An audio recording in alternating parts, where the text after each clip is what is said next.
You want some jelly beans? I had some jelly beans. So, we're continuing the long dark tonight. And, I missed streaming yesterday. Kind of had one of those days. I had some stuff I had to do after work. But I had one of those days where I'm just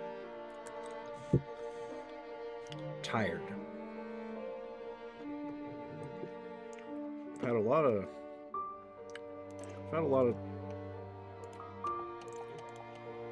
Okay, then I guess we just load. There we go. Oh, I forget it always has to do this. I was tired. I was really tired.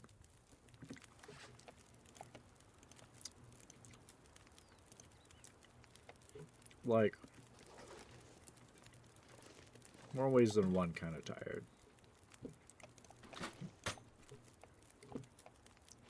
So, I at least alleviated one of those kinds of tired. I went to bed early.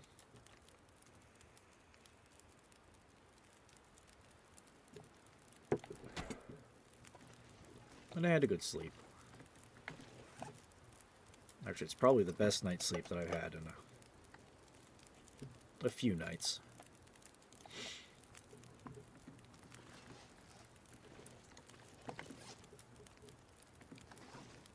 So, as far as last time, which was last Thursday, because Friday I was playing Tarkov with one of the boys, we got to the Forlorn Muskeg. We did some things. I think we did like the first entire bit in this area over here in like one day, which pretty fast, I'd say. But now, like, we've got access to a forge, which there's nothing we can really make until we get the bear spear schematic, and maybe a few other things, which is what we're on our way to go do.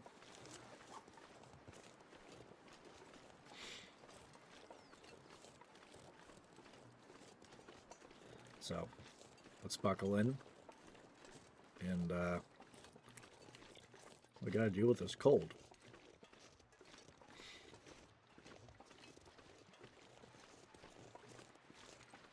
Which it seems like we're actually doing it pretty well.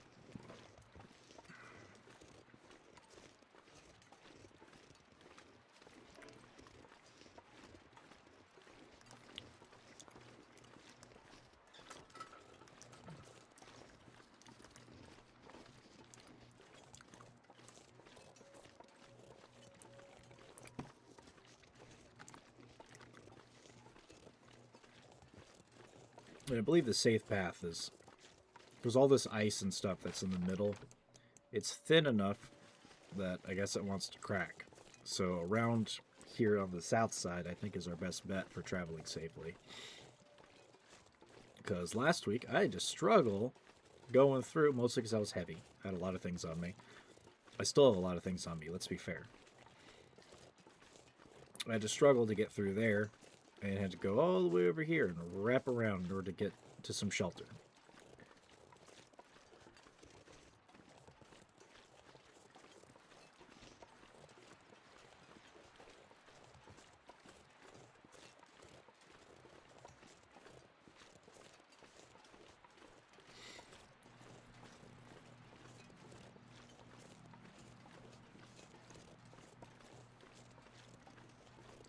I guess as we're slowly getting to our destination, there's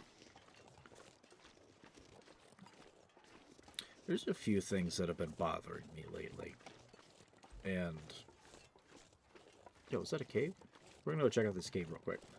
But there's a few things that have been bothering me lately.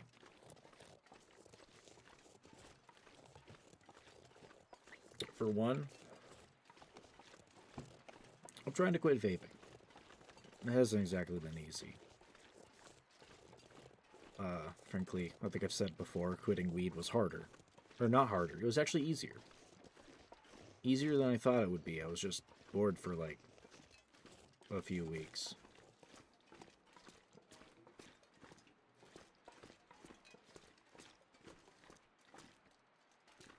Okay, looks like it's just a shelter cave. Yeah, it's a wall. Okay, so we got a little cave for shelter if we need to. But we got a bunch of supplies back at the Spencer's homestead we're gonna have to grab. But a few things have been bothering me. Some of it is the usual, which is a lot of thinking about the past and family business, which I'm not going to get into that today. I've been struggling with my job. Not necessarily the work itself. It's been fine. And I've gotten a little bit stronger because it's a more physical type of job. But the thing that has been bothering me is the type. It's kind of the stuff that we sell and provide. And I don't want to...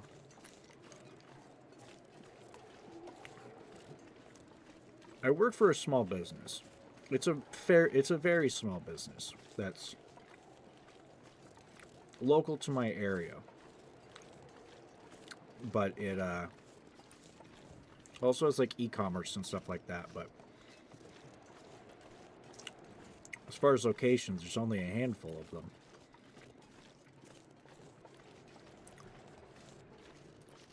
But it's largely a kind of bougie kind of place. Sells a lot of women-centric stuff, but some like little novelties. You can get like holiday decorations and shit there. There's some furniture you can get of various kinds. It's a lot of little knick-knacky stuff. And a few things are neat. But personally, and a lot of this just stems from personal, but it's something I've been thinking about. I'm not much of a collector of things. I don't like stuff that I don't use often or touch at all just sitting there. I think it kind of goes back to a lot of it is like Christmas and Halloween and a couple of other holidays and stuff growing up, but you get told what it's all about.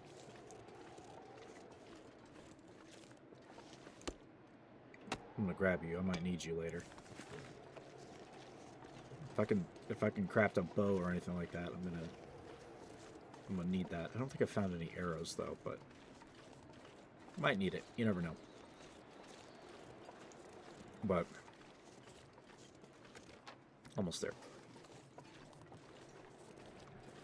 I hope this is the safe way off this mountain.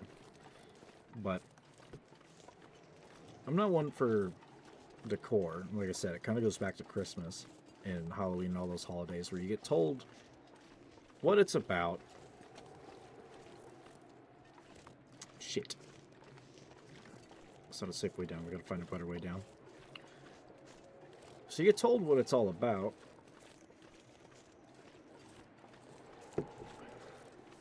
And you know, when you're growing up, that's the vibe you got, because half the time when you're a kid, you just kind of believe what you're told, and you take the facade for what it is. But as I got older, I just kind of started to see where instead of it necessarily actually being about everything that it said, which if you're talking smaller scale, like families, certain businesses, groups of friends, that kind of stuff, that's where the meaning is. But there is just so much stuff that is all, it's all just about commerce and stuff. Like the whole holiday is about, there's so many holidays where it's like, oh yes, buy this for this thing, buy this for this person, buy these so you can decorate your home and put stuff up that is just candy for the eyes.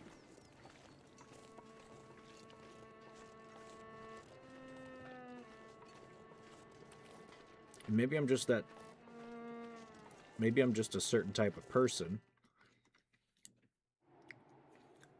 but half the time I'll forget that that stuff is there. Stuff you just end up seeing every day.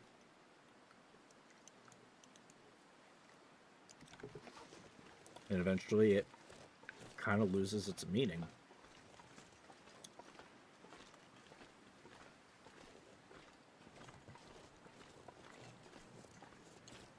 And if you're talking something like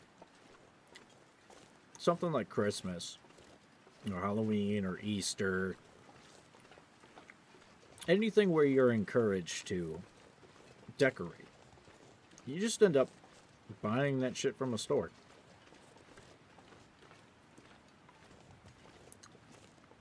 Unless you're like a little kid in school, there's really not a lot of like making your own decorations unless you're kind of a DIY person.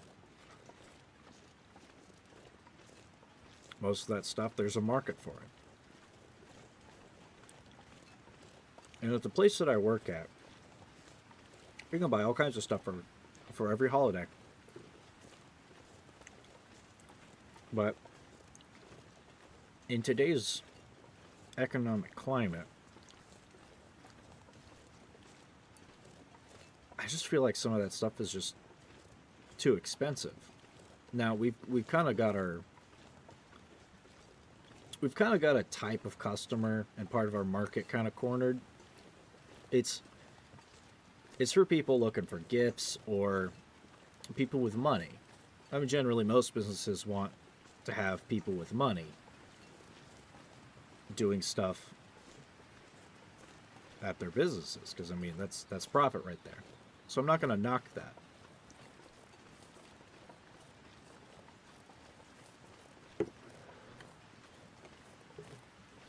But I always kind of end up thinking back to that one George Carlin bit where he's talking about houses and stuff. You go to work so you can buy a house, rent a house, and what do? You fill the house with stuff. And then what happens when you have too much stuff? Well, maybe you go get a storage unit. Oh. How? Oh, okay, he wasn't after me. Yep, just stay over there. Bother yourself with that rabbit. You live another day. Poor little guy. But you buy a house, you fill it with stuff. And that house, you're kind of married to it monetarily for 20 to 30 something years. And that costs money. I don't know if anyone's seen what the housing situation looks like, but houses are just expensive. The majority of my generation and some of the previous ones, and God, the poor Gen Alpha kids, likely are, unless the market drops or crashes or there's more houses that are built, and none of this new construction crap where it's stuff isn't done right and things are practically falling off before anyone's even moved in.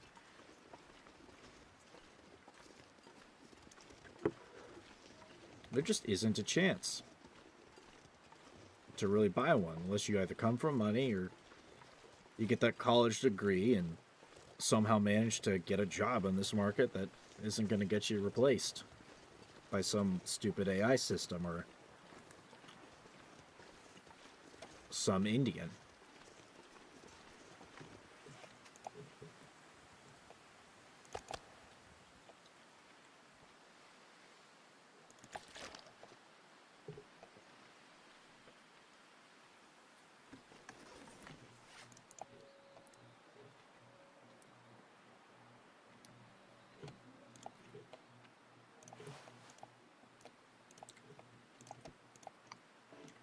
Oh, I need to fix that at some point. And the clothes are wet, and somehow I'm not freezing, and it's windy, and it's cold, and it's dark.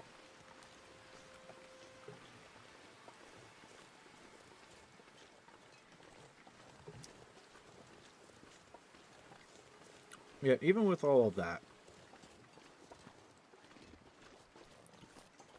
there's still just stuff to buy. And people still buy it.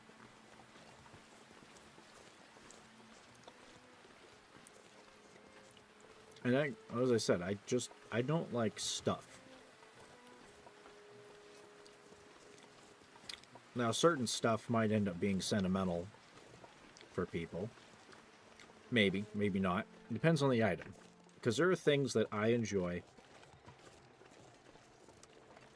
that many people would think are frivolous and stupid. Much in the way that I find a lot of things to be frivolous and stupid.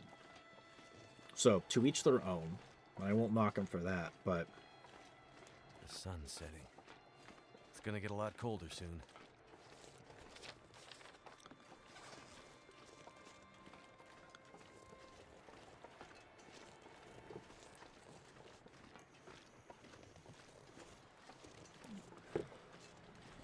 But with the business that I work for and just what I see, and with some of our clientele, it's just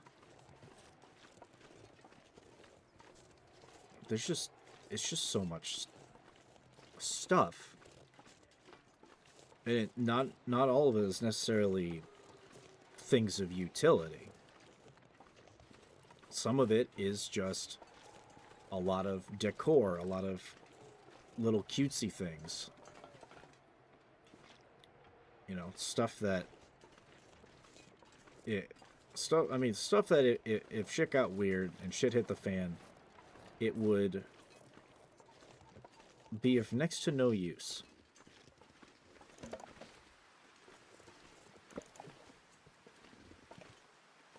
I don't know, at a certain point it just bothers me how much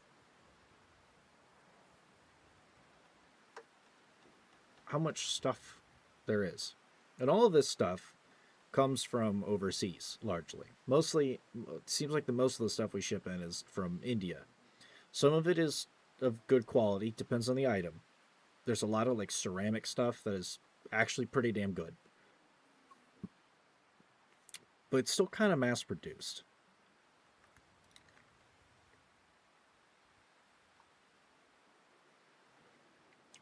And at least to me, mass production kind of takes... It feels like there's a bit of value lost in something when it's just mass produced and pumped out and sold to many other places.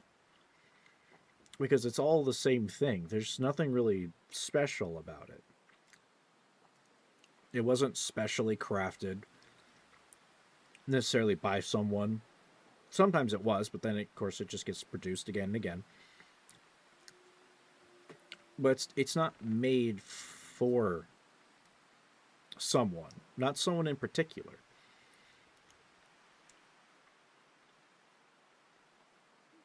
It's just made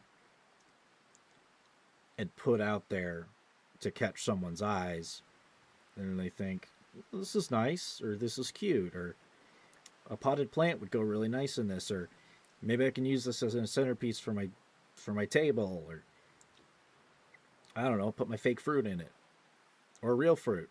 I'd prefer you put real fruit in something like that, just simply because at least the fruit's real.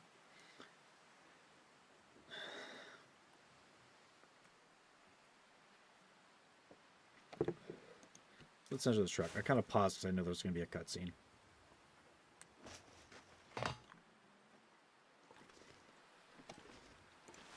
Maybe not.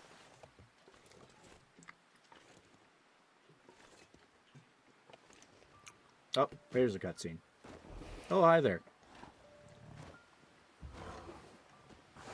Oh, Oh, shit.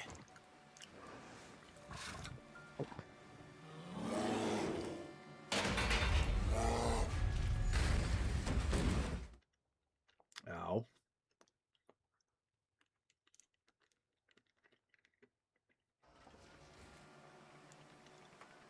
The lights.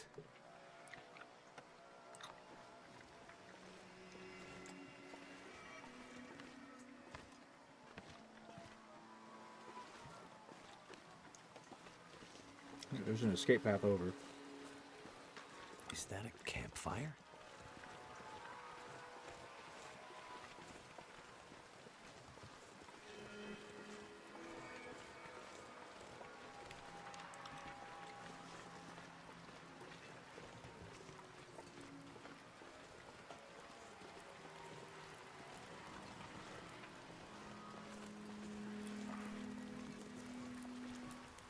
Hello again, sir. Anyway, while we sit by the fire, I'm gonna continue my statement.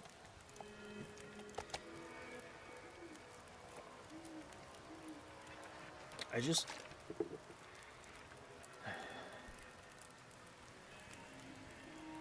At a certain point, I feel like consumerism is just kind of... It's been a big problem. I see a lot of... I've seen it influx a lot of, like... It's a lot of anti-boomer stuff.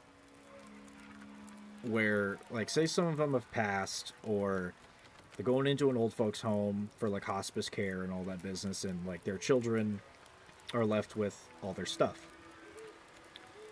There's more stuff than they know what to deal with, than they know what to do with.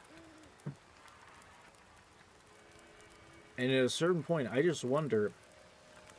And it's stuff that they haven't touched. It's stuff that just kind of sits there sometimes, or it's old mail, or it's old newspapers. So it's not even like they were necessarily trying to collect. It's just they never cleared any of their stuff out.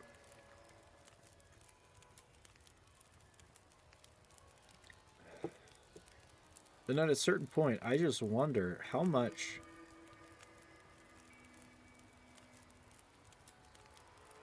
stuff is there that just is made, and then it sits there, and then when something has to be done with it, it just gets shoved in a landfill somewhere.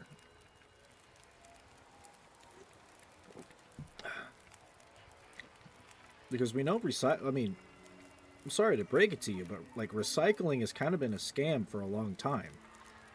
Because it costs a lot of money to actually recycle specific kinds of material. Things like metal is fairly easy because you can just, half the time you can just melt some of that down and redo it, as long as doing that doesn't actually ruin the quality of the metal.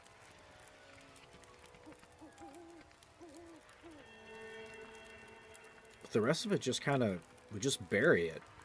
We don't reuse it. And when I play survival games, the items that you can't necessarily pick up are that kind of stuff. Now you can, in this game, you can pull some decorations and stuff if you're in survival mode. You can tear signs off, you can take pictures off of walls, paintings, certain little decorative items, because you're in survival mode, you're probably going to have like a main base somewhere. They're going to have a home, and you should be able to decorate it, and the game allows you to, but all it does is just, if you're not explicitly grabbing it and then going back home, and you still have more loot to grab, or meat to gather, or wood to get, it just adds weight. You can't burn it. You can't craft anything out of it. It just sits there until you put it somewhere.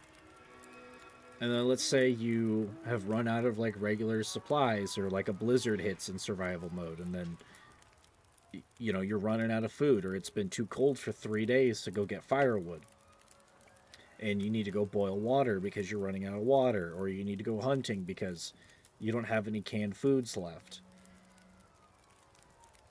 Or you just didn't gather enough food. All that extra stuff that you brought into your home is just going to sit there. You can't eat it.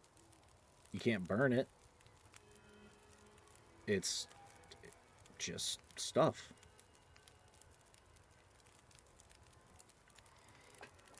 Hell, even when I had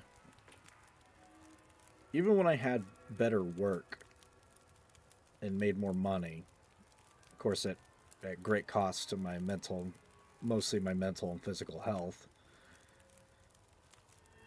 I don't know. The desire to get stuff just, it wasn't really there. And it still kind of isn't. At least not for stuff that's just going to sit there. In a way, I don't mind empty walls and empty shelves.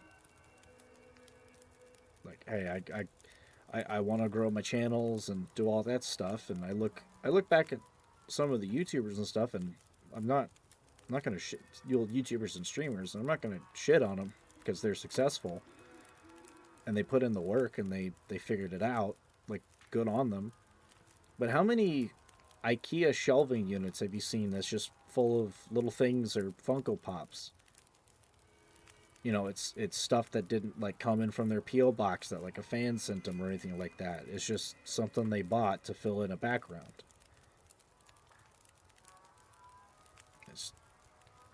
I personally don't see the worth in some of this. Well, most of it, in fact.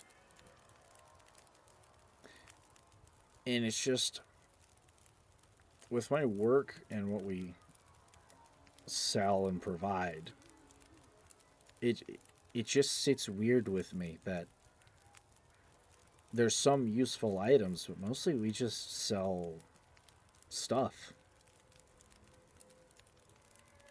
And I think it's kind of made me a little depressed over the last couple of weeks because we're hitting a slower season, and there's less heavy stuff to lift. Yeah, less heavy stuff to lift.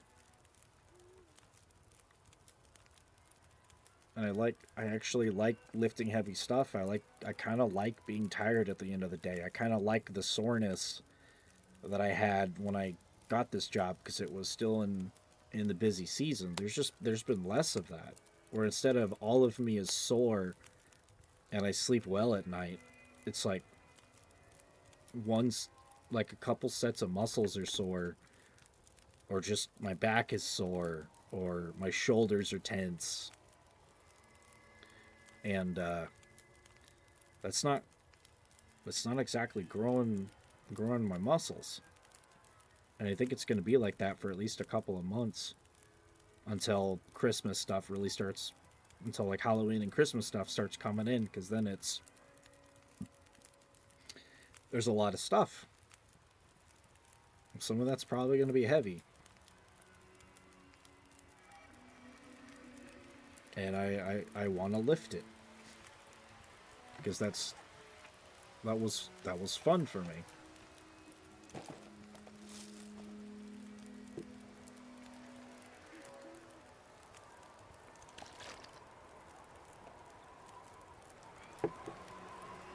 I don't know. It just sits weird with me.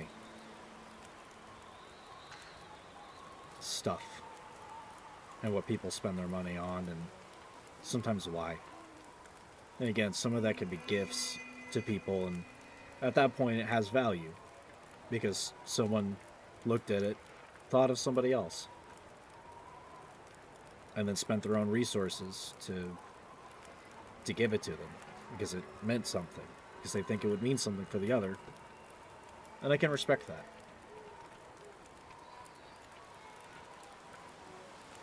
But it's just weird. And some days it just...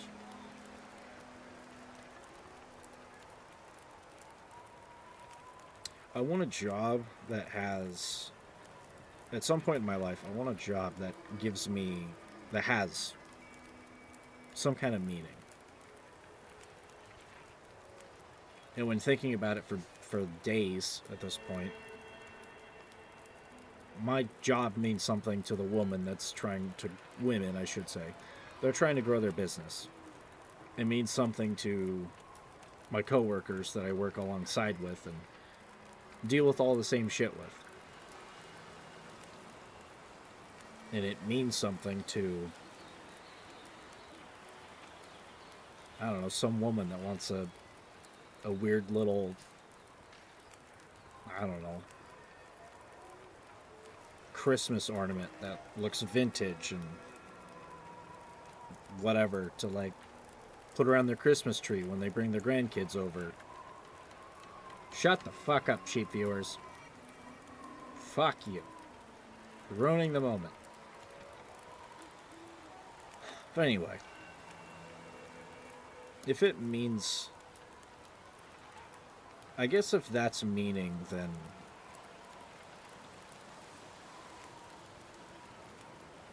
I guess maybe it means something to me.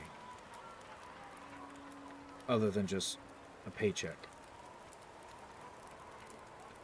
It means I'm giving the not only am I giving my labor, which means something to the business, I'm at least giving that opportunity for someone else to take something that has had my hands on it and to give it meaning.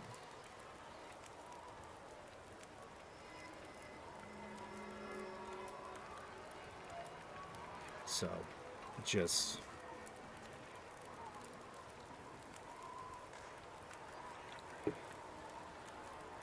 I guess that's enough for me. Well, back to it. We got Methuselah to talk to. You again? How goes the war, my friend? War? The war between man and nature, of course. The lights in the sky, you and the bear. The cold, hunger. The old fights returning. Did you scare the bear away? There was no bear when I found you. Perhaps it isn't yet time for your paths to cross? Listen, old man. I'm not sure. You still believe things are going to go back to the way they were? Lights in the sky. Remember, I said they were a reckoning. They're powering the lights around us? Now you see. This can't be. It doesn't make sense. It doesn't make sense, and yet it has happened.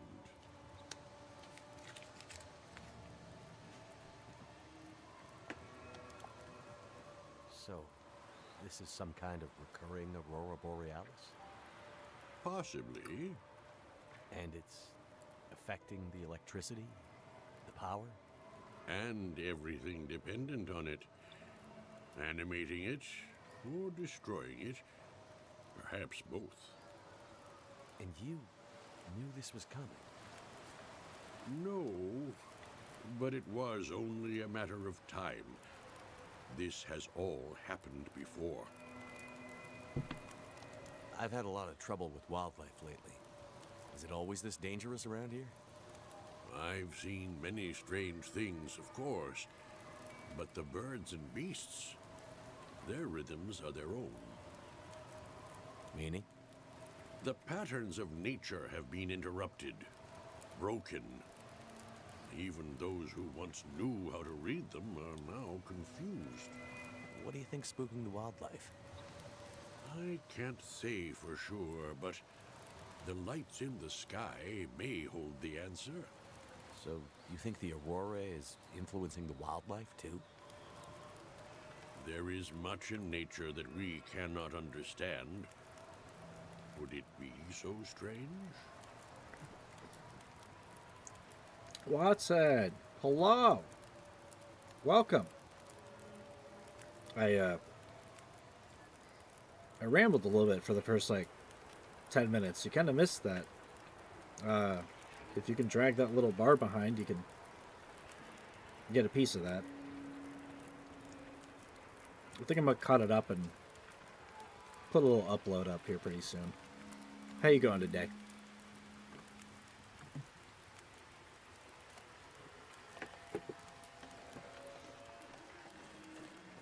And this is... I mean, this will make you wish for a nuclear winter, but look at this. It's so pretty. And look, the power's kind of working.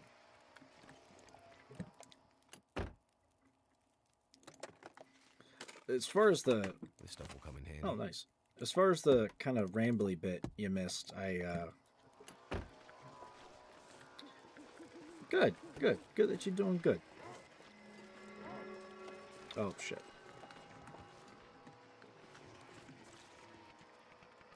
You fucking stay there, pal.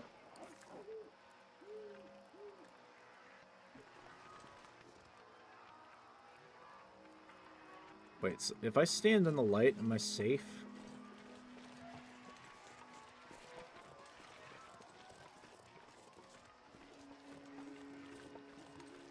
Did this suddenly turn into Alan Wake? Back to playing. Oh, join Metal Gear. Hey, pal. Hey, hey, hey, hey. Don't make me do this. He made me do it. He made me do it.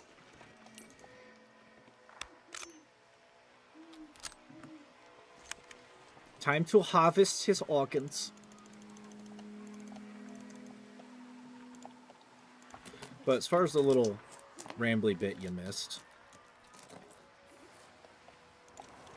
Well, good. I don't respect PETA. PETA has proven to be actually a very harmful organization most of the time towards animals and animal creatures, and has done many things to harm actual animal activism. I do not respect them. They can remember it all they want. I'll ship them a jar of pickles for their trouble.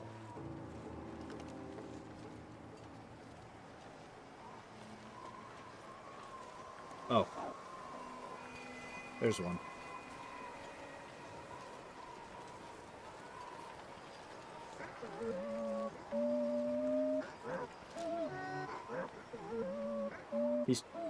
That's... What the fuck? Get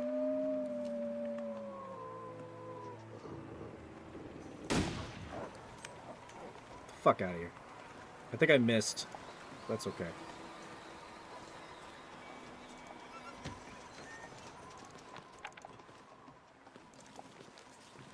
As far as the rambly bit you missed, I've been thinking about... It's got the old pony art on the push and using the audio, which... Oh! Nice! Is it the old pony art, or the, is it my, are you talking about mine?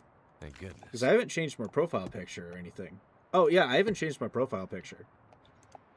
At least, I probably should get something to unify it. But, I'm almost at the tail end of paying everything off with this model. Like, a couple more paychecks and it will actually be all done.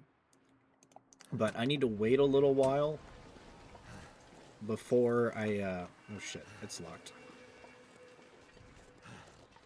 I need to wait a little while before I get anything else. Months without pay, making us deal with these forest crazies. Now they're sending me after them.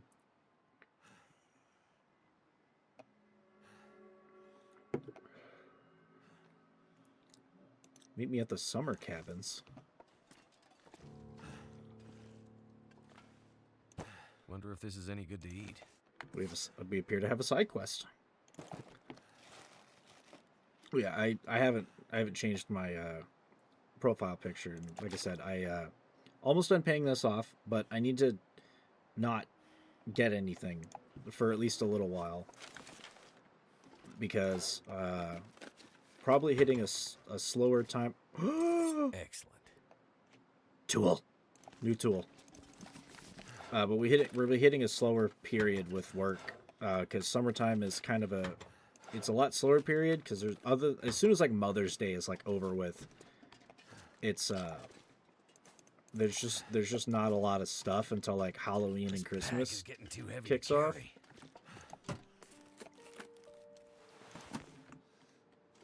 So I've got to be watching my spending, and with the payments I've been making on my thing, it won't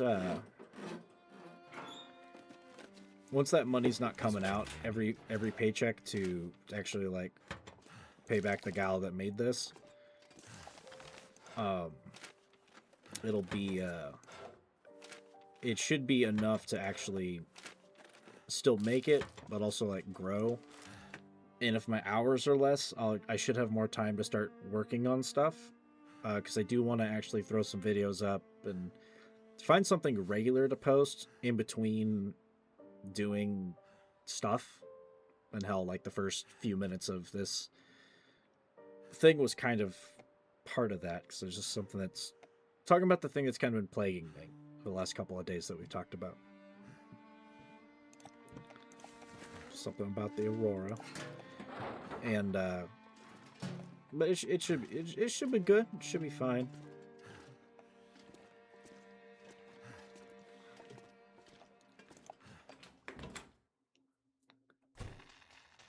Ooh. Spooky.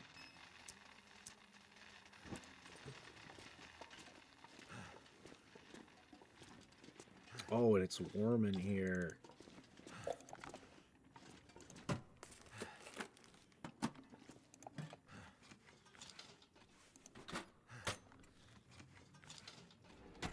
Okay, enjoy your BRB.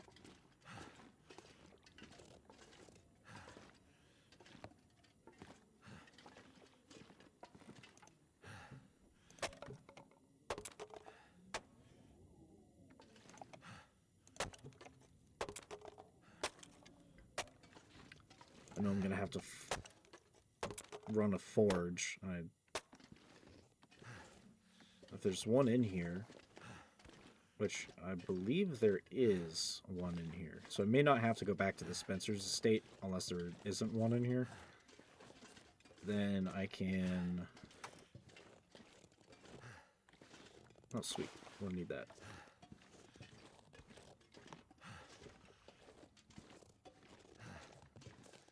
Because with the way that the forge works is you have to bring it up to temperature, which means you have to add potent fuels, and you have to keep it going so that it can warm up. And, well... Okay, good. There is a forge in here. And there's a lot of coal in the ground. But in order to get the bear spear, we're going to have to, like I said, warm it up and keep it warm.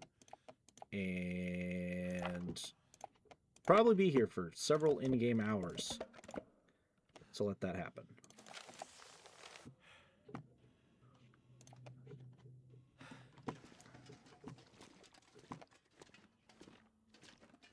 Oh. Poor bastard. Oh, it's a forest talker.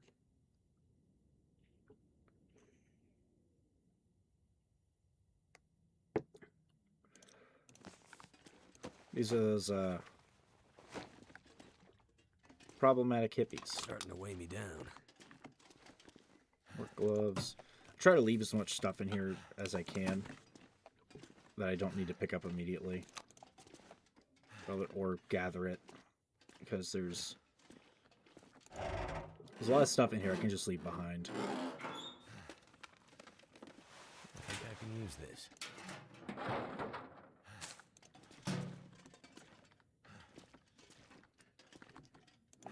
Also need a couple of minutes to fix up my clothes.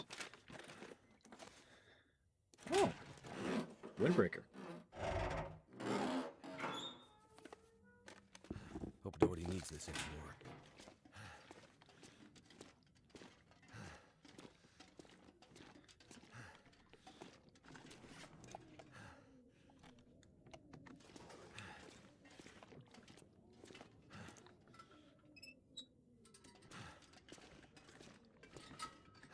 Quality tools, heavy hammer, Okay, I'll leave, I'm pretty sure I've got simple tools back at the shed. I don't think I'm gonna need this quite yet.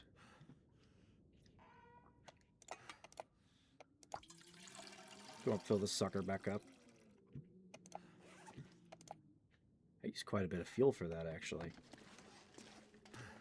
But I got a wolf to cook. And I'm gonna leave. I think I'm gonna leave some of my canned foods here because I've still got plenty of.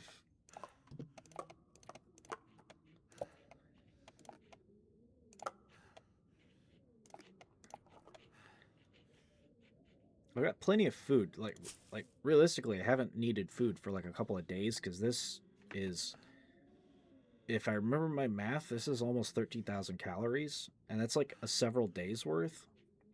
But I'm a loot goblin. What can I say?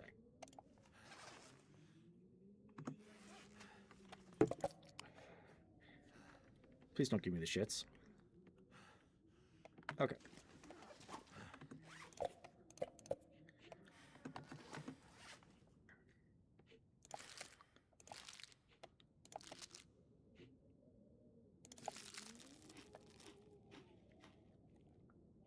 I'll just eat these. Why not? Get the salty crackers. I'll go and leave the MRE too. Cook up the meat. That should be about all that I need.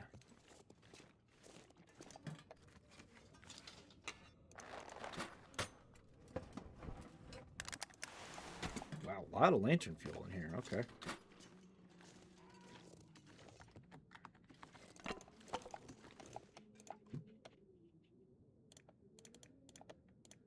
What I could really use is a fire striker. Then I wouldn't have to be carrying around all these matches all the time. I could carry a few. There might be one in the spot I'm looking for. I'm not sure. But it would be pretty damn useful to have one.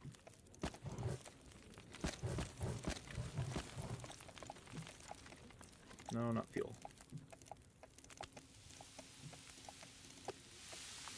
Okay, that should give us enough time to fix up some clothes. So I'm pretty sure this is going to be better than Mackenzie's, like, green sweater.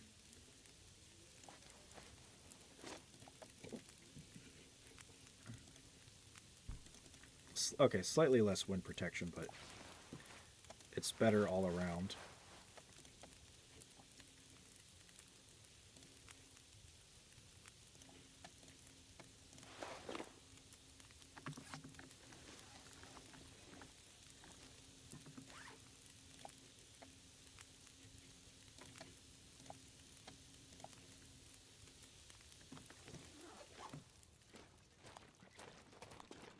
Go ahead and drop some painkillers down here too, because I don't need to be carrying around this many.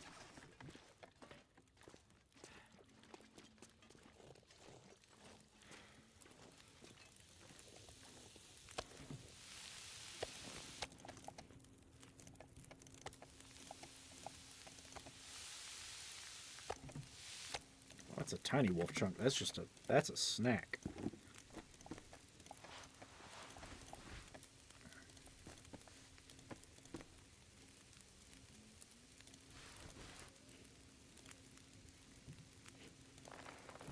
Okay, everything else is in good enough condition, but I'm going to drop the clothing over here as well.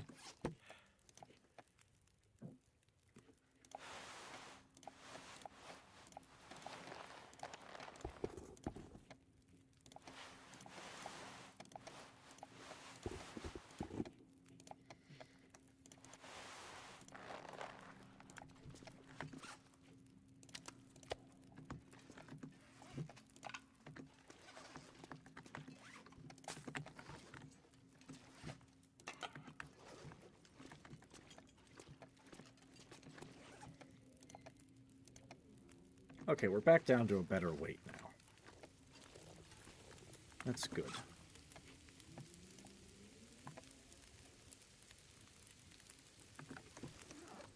Drop the big lantern fuel.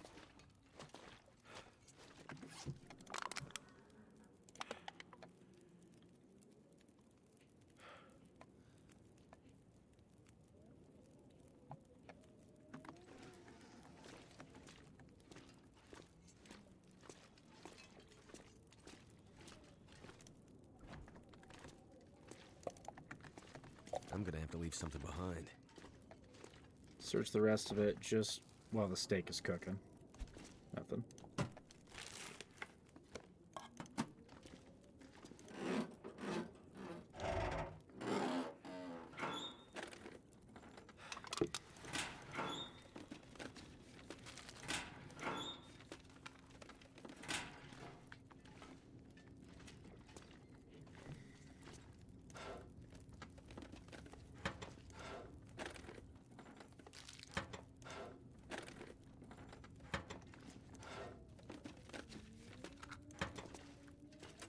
Kind of hope I end up finishing this game before summertime, which I should. Finish it before summertime hits, because it's not hot outside right now, so it's actually kind of cozy in my room. But when summertime hits, it's going to be kind of hot. Maybe a little too hot. And then it's going to be awkward playing a cold game when I'm sweating myself out.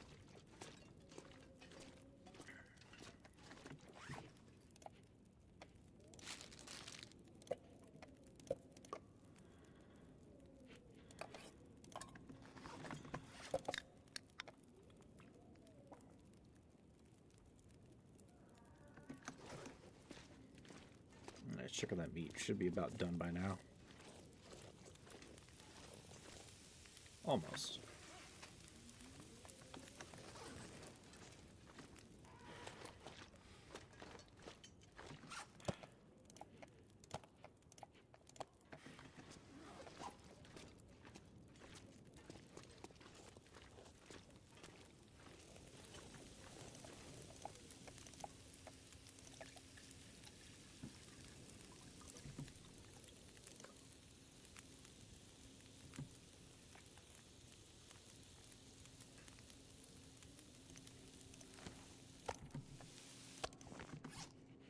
This pack is getting kind of heavy. I've still got a little bit of that coffee left. Sweet.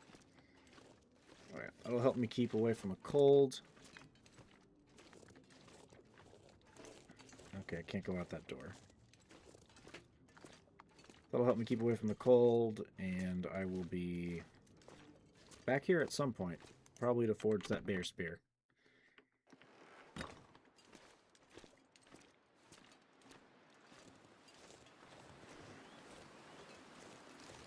So let's get schmoving.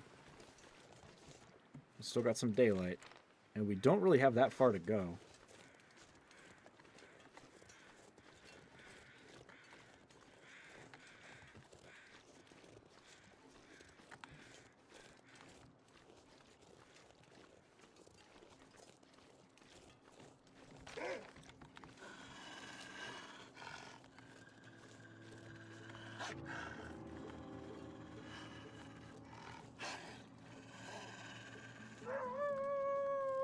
Ah, shit. There's a couple of them.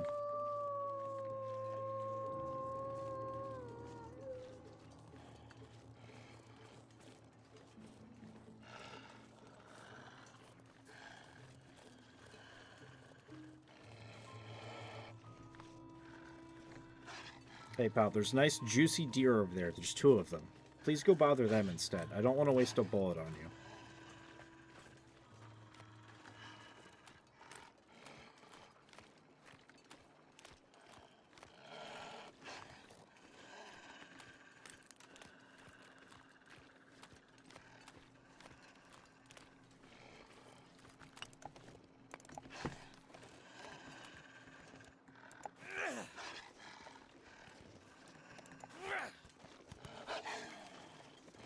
Alright, you leave me no choice.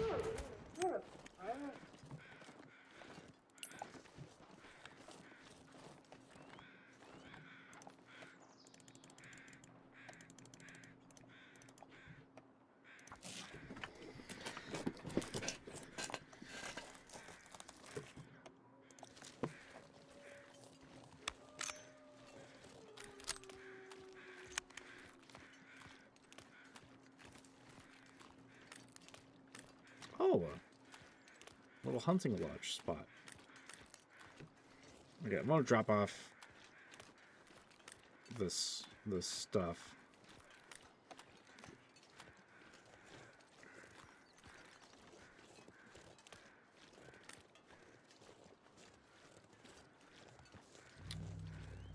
If I get attacked by the other wolf that's over there, I'll just shoot him too.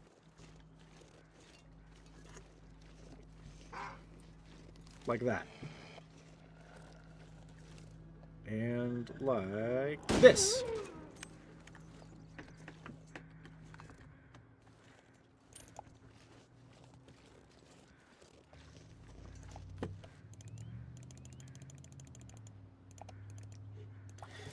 Now, if I leave this outside, it should actually freeze. This gear's starting to slow me down. The meat, I mean. It should freeze. I might actually be able to save it without having to wait for it to cook. We'll see.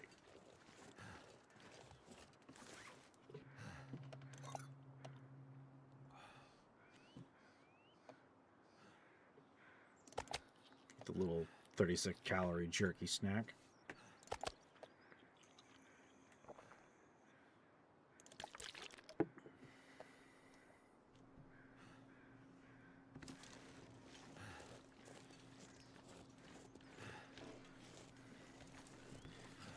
Hopefully I can get a rifle cleaning kit, because this thing is... Let's say I have one at base already. I forget if I still have one at base. I don't think I do.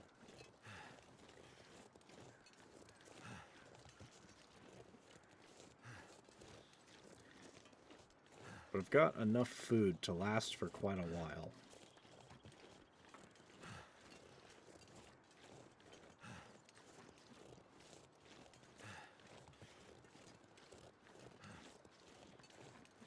No, it's gonna run. I can't run. So I'm gonna drop this stuff off in this little room over here. I'll put some outside and I'll put some inside, and I'll see if it gets like a freezing thing. Because if it could freeze inside, that means there's at least something between it and the wolves. If any more spawn or decide to show up here.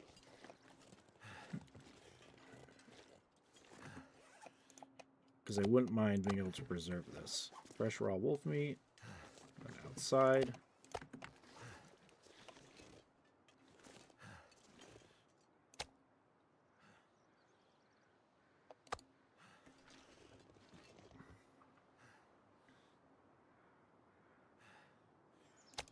Shit, I don't know if that's going to freeze.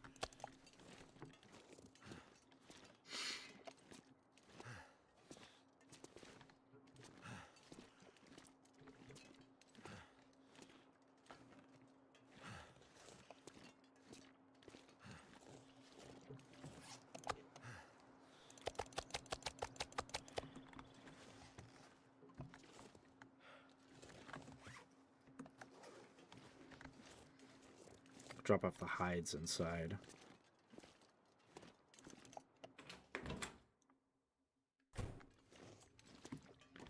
Get them curing.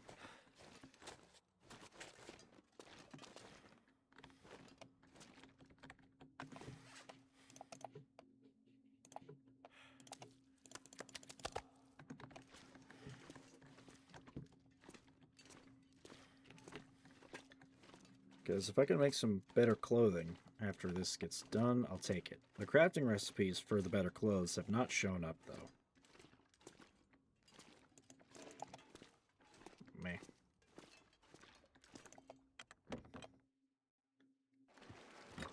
Did you freeze?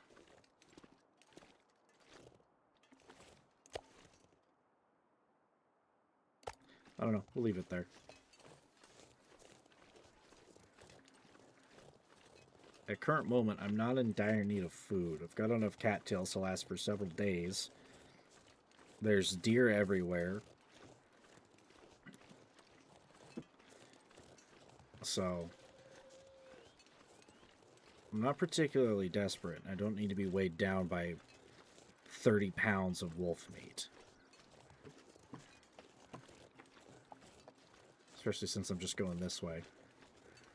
Now, if I gotta wait for something to cure, I've got plenty of wood to chop out.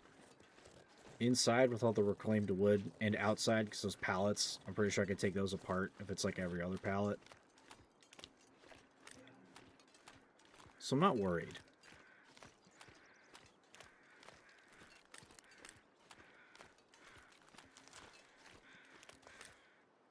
Oh. That's a deer corpse. Is there a wolf around?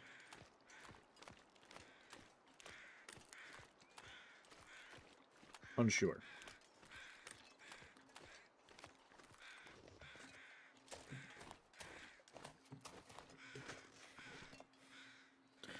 Just a snare. Okay.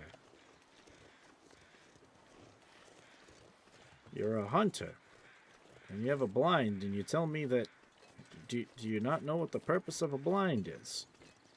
You're generally supposed to be shooting from a hunting blind. I know this because I've done it. I've shot me a few deer back in my day with my grandpappy. Until the scourge of adulthood hit, and the perceived needs of a very demanding father.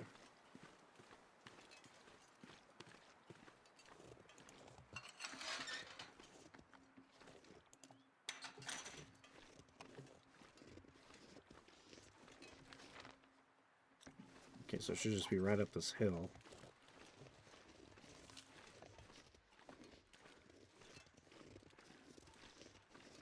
I'd imagine there's going to be a lot of stuff in that hunting lodge that we probably want.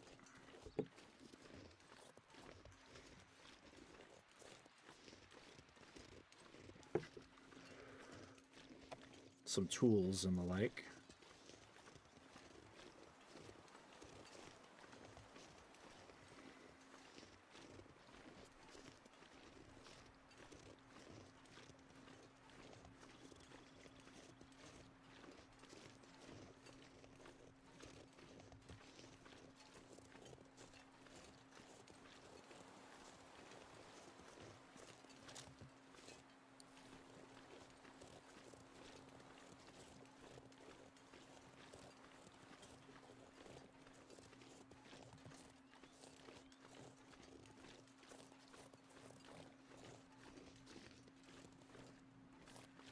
Okay, can't climb that.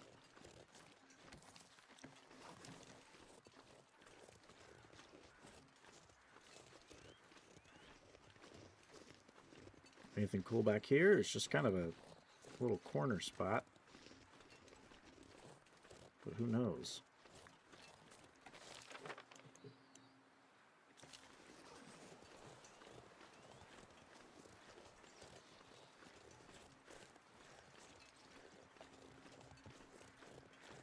Yep, we got a body.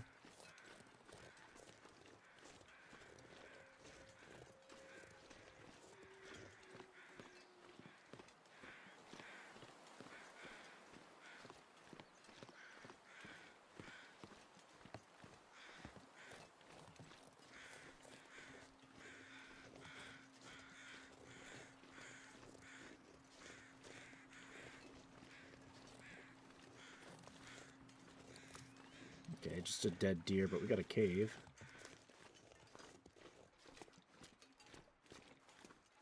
Ah! Really?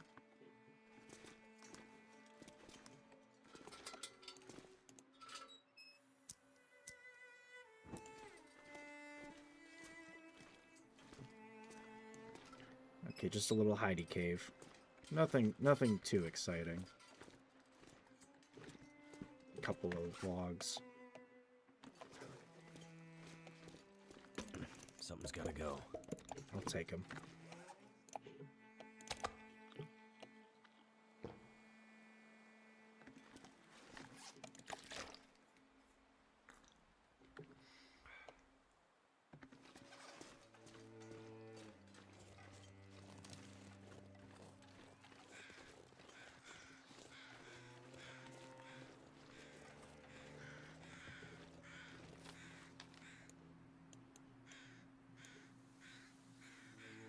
I wonder if that links back up.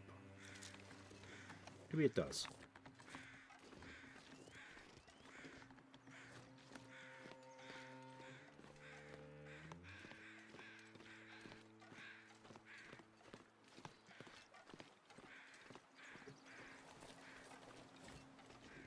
We gotta get past one more wolf before we can get to that house.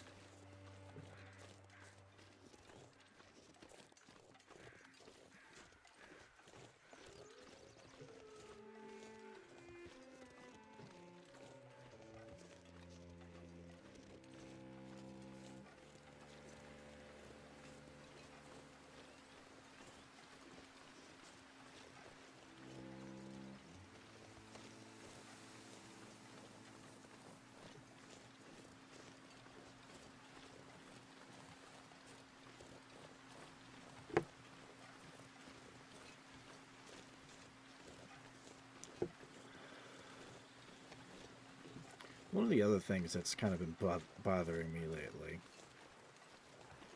and it's more on the political end, so prepare your politically charged ears, I suppose, but the war in Iran's just getting fucking weird for like a couple of weeks at this point. It's been, I mean, okay, like we had like that one F-15 get shot down. I think we got one of the pilots. I don't know if we got the other guy. Maybe we did get the other guy. I haven't exactly kept up on it, but Wow. This must have been really nice once upon a time. But as far as everything else that I've really heard or seen on the conflict, because I'm already tired of it, frankly. Mostly due to our gas prices going up and the usual volatility of everybody else who has Twitter and an opinion. Not to say mine's any better, frankly. It's exhausting. But there's just been a lot of, as far as from Mr. Trump, it's just been a lot of almost this back and forth of I want to bomb the absolute hell out of them. I want to destroy Iran, and talking about brokering a deal. I know he wants a deal so that he doesn't have To find that spear. I know he wants a deal so that he doesn't have to probably spend all the resources, because war is expensive. I don't know if you know this. It's actually kind of expensive. Oh, yeah, shit, there's a lot of food in here. Let's check the basement first.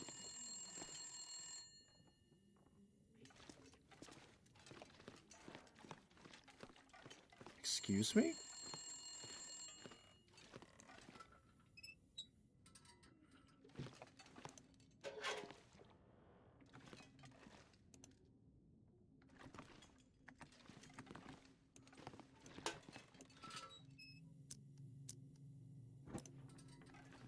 Sorry, is this house haunted?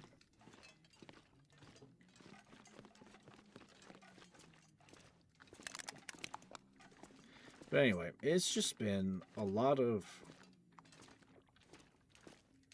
It's been a lot of strong arming. Oh, mountain gear. Do we have a climbing spot nearby? Landing lodge on the outskirts of Mystery Lake Park. GPS coordinates.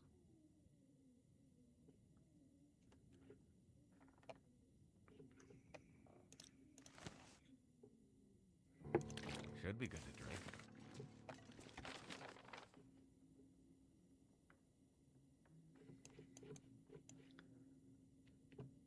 So there's a ground cache down there. Okay.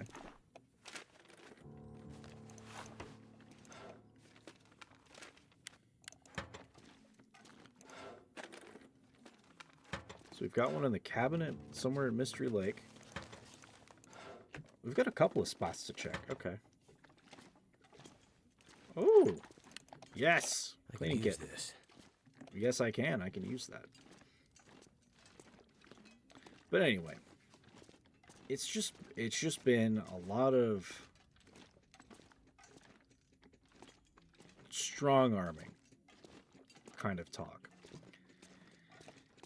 And I'm not going to say I know too much about negotiation, but if you want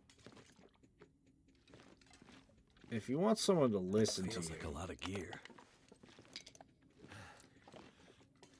There's our spear. Ah, it's too dark. Looks like one little detail got missed in the trapper's legend of the old bear. The spear didn't survive the fight. Must be something I can use to fix it in that old machine shed.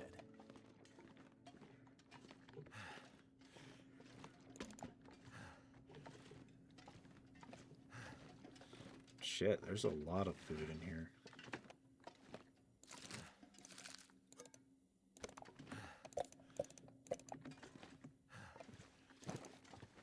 A lot of good food. God damn.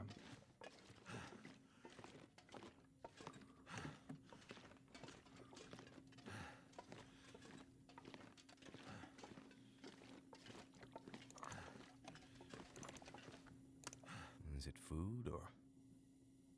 Oh, that is 0%. That would literally make me shit myself to death. I'm not gonna take it. I'm not gonna eat it.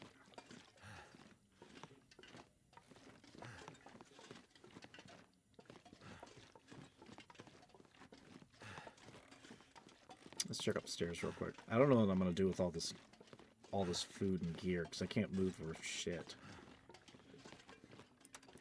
But anyway, as I'm trying to say, as I keep interrupting myself and getting interrupted, it's just a lot of strong arming, and at a certain point, I just want a choice to be made. Are we bombing the hell out of them or not?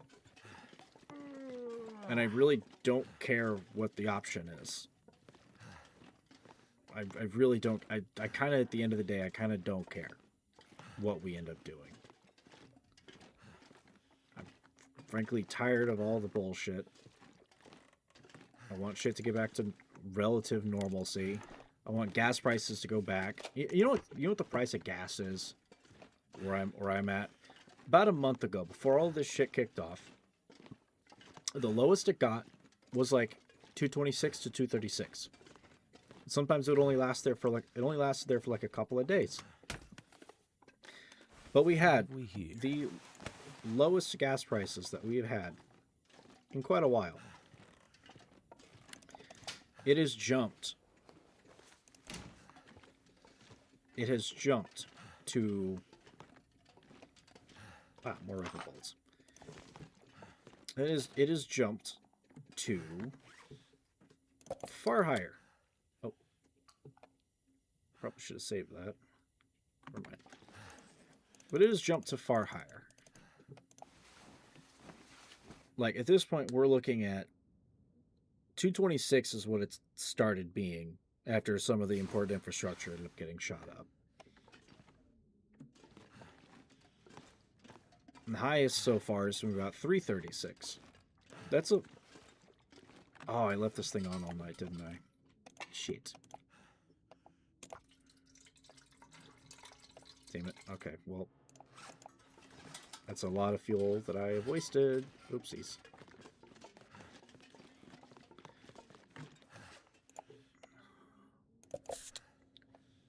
But shit's already expensive enough.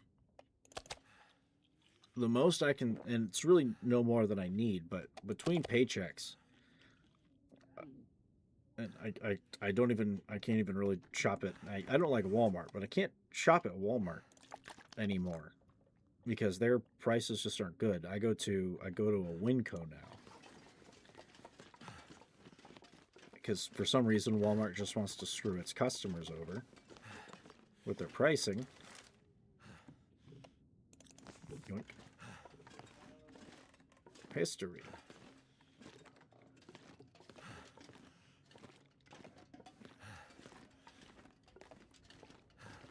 But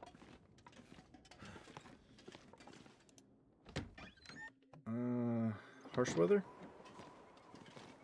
Okay, it's not too bad. There's that wolf, though. He's going to be a problem if I have to go back, which I probably will have to go back that way. This looks like a cliffside.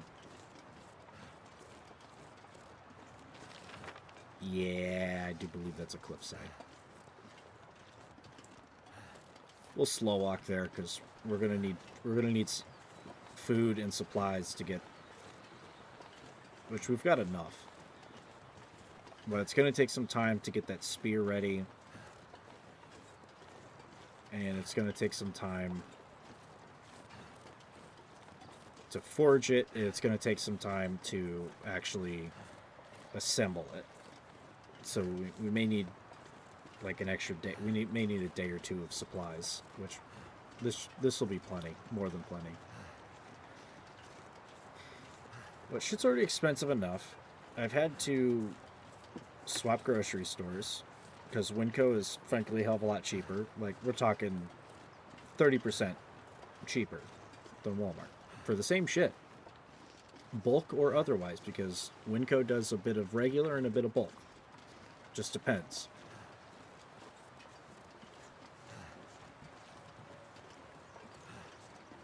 And $100 to $150 is really all I try to spend on provisions during a week. I really don't like spending more than like 8 to 10 bucks for every day or so to eat, because it's with my pay, that's my budget. It's like $250, $300 a month for food. At least what I buy myself.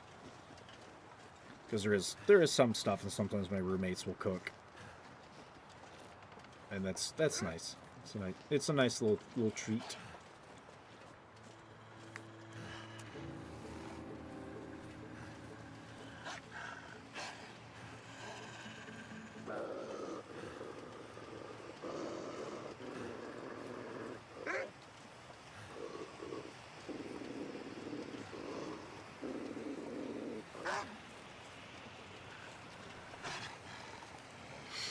I guess we have a companion.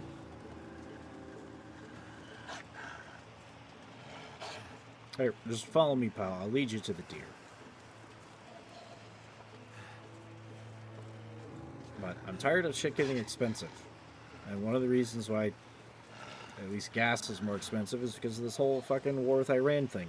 And Iran wanting to hold off the Strait of Hormuz. Hermouth? Who fucking cares? Which that's a major trading thoroughfare, mostly for oil. I'm tired of all the shenanigans. I'm tired of a bunch of dumb shit just constantly making everybody else's lives harder. Just because a bunch of people who run places decide to do a bunch of dumb shit. At the end of the day, we choose not to get along. Or at least the people in power don't. Or they do it for various reasons. But we've got enough shit on this planet to be able to do some cool shit and to not suffer a bunch. I guess he's leaving us alone. That's okay. We'll just keep the flare lit. It's nice and warm. Ow, wow, wow, wow, wow, wow. I can do that too. You don't impress me. But either way, I'm tired. Tired of a lot of things, if it isn't obvious.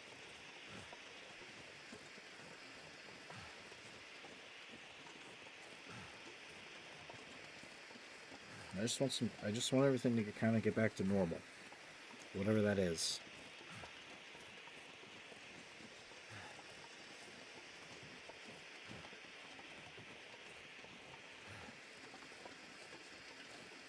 Frankly, I'd like to not have to worry about whether or not everything is going to be for nothing.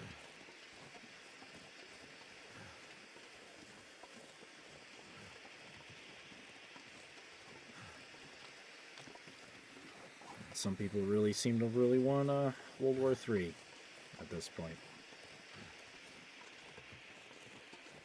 Which I don't know if we'll get there. One of the things I do know is that China's not happy about this whole thing, especially with the Strait of Hormuz, because That's where a lot of their oil comes from. And I guess some natural gas. And they're having to pay a lot more for it because the Iranians are running tolls. So they're not happy. At the least, what this is doing is they've been wanting to nab Taiwan if they can, because they want it back. I don't know if I really want them to have it back, because Taiwan seems to be doing just fine on its own without the Chinese government. So more power to them. Let them fucking keep their let them keep their independence. And hell, that's where a lot of electronics come from. I wouldn't want that ruined either, especially with AI crap and Bitcoin mining and all that shit over the last several years, just making electronics a lot more expensive and harder to acquire. It's dumb.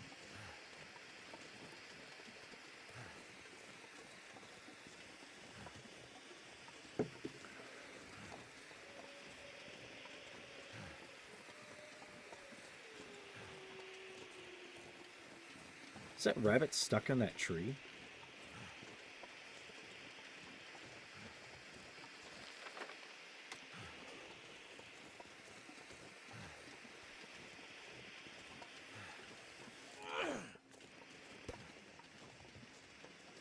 I think that poor rabbit is stuck in that tree over there.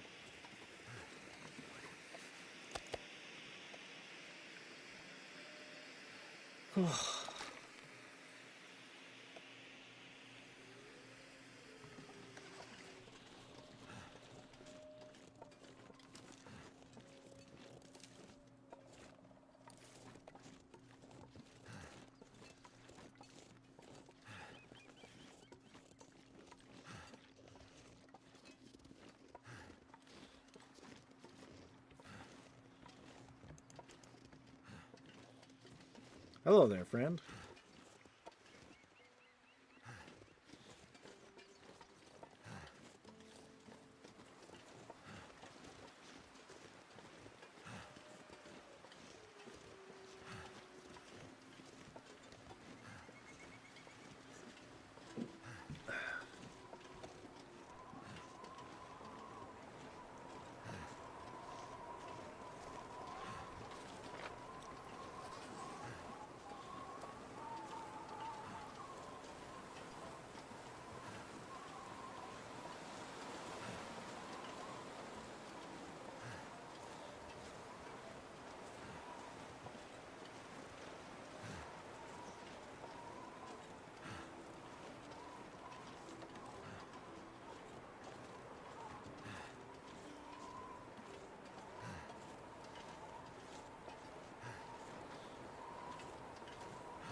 Kind of wish it was wintertime again.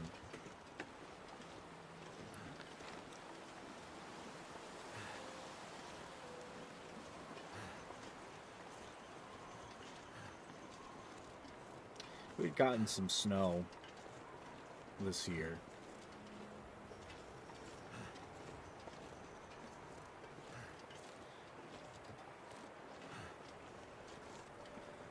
That was fun.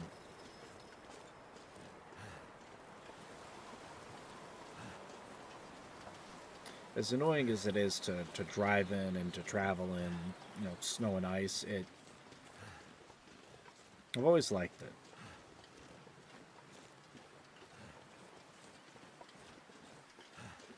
And originally, I come from California, the southern kind of end, not like LA or anything, but kind of the southern half. And we didn't get any. Depending on if you were driving somewhere, you could see the snow tops on the Sierra Nevadas, but we didn't get any snow. It'd get kind of cold outside. Never any, not like it is in where I live now.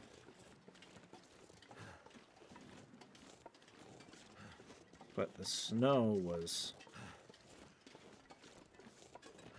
It was something to see for the first time. The first snow wasn't... It wasn't anything particularly special. It was like an inch or two. But I was about... I think I was 7 by then. This would have been winter time and we just moved out here. Different part of the state, but...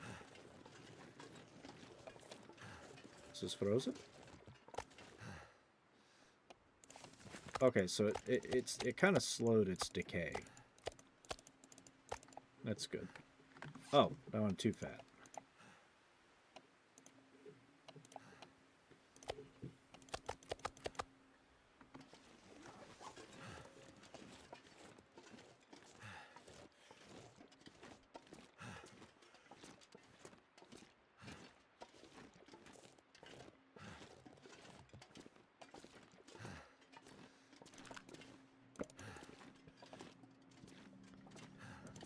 Alright, we're gonna get in there. I'm gonna drop some gear off.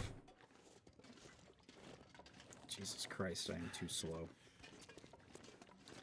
And we gotta get that forge started.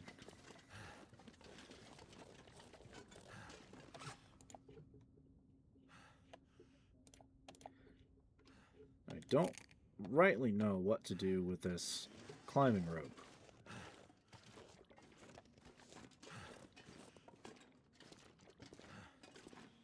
There's probably a spot around here somewhere, which I think I can get down here in the... Maybe down here in the ravine. But I wouldn't know of anywhere else, because I know it's a bridge that is broken with the tracks. It might be something worthwhile if I can get down there, but I don't know what that would be.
I'll just drop the one that's wet.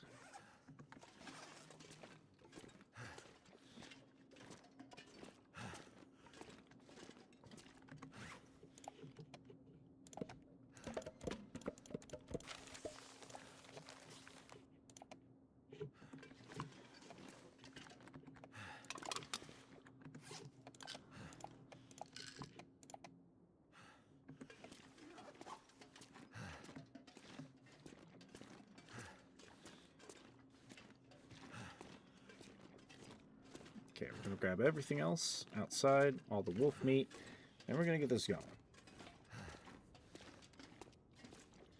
And Mr. Watson said he'd BRB, and it's been a bit, but I'm pretty sure he's in uni. So he's going to be occupied for a little while. Appreciate him popping in at least.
let's get this going.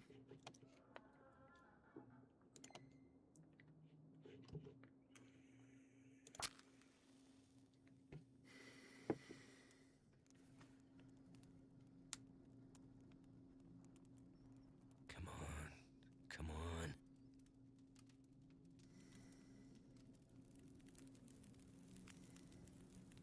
That should do it.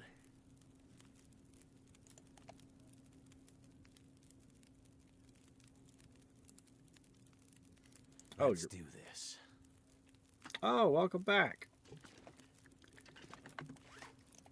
I found the bear spear. It's broken though, so I gotta fix it.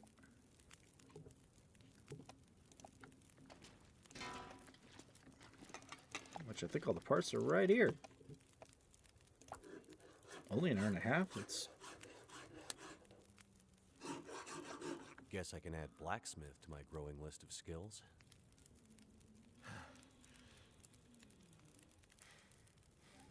Let's hope I don't have to put this spear to the test. okay. How heavy is this bad boy? Is it a quest item?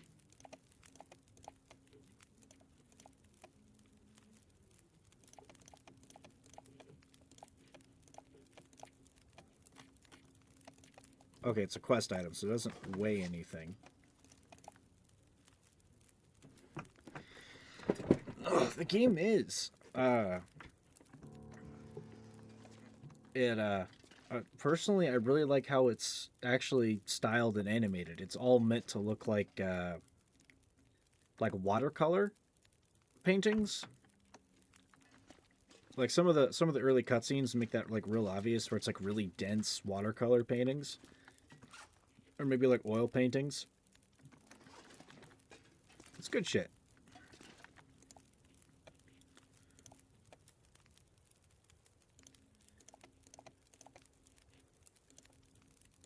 Oh no, I can actually make improvised tools.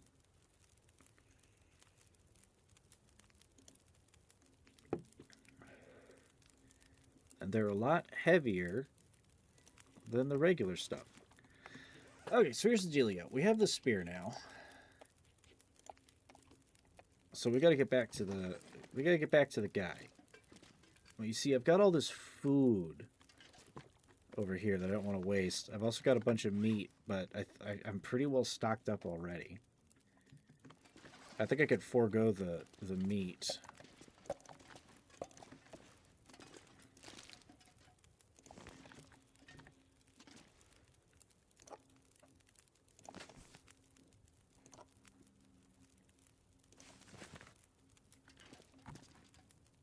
Midday.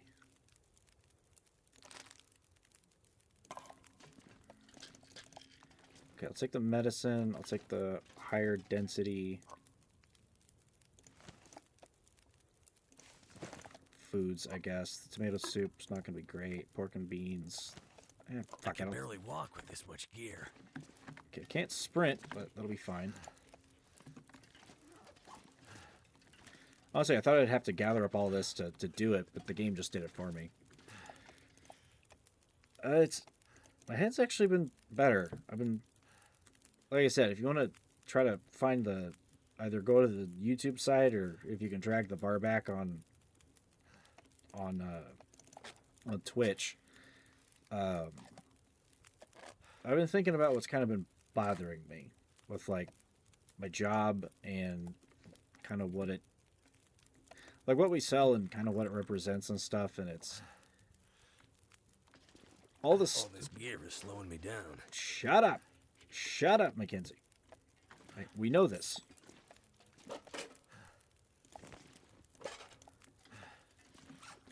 Yeah, consumerism basically, but it. See, on the one hand, I don't. In short, I don't find. As far as like what we sell and stuff, I don't find meaning in it because it's just stuff, and I don't like just stuff.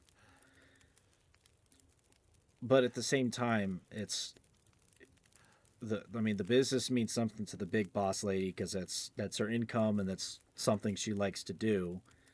and she's making money from it, so it's, you know, it's all power to her. So that means something.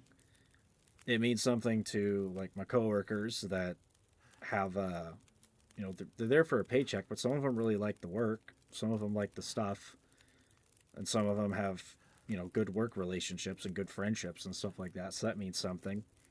And hell, as far as when it comes to the store side, it's that shit may not mean much to me, but you know, if someone's having like a Christmas, or if they like a cute little thing or a gift idea, someone finds meaning in what they decide to buy, and especially if it's like a gift or something, it's kind of a double meaning, because it's like, oh, that means something to me. Maybe that'll mean something to this person, or like maybe they go all out and spend a few hundred on Christmassy shit and like decorating their tree, because we've got ornaments and shit for sale. And at the least for me, up until about like the age of, I'd say about 12 to 14, kind of like middle school era, Christmas kind of had that magic to it, you know? But I kind of saw the consumerism part by the time I was in like 7th and 8th grade, and then it just kind of, I kind of saw it in everything else, and the magic was kind of gone. But and it kind of doesn't help that family life and whatnot kind of took the turn that it did. But for, and maybe it's just kind of my bitterness of some things getting in the way, but if someone's got a good family and it's like, oh, we're decorating the tree, and they're like 5 years old, that shit's magic as fuck. And I kind of wouldn't want to take that from someone if some of the stuff that we do sell ends up creating a special moment, or you know, a very good and magical family bonding time. Real quick, I'm gonna find that. I hope that's not like at a cliff edge or fucking something. I want to find that stash real quick. If it's got something like a fire striker in there, I'll fucking take it. Because then I won't have to worry about carrying as many matches. Which I already carry too many matches. I'm going to be fucking frank here. But if it's got something useful, I'll take it. I'm still mad at my family too.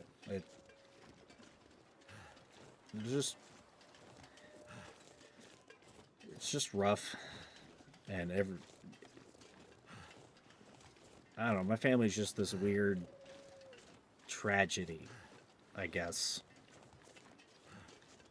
Tragedies of character. I ain't fucking perfect by any means. I probably could have done things better. The thing I'm trapped with, as I've said, is thinking with some of the things that I've dealt with and gone through that maybe I could have done something, but I think at a certain point there was not much that I could do, because a lot of them were just set in their ways. It was the way it was at that point. Where's this stash?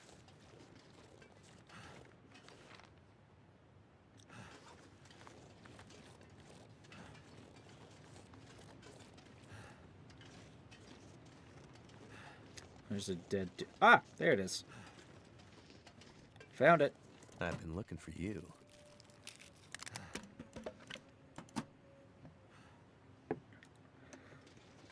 A marine flare. Not anything.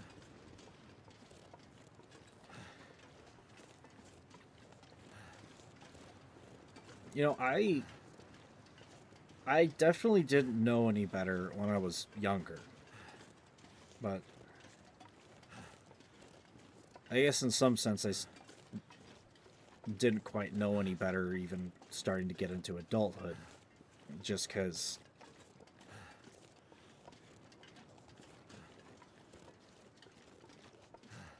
it's hard to it was just hard to do. It was hard to do and say things that could have changed everything when everyone was already caught up in their own business. Appreciate the hug.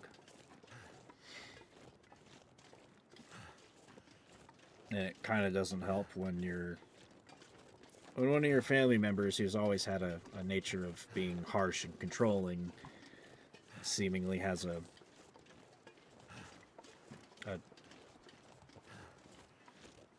quote-unquote divine experience and just kind of has a weird psychotic break, and then the only thing that he does after that is just kind of do the opposite of the things he was told in that divine psychotic break.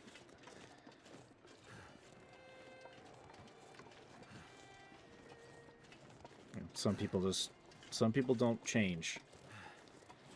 And some people look like they change, and all they really do is just put on a different coat of paint. Oh, god damn it, I'm pooping myself. I'm pooping myself. I just want to die. God damn it. God damn it.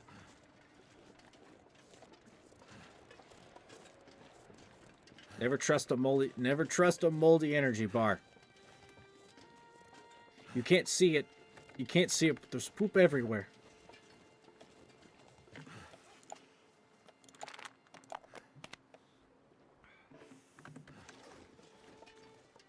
Okay, now I have to go sleep for like 10 hours.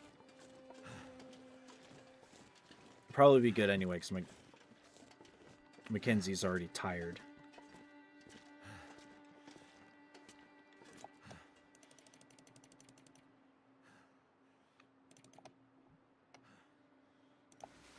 We'll sleep for 12.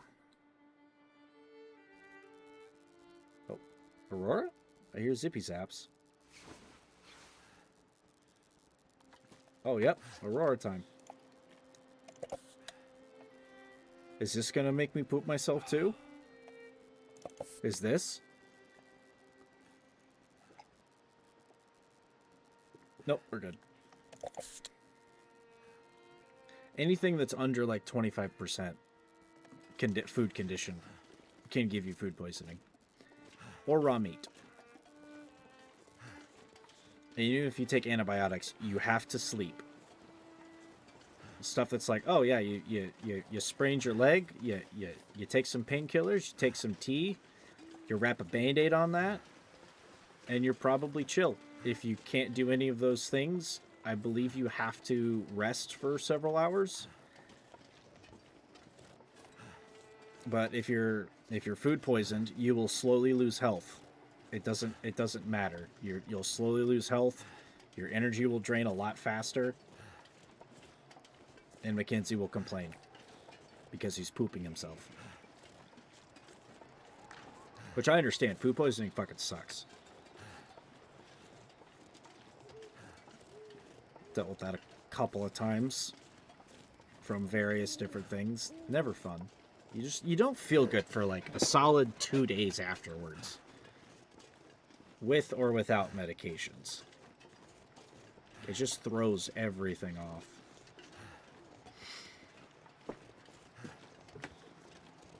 Oof. Yeah, you can't always trust that DoorDash barbecue, can you? I'd imagine that was as rough as it sounded.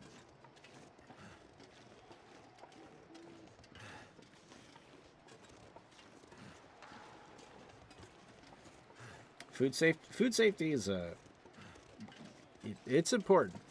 It used to be food poisoning, stuff like that would likely kill you. And sometimes it still does. Let's be frank here.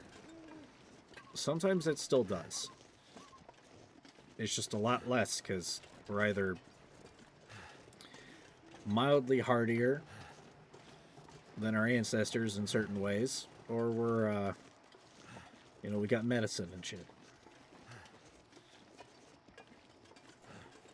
Medicine and shit for your shit when you're shitting yourself to death.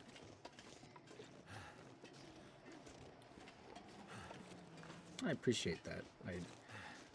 I I don't talk a lot IRL that much at work, or even sometimes even with friends. I don't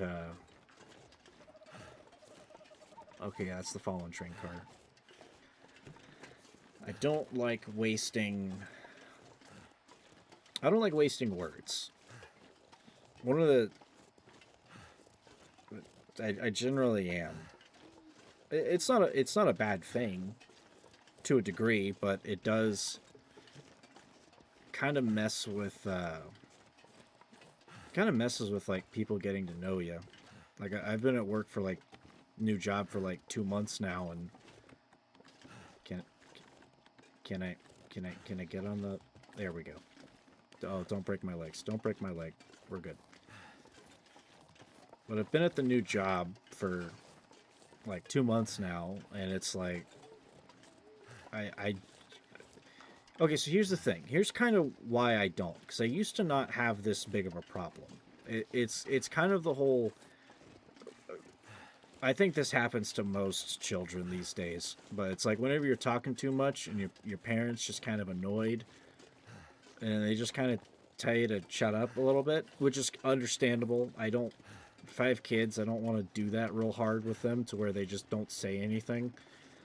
But my dad was always like really ranty, especially when it came to like if he got a spiritual stick up his ass, or if me or my brother were misbehaving in such a particular way, he would just kind of end up ranting and rambling about stuff. There was one day, it was a weekend, and I forget what grade I was in, but he literally wasted an entire Sunday sitting us down for... What the fuck was that popping noise? The lights popping? I think the lights are popping.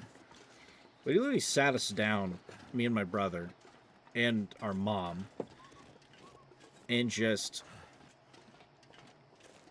I don't even remember what the point of it, what it was, or like what me and my brother did, or what anybody did to get in trouble, but he just rambled for literally about 10 or 12 hours.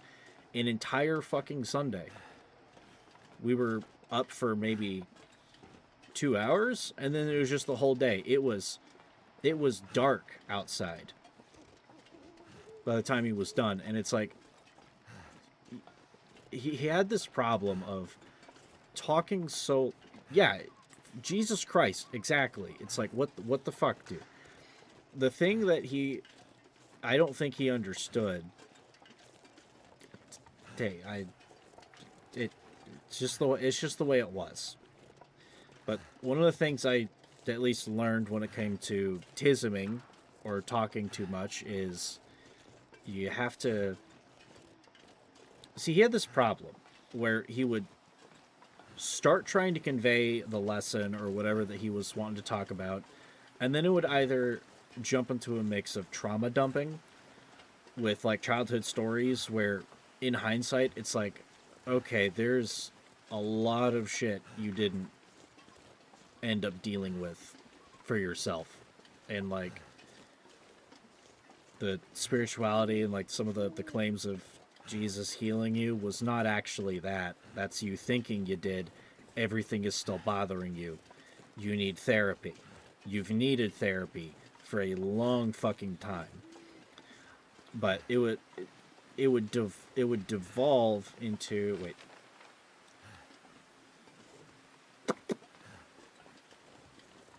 Okay, yeah, take a left up here and we'll just curve around the canyon.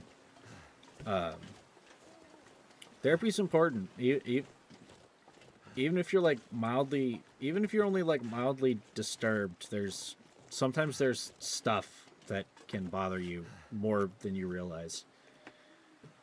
But he would do is he would kind of start on his point, and like I said, ramble into either childhood crap or get into all this, just break into weird pseudo Bibleisms. Get some light up in here. That way the stream's not too dark. It's I keep this game dark enough that when it's this dark, even I can hardly see. Because I like it being atmospheric. Most games I don't like that, but in this one I give it a pass. But yeah, it was either childhood trauma shit he would spout into, or his weird ideas on weird spiritual concepts, and then also trying to talk about this to children and not only expecting them to understand, but like kind of almost like that punishing disappointment. So the teacher starting to exercise liberty stuff for the baby. Okay, I'll see it when you get back. Anyway, I guess just to shorthand that little point there, it was just... There's a thing that you shouldn't do when you're talking to people, and it's basically overloading them with stuff. Especially in a actual physical setting. Because that's not... Constantly tisming or just spouting about your own... No, you're good. You're good. I'm trying to quickly finish the point. But quickly spouting about fucking whatever, even if you're trying to, I don't know, teach a lesson, that's not how you do it. It doesn't...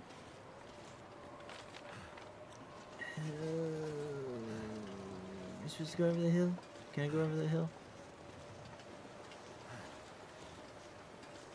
I hope I'm going the right way. It's not too cold.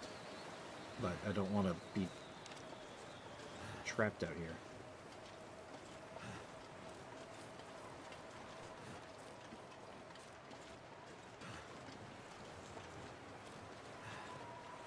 Oh, that's a cliff. Yep. Nope. Nope. Nope. Nope. Nope. No. By the way, TLDR, just don't... If you're gonna try to make if you're trying to make a point or trying to teach something to someone, you don't just go off with other stuff that isn't to the point. You need to convey a lesson clearly and concisely. And then if you have to jumble between all kinds of other crap, eventually your point will be lost. And then the lesson you're trying to teach, or the thing you're trying to say, isn't going to get... I don't like how close that is.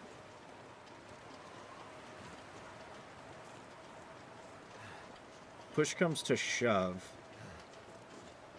I can just break camp. I do have a bedroll still on me.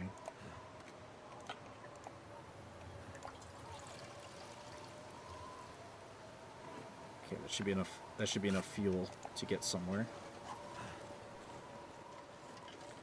But it is cold. Push comes to shove, I just break camp, build a fire, and go to sleep.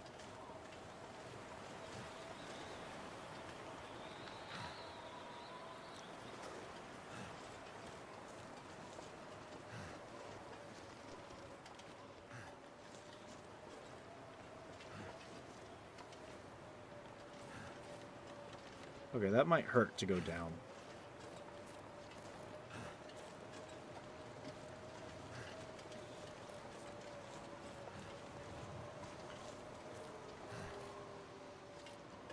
Yeah, that's a drop off.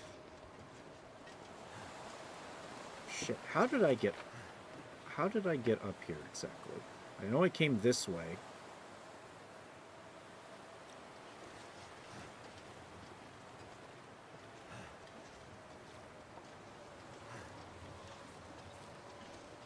Oh, fuck it. We're gonna break camp.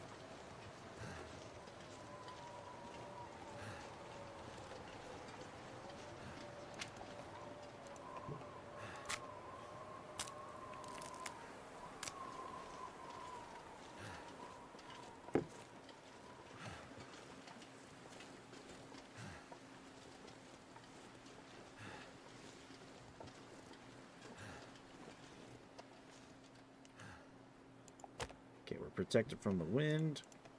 We've got fire logs, so we'll be alright.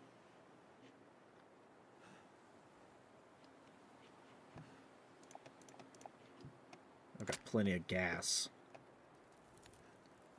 Guess we'll use Looks some. like it worked. Lighten the load.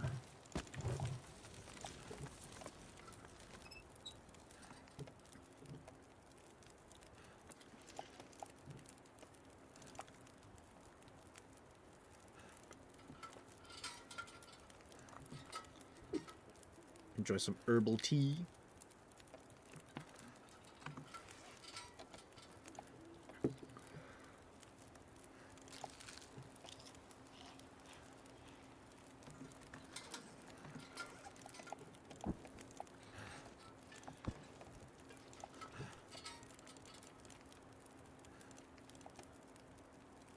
See for a few hours. Hopefully the fire will still be lit enough that I can make some breakfast.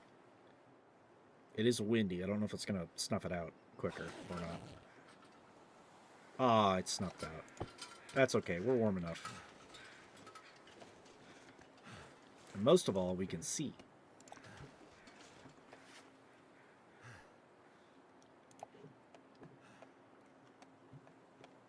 You know, it probably doesn't help that I'm still holding that damn hammer.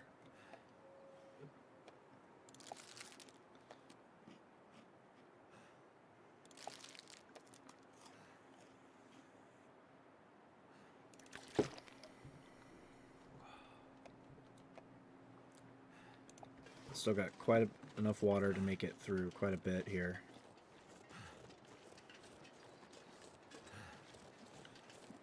So we'll be fine. Yeah, either way, just don't take too long trying to get to your point. Oh, it was a fallen tree. Okay, I thought that was like a cliff edge. No wonder I didn't see that at night.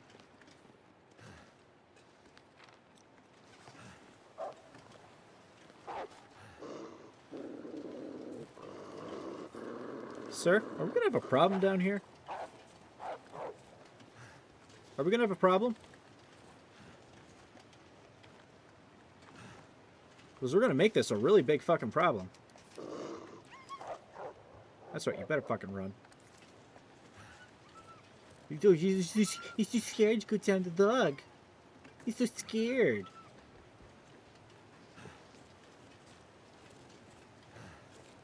You know what else you should be scared of, pal? 303 British.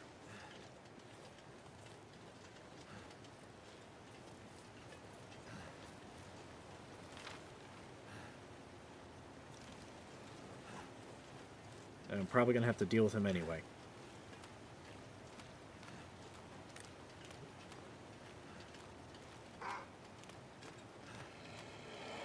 Yeah, fuck it. I'll use a bullet. I've got 5.5 full reloads. Sit down, son.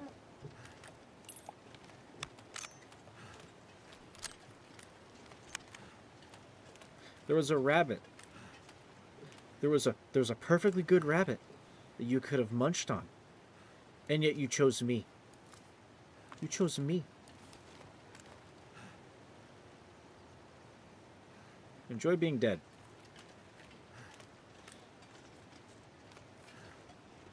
I will not even take your meats. I cannot hold them. Enjoy being a corpse.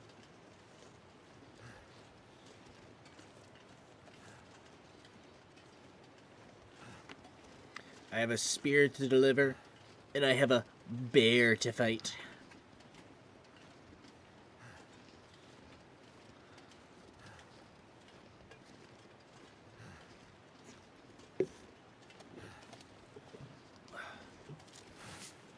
Oh.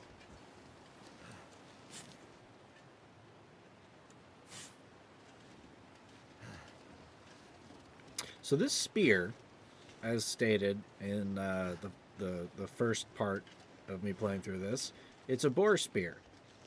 It's just really fucking big. It's like 10 or 12 inches is just the blade alone. And a boar spear, the point is to have the boar charge you. And you basically stick this spear. It's literally the same thing. It's just tiny. It's just bigger. You have a big spear. You stick it into the ground, and you just kind of let the boar run at you, and you just angle it, and it will use its own momentum to shove the spear down its throat. That's the point.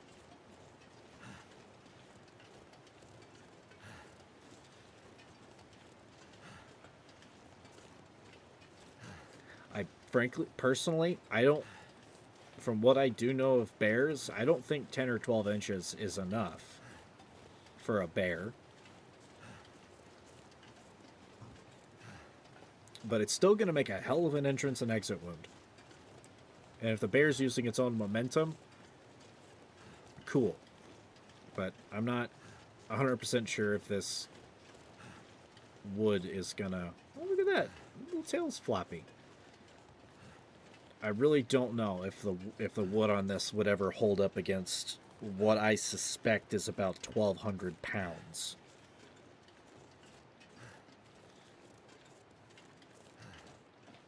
But you stick this bad boy in him a little bit, it's gonna hurt.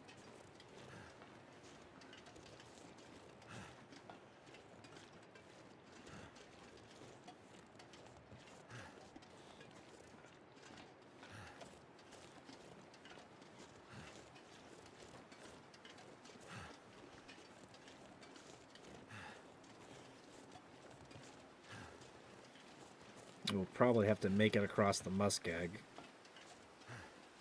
Maybe with the bear chasing us. We'll see. I forget how the rest of this goes.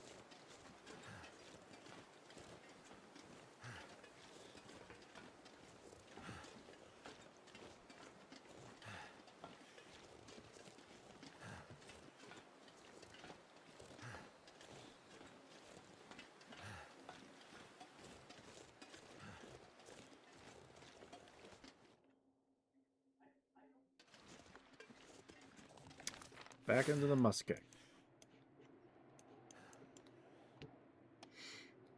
So we'll hit up that supply cache when we have to go for the radio towers, because we're going to have to.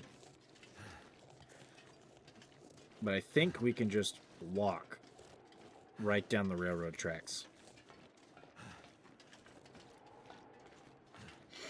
I don't think there's a lot of shelter points in this area besides the old Spencer's estate, but I do have some stuff stashed there. But I don't think I'm gonna need it.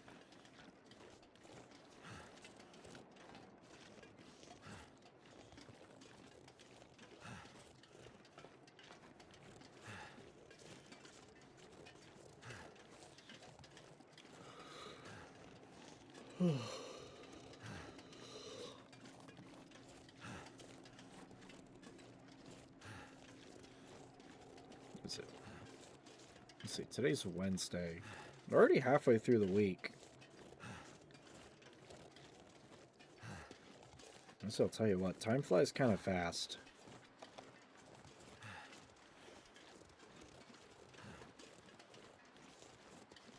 Hey, you stay over there. You stay over there, pal.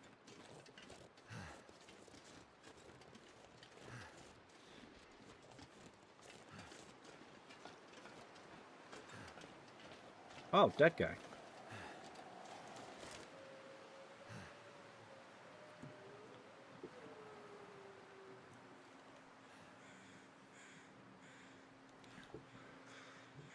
Oh, this guy left Milton. First it was the likely fucking rancid meat, and this rained ankle, then the fucking convict out of nowhere. Gave him the slip by falling down into a damn ravine. Of course, that's when the effing wolves came. Dropped my stuff and ran as much as I could with a sprained ankle. If you're reading this, this is as far as I got. Well, that's what you get for being an eco-terrorist.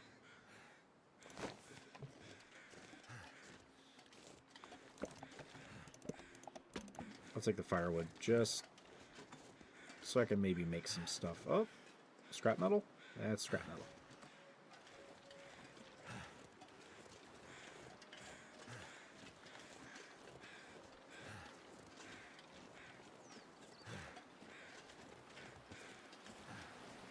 Honestly, the improvised tools part isn't really necessary in this one.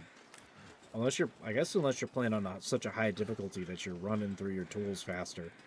Which I'm on the middle difficulty. You get one that's kind of trivializes some of the survival elements, makes animal awareness less. Mostly with the hostile creatures. So it makes it easier. And then you have this one, which is kind of a balance of everything, where it's still kind of hard if you don't have good stuff, and if you aren't careful, you will run out of resources, run out of food, all that business. Then you have one where it's just Nature is not your friend. You're gonna have a bad time.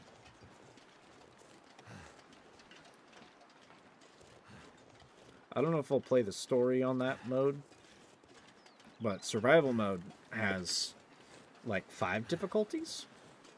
You've got one that's basically the same, where it's like, yeah, you could basically just spend some time and explore, and everything is very forgiving. And then you have, I think it's called that's Pilgrim. Then you have Voyager, which is, I guess, kind of like this difficulty, where nothing is terribly harsh, but if you don't prepare and if you aren't careful, you can screw yourself. You have one that's a little bit harder, where stuff is rarer. There's less regular items that have spawned. You have to actually make, like, scavenge more, scavenge harder, because stuff just isn't there. Oh, Jesus. Hello there. Nashi Arts, thank you for the fucking 22 people. Jesus Christ, hello. It's a mango rave. Who? Hang on, I need to look at that emote. What is that? Pony people. These are my people. Hello. Welcome. Welcome. That is an adorable emote. What do you got there? What do you got there? If the sound cuts out, Nashi Party. Ah, that you got an actual raid emote. That's fucking cool. Yeah, if the sound cuts out, it's because I'm alt tabbing. Well, how y'all going tonight? I'm enjoying some cold game. It's great. I have to kill a bear with this soon. And maybe that guy over there. We'll see. If he bothers me, I've got a rifle. You doing well, so new pwn. Ah, thank you for the raid. Thank you. I am semi-new pwn. I've been on the streaming bits for about a year. Some time off here and there, but trying to get back into it. Well, I have been getting back into it, and it's been going fun so far. It's been a good time. I've been on Twitch for a while. My profile may say for a few years, but I tried jumping onto Twitch just to kind of try it out years ago, but because of a type, like my job, I just didn't have a lot of time. And then, like, a year and some change ago at this point, I was like, well, I've kind of already got this and some stuff set up, so let me just do it for like a solid year and see how it goes. Some small growth. Twitch is very hard to grow on if you aren't doing things like cutting clips and doing crazy stuff that gets you a lot of attention, or I guess just being really hostile and volatile on the internet, which I'm not that kind of guy. So I've been kind of around, just like sitting in the corner. I'm like that, you know that NPC meme where it's like the guy sitting in the corner of the party, and it's like, these people don't know I have a Twitch channel, or like, these people I don't know. That's a wolf. Hold up. We're just gonna. He's having dinner. I don't want to interrupt him. This ice might interrupt me though.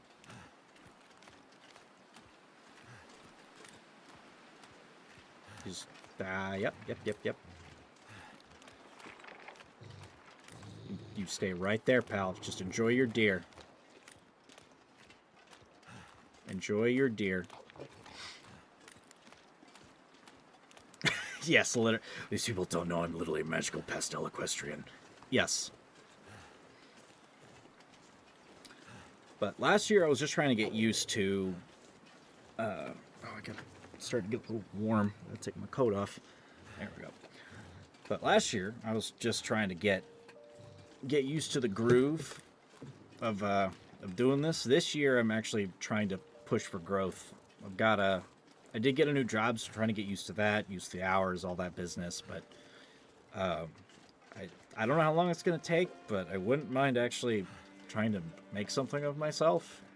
It'd frankly be a lot funner than being stuck as a wagey all my life.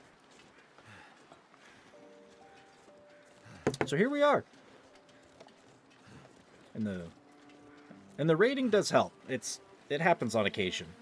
This is the biggest one I've actually had so far, frankly. My last biggest was like 12, which that was shocking, but like fucking 25-ish people at this point. Hell yeah. I'm also not part of any like little streamy communities and stuff. I'm very on my own right now. Mostly because like, okay, so like the whole like VTuber thing with like pony VTubers are kind of their own little space outside of, like most things when it comes to pony people and pony stuff. It's kind of its own thing. We're like furry adjacent, right? But we're just different enough that we're kind of not that. So there's some overlap, but there's not a ton. It kind of goes the same with VTubers, where pony VTubers and stuff are their own little space versus everybody else. So, I'm also just given with all the VTuber space drama, it's like, I don't know if I want to be a part of all that. Everyone seems to be at each other's throats. And it seems like the only way to be a big VTuber is to be politically active or whatever. And I don't know if I want to do that because I'm tired of politics. It's all dumb. Everything is stupid. I desire equestrian monarchy. Where are my mayors? I want my mayors. Yes, thank you. Share the love with every pony streamer. We all need it. Ponies need more attention.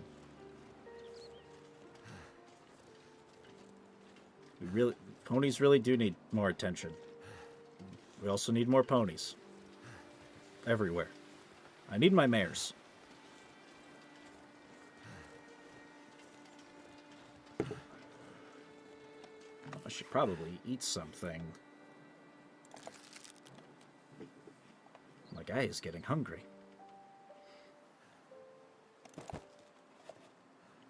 Are you a streamer at all? Considering you have the raid and everything, I figured you are. How's that all going for you? And considering the size of the raid, you're probably doing pretty well for yourself. Self-promote. Go ahead. I don't care. I'm too tiny to care. I will take all the friends I can get at this point to grow this.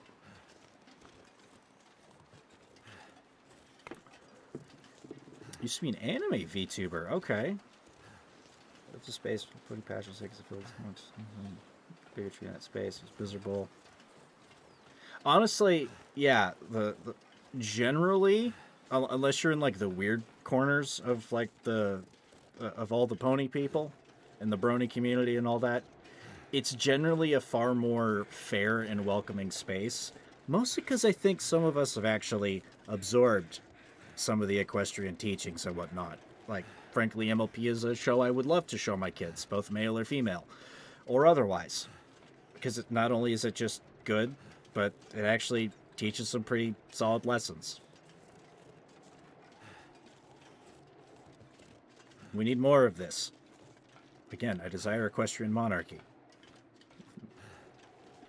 The Channer corners can be particularly gross. Yeah. Or the Gooner corners. But I do love me some hot mares.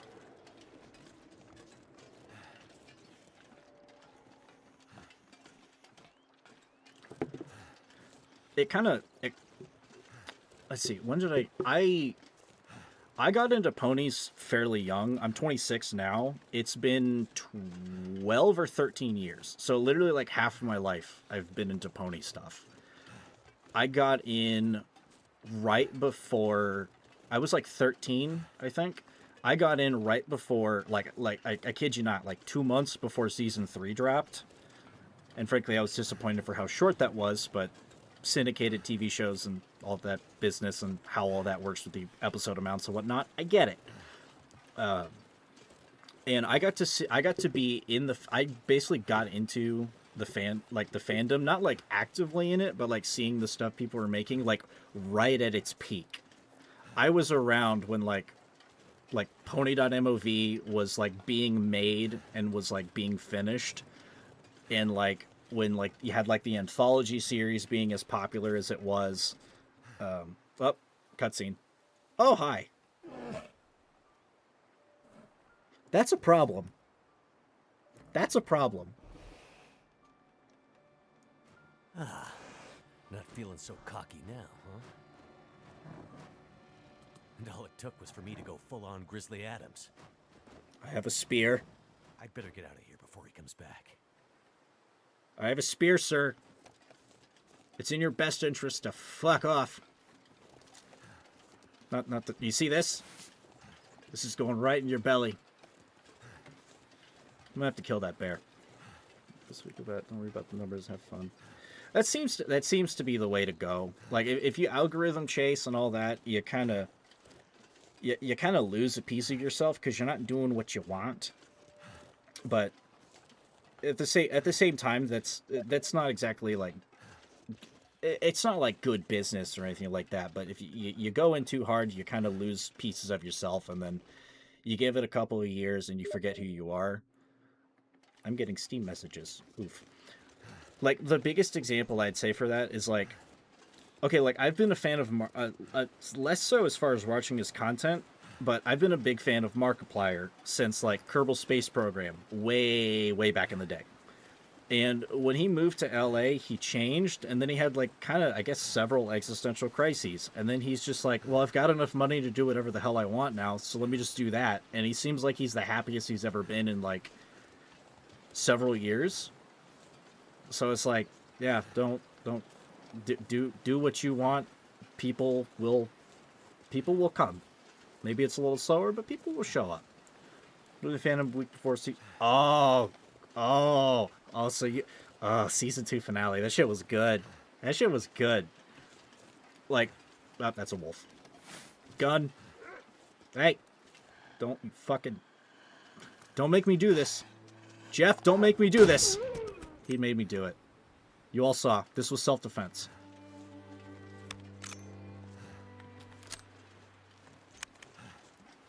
I'll take that shell casing. You chose poorly, sir. Okay.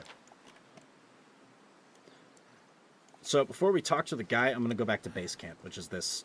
I got a cabin up here that I've been shacking up in. Yeah, I got, like I said, right before season 3 aired, so I got to go all the way through season 1 and 2.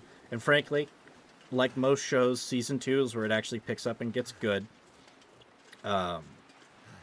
So it was peak. It was an absolute peak time.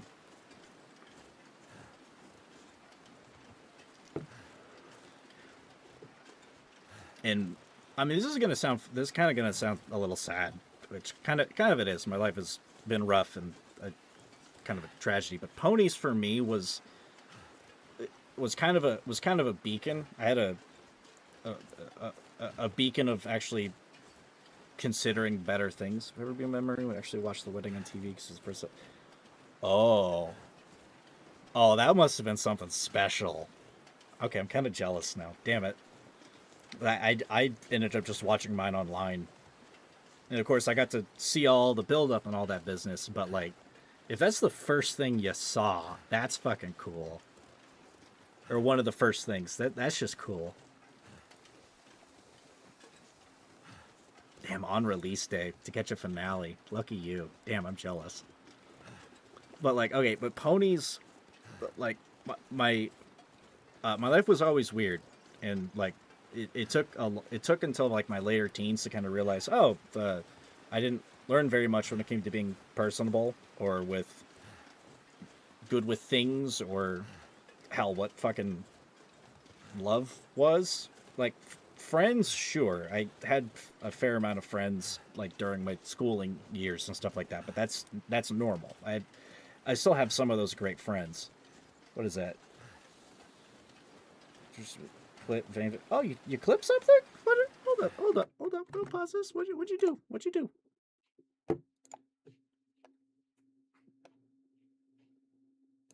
is this? Oh, I have a spear. I have a spear, sir. Oh, you did this little bit. Okay. Fuck off. You see that? Okay. Thank you for that. Thank you.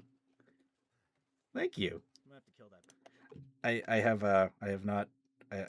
I've never actually clipped anything on Twitch. There's a resident clipper. Oh, thank you, Feather. Thank you. I appreciate any and all little clippies. I should share that somewhere. I do have I have a YouTube end that I'm dual streaming to. Don't tell Twitch I said that. They're getting really pissy about that stuff. But I do have a YouTube end where I want to do some stuff on there this year. I've done a couple of things, not very much. But the Twitch clips and stuff I've never really done. Half the time I don't know what's interesting, even to me when I have an interesting bit. I just don't end up doing things, but I also don't find myself the most particularly interesting. So sometimes I'll go through some footage of like a week's worth of streams, and then it's like I don't know what else other people would like. This is just like, this is Tuesday for me. Like, I've got a couple of shorts on my YouTube bit where I was playing Tarkov with one of my friends a couple weeks back, and there was a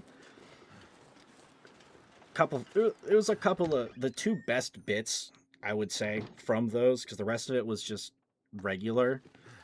But being in the dorms on customs in Tarkov, and then while your friend is trying to do a quest, and to do that quest he has to wear subpar armor, and then him just getting lit up on a stairwell because the boss and his boys were there, that's kind of funny. And then dealing with him and getting revenge, also very funny. Well, sort of funny, but it was cool. I've got your number, Rashala. I've got your fucking number. But as far as for everything else, I've done things like, usually whenever like Helldivers has something new that's coming out, I'll end up doing some of that. It's been like the last time I played it was when this last Warbond showed up, and I still haven't even finished the Warbond. I've been off of it for a bit, either doing a little bit of Tarkov with the boys, or playing this, or taking a day break or something, just because I've got stuff to do like after work or whatever. Good lord, I'm heavy. Ugh. I need to alleviate that. One more. Where'd I put my accelerant? Okay, this crate is basically almost full. But anyway, otherwise, I don't know what's interesting for me. And half the time it's I as far as I can tell, I seem to do better when I actually have chatters to chat with or things to play off of, and that doesn't always happen. And being tiny, you're not exactly prioritized when it comes to, hey, here's what Twitch or YouTube would want to show you, because there's people here, and where there's people is where we'll send things, because then we'll advertise and all that business. And it just kind of gets lonely for a little bit. Sometimes my friends that I've met, like if you saw in the chat further up, a guy named Watson, I actually met him streaming several months ago at this point, and we've actually become friends. We do stuff. It's been a bit since we've done stuff together, just because with my new schedule, it's kind of messed with things. And he has a job and he goes to uni, but he'll pop in on the stream, say hello, and have some stuff to chat about and all that business. It's good, but being small is lonely, frankly. Should I store this food? Do I have food stashed in here? No, I don't. Do I have food in here? Oh, wait, no. It's the cupboard downstairs. Not the cupboard, the cooler is where I put all my food. It's been like days, in-game and out of game, since I've been back here. I've had to make a bear spear. Gotta kill the bear. Gotta kill the bear. That is fun. I do very much enjoy the streaming, though. It's occasionally when someone does pop in and chat and whatnot, it is pretty fun. But I was talking earlier before you raided about to Watson before he had to take a step out because he's in uni right now. Like I'm a much quieter person IRL, even if I'm with company, I don't believe in like wasting words. But because at a certain I in my childhood, my dad would always go on long-winded speeches and talk about this, that, or the other without ever like getting to the point. So at a certain point, it was like I learned pretty hard that if you just talk too much about things that people aren't interested in, because at many points I just wasn't interested in whatever he was saying, because he was just talking loops and talk about the same exact stuff and talk about things I didn't understand, because there's just a lot of things that like a 12-year-old isn't going to understand, and it's you just kind of wasting your words. And it's like, well, maybe don't waste my words and annoy the hell out of people by constantly going off about this, that, or the other. But with streaming and stuff, that's kind of the point. So in a way, it's been a mechanism to actually talk and sometimes get some of my thoughts out.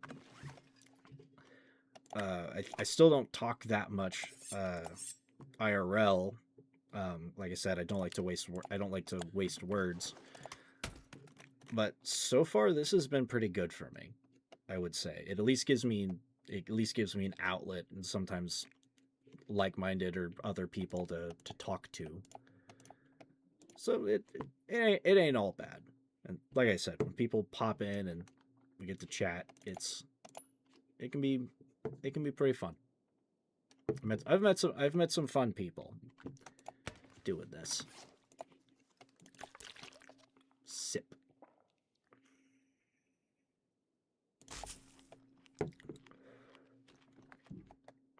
How long have you been streaming it on Twitch? And like, what do you usually do? I'm curious. Because with pony stuff, that could be kind of anything. We kind of, like real equestrians, we kind of just carve out our own niches, and then we just throw ponies on top of it, and that's just kind of the thing. So like, what do you do? Am I still too heavy? I could probably drop some matches. I don't need all of these.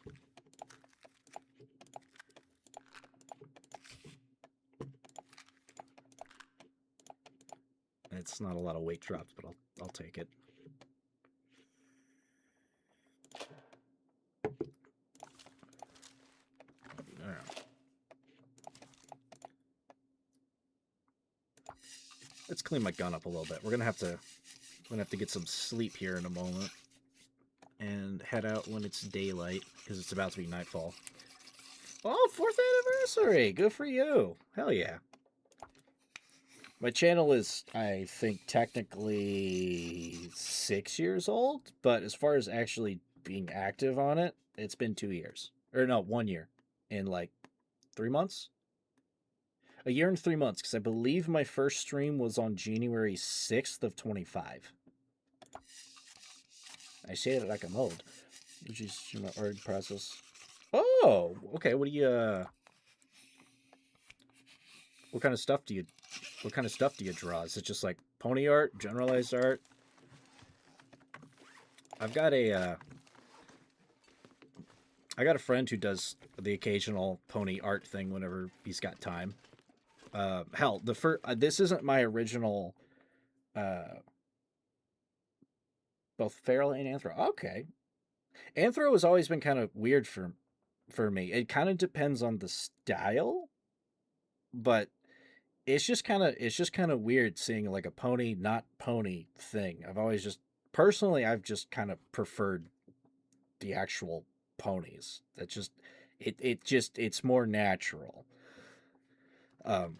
Anyway, I have a friend who actually made my first original model. This is one that I've actually paid for, and was made by an artist that I met through streaming and then met on Twitter, or conducted business through like Twitter and stuff like that. But my original model was actually like the first one a friend of mine ever threw together. And can I might. I wonder if I can I dual horse? Hold up. Hold up. Hold up. Where is my old software? I might be able to dual horse so I can show it to you. It's a little different. It's a little simpler, but it's adorable.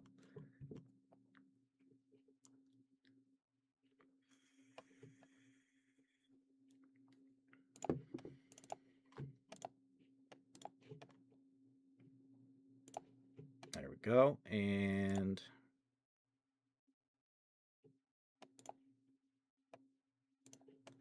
are you gonna do it? Why does it not want to do it? Well, you know, is it because I'm already using this one? Can it not do two things at once?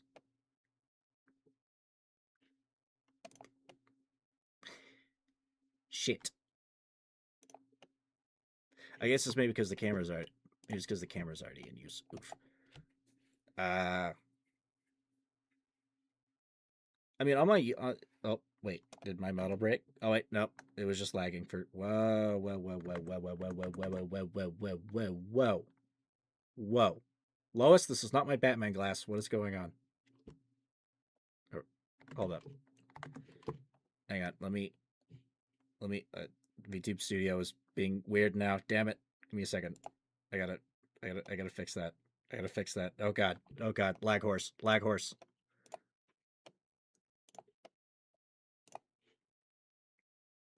But on my YouTube bit, I do have some old I started playing through Dark Souls, starting with 2, which was kind of an odd order to do it. Give it a second. It's gotta load it all up. It might get a little funny till the camera's done.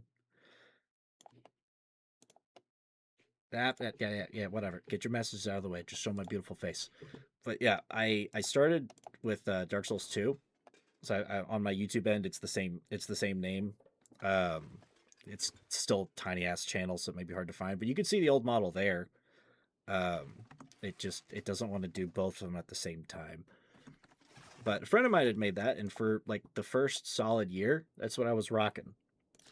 I probably could have just stuck with that. And in hindsight, it would have saved me some money, frankly. But I kind of wanted it. I've almost got this sucker all the way completely paid off. And frankly, it's adorable, and I've got bits that flop around and float. And the eyeballs are adorable. So it works. Worth it in the end.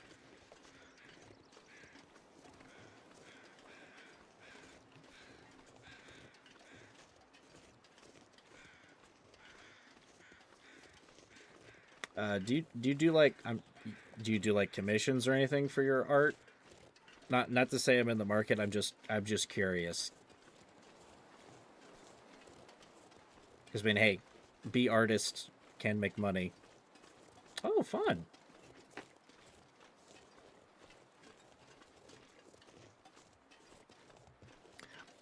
I'm not. I've got a couple art. I've got like 2 artists that kind of already work with, but they do generalized stuff, not necessarily like pony specific stuff. Probably probably after summer, because summertime at my job is when the slow season kind of starts, and I may be getting less hours. I need to save my money in the middle of this shitball economy. But there are some little assets and stuff that I would kind of want. Like I at some point I want some like character stills so that I can do some stuff with like videos, because like I want to do more videos and stuff this year, and like do some editing on some things, or like do some I kind of like to rant and ramble. I don't know if that's obvious already. Sometimes about stuff, sometimes just in general. There's a lot of things I've wanted to talk about, and sometimes have bits and pieces, but it's very scatterbrained. It's one of the cons of having unregulated ADHD. But character stills, at least as far as like throwing something edited in there, or like video essay stuff, I think would be kind of fun. But I at least want to do that a couple of times with what I do have, which is very little, but I want to do that just so I can kind of figure out how to actually get my damn thoughts together and like get used to it first and then throw some stuff together.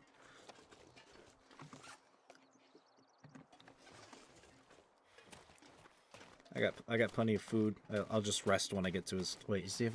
No, I can just drop my bedroll down. But we gotta talk to the old trapper.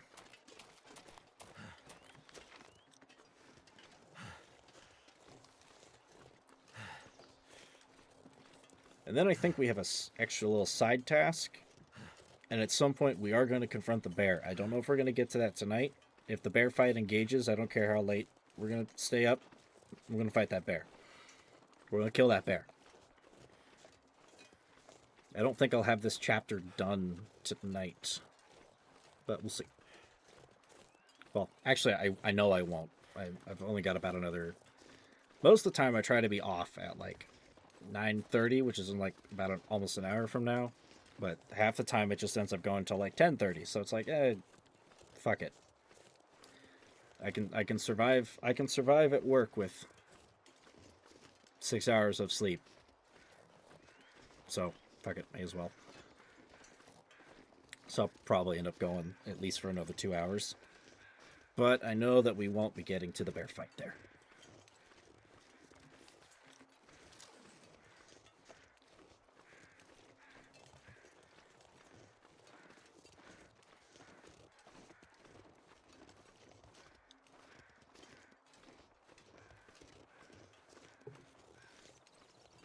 Do you have like VODs or like art clips or anything like that on your Twitch?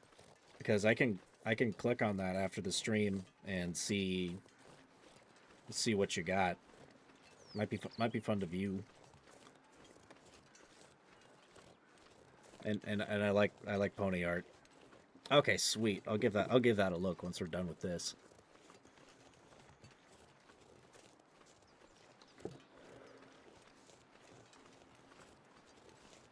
It's been a while since I've watched like any like either time lapsed or like live drawing stuff, but I've never been too much of an artist as far as like having like good technique and stuff, but it's just calming to watch.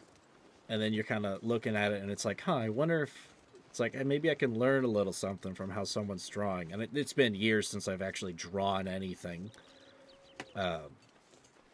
But there's fun little things that you can learn by watching other people do art. Trapper, are you still alive? Yes, he is. Did you find it? The legend. Shh, might be silence one, in the theater. but the spear is real. Maybe the legend is also real. Let's hope so, for your sake. Yeah, the bear is definitely tracking me. You have any luck with the radio? I did. Did you see the lights in the night sky? The aurora? Well, when that flared up, the radio came to life. Just lit up. Started spitting out noise, but it was all gibberish. Bits and pieces of things. Music. Talking. I think it needs more range. A more powerful signal. If we could find a way to boost the signal strength when the aurora is active, we might be able to get a message out. Let me guess. You have an idea. You're starting to get it, Mackenzie. I was digging through some old geological survey maps. Those look like military insignia stamped on there. Focus, Mackenzie! Now, this survey shows a series of radio transponder towers that cross back and forth across Great Bear. Now, why would those be there? Good question. But for another time. We can use these. How? Each tower has some electronics that'd serve like a signal booster to make sure the message gets to the next relay. Okay. Well, you get me 2, maybe 3 of those, and I might just be able to rig us up our own signal booster. You might, huh? It was I nice guess I need meeting to you do too, this while Nashi. Old Bear decides if I'm going to become the next I chapter appreciate in the his raid. Don't And be silly. I appreciate finding Spencer's another bear pony in would the be long wild. gone by now. That was 150 years ago. Maybe he Hearts has, and hugs I indeed. don't know, genetic memory. Ridiculous idea. But there's definitely a bear out there. Enjoy He's your meal, definitely interested in whatever it you. may be. May it be nutritious and fill your belly. Chances. Says the guy safely inside the wooden cabin. Damn it!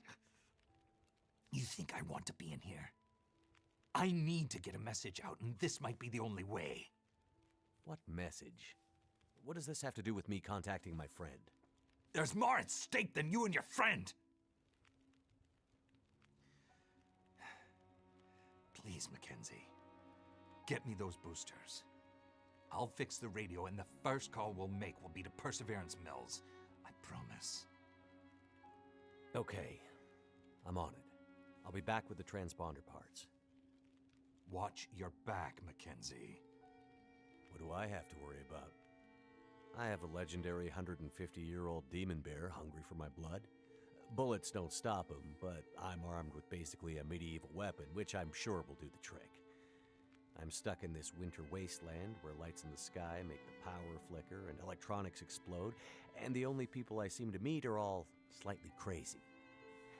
And this is all after I crashed my plane deep in the wilderness and somehow lost my ex-wife along the way, and I'd really kind of like to find her back. And don't forget about the wolves. Let's get on with it. Well, I was gonna kind of explain a little bit of the context and story, because I kind of just shoved y'all into a cutscene here without any context. Kind of slightly summed it up for me there. TLDR, basically, we play as William Mackenzie. Well, at least for some of this. Sometimes we get to play as his ex-wife. That is the next chapter. That much I do know, because I've played up to chapter 4. This game was not complete as far as the last chapter until literally like last weekend, which is why I'm playing it now. But I like to call this game Canadian Apocalypse Survival Simulator because off the coast of Canada, there's this island called Great Bear, and William Mackenzie was one of those little like hopper pilots where they would take like a plane or like a seaplane out and run deliveries or like take people to places across Canada or like island jumping and all that business. His ex-wife suddenly shows up and is like, I've got this mysterious case, and I'm a doctor, and I've got to get this to someone because it's important.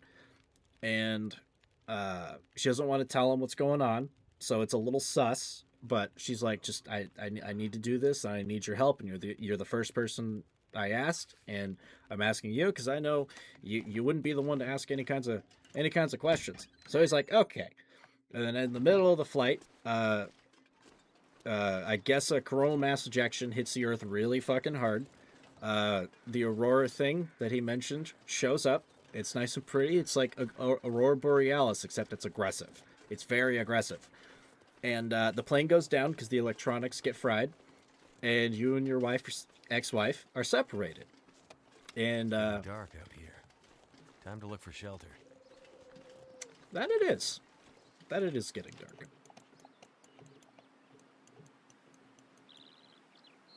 Okay, so lake gunshots. Wait, is there... okay, I know there's a tower. Oh, they're all in the Muskeg. There's a busted tower on... There's a radio tower on this hillside. Or it's this one. I want to say it's this one because it's on the left side of the railway. I thought I'd have to go to that one, but I guess they're all three in the Muskeg.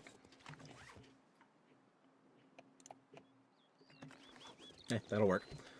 But yeah, you and your ex-wife get separated, and in the middle of trying to, you got to survive. You got to keep away from the cold, which I don't have to worry about that because I've got some bomb-ass clothing. And then you got to find your wife and help some people along the way. And like Mackenzie said, most of the people you kind of come across are kind of crazy. Great Bear was a place that was starting to have some development as far as kind of civilization and industry, like mostly mining and logging and fishing and stuff like that. But there was a funny little group of eco-terrorists calling themselves the Forest Talkers that decided to ruin some of that. Some of it for good reason, some of it for not. So the place just kind of dried up. Or nature just was really mean and broke things down over time. So the place was kind of already going through its own mini apocalypse before the actual apocalypse showed up. And now everything is screwed up, and people are freezing. The animals are getting weird. They're getting real aggressive. They're skittish. They're weird. And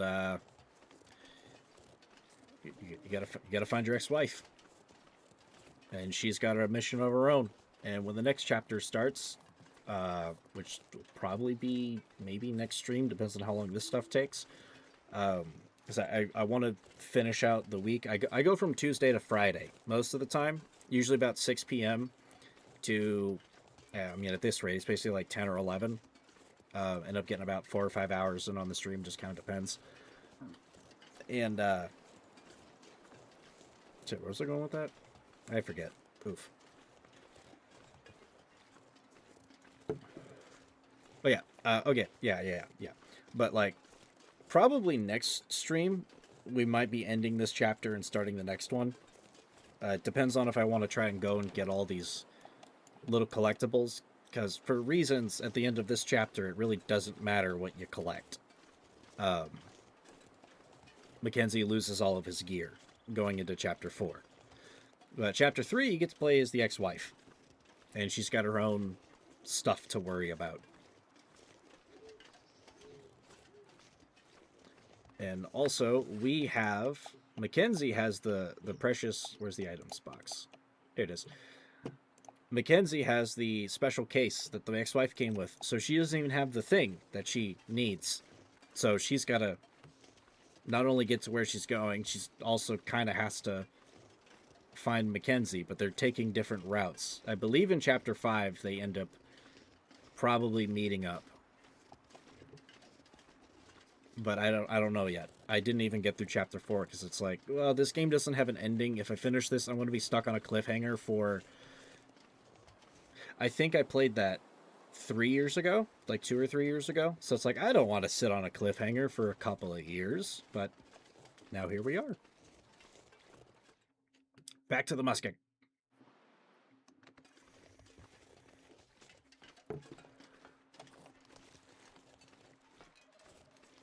If I remember right, that bear is now actually on the hunt for us.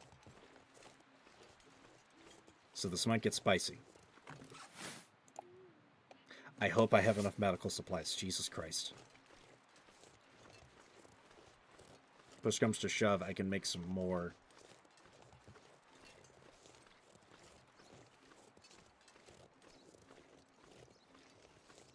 Alright, so where we gotta go first?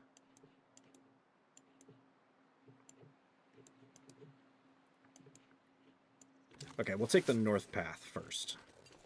So we're going to avoid as much of the lake water as possible because the ice is thin. Unlike the last zone, Mystery Lake, where you can just walk across the whole lake. Nope, this stuff is thin.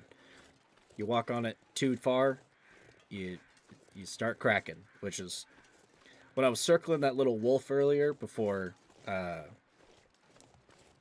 Was it Featherfoot? Hold up, let me scroll up on chat. Yeah, before Featherfoot ended up clipping that thing, when I was watching that wolf dying on that deer, which it's been sitting there eating that deer for like several in-game days, by the way, at this point, the ice started to crack, and I was only like 12 feet from the shore. Yeah, don't need to do that. You fall in there, it gets cold, you get wet. It's not fun. I don't want to deal with that.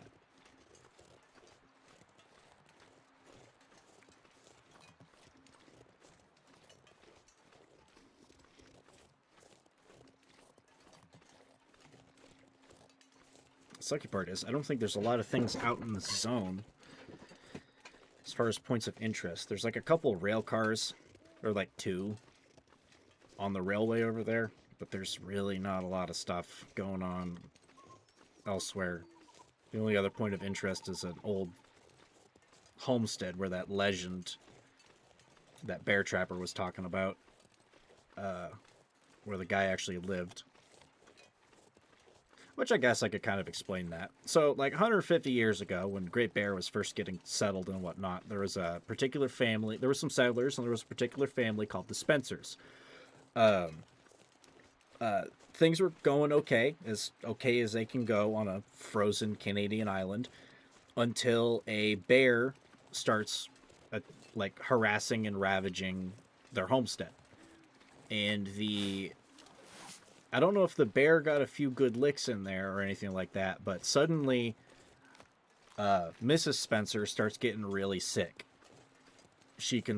I don't know if it was a type of flu or something like that. It's not the most well described, but it's like a bout of madness, but also like, I guess like fever, flu symptoms at the same time. She wasn't getting better. Nothing was going on. Mr. Spencer was kind of superstitious, I guess. And he's like, well, that bear's got an evil spirit, and that evil spirit has attached itself to my wife. I gotta go kill the bear. So he gets a bunch of dudes together. They all grab their rifles, and they start going out into the muskeg, which is around here in some of the surrounding area, and they go hunt the bear. Well, their rifles don't do shit to this bear. It is practically bulletproof, which, if anyone here has ever studied a bear long enough to know exactly how thick they are... Oh, shit. Hey. Hey.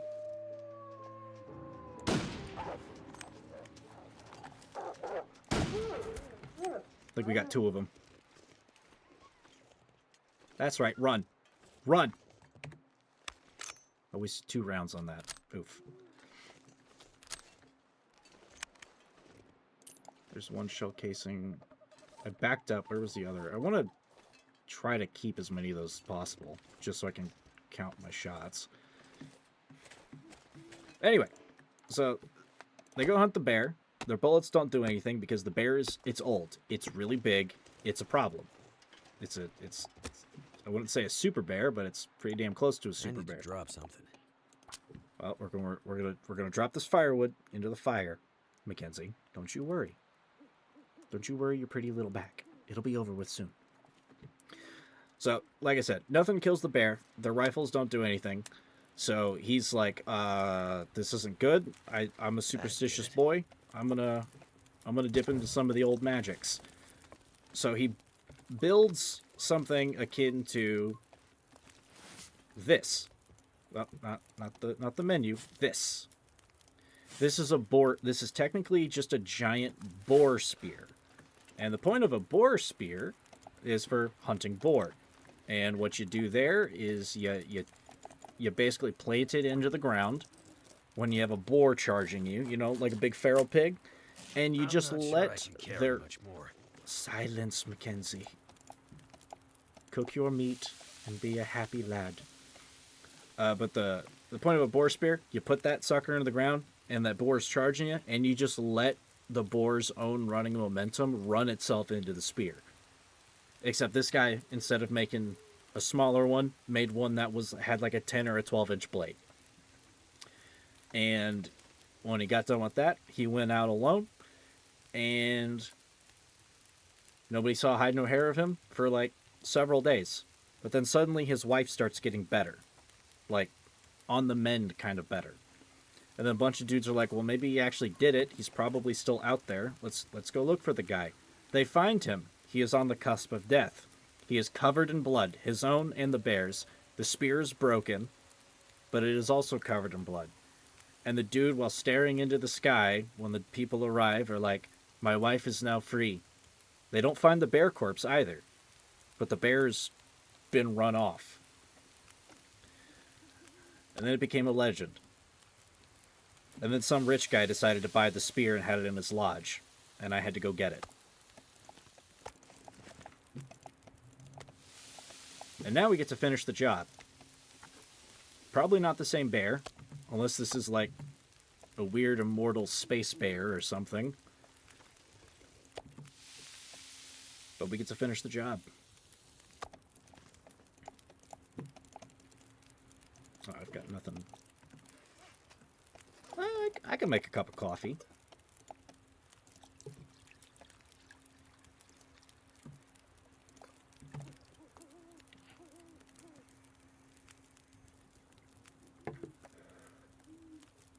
Okay, I know there's another wolf out there. Yeah, I'll take this just in... Oh, wait, no, I'm gonna need water.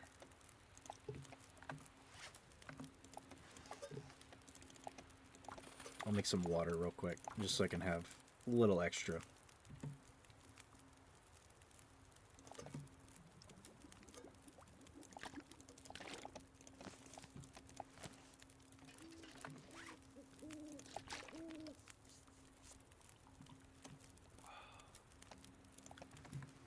So yeah, that was bear killing story time.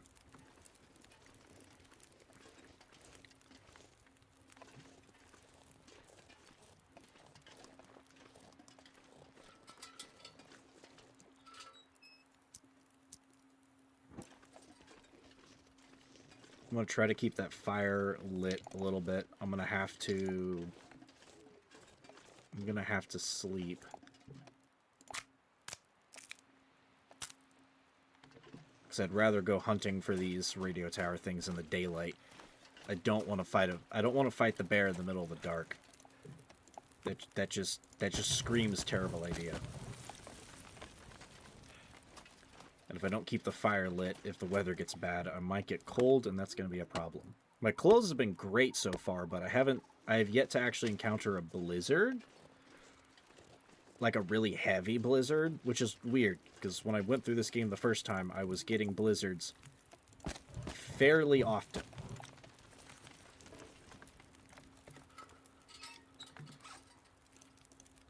I don't know why they're not around now. I should probably eat.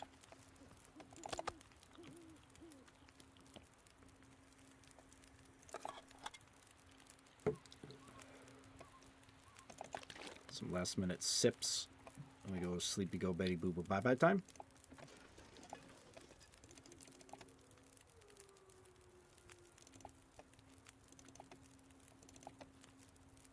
Let's do 7 hours. I think that should be enough for the sun to come up.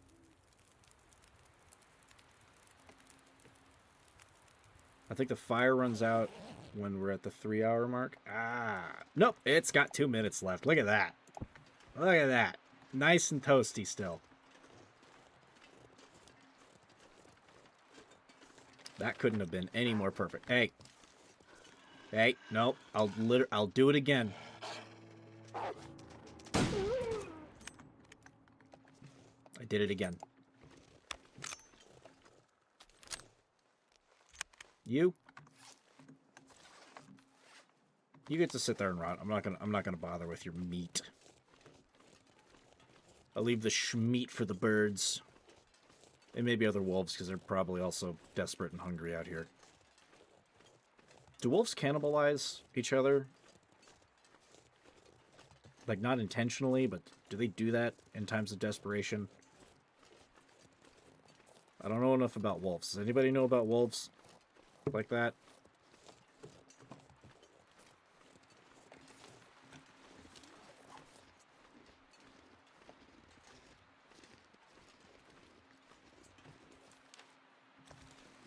Is that passable? Maybe. That might be passable.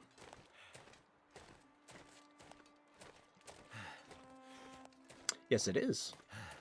Huzzah!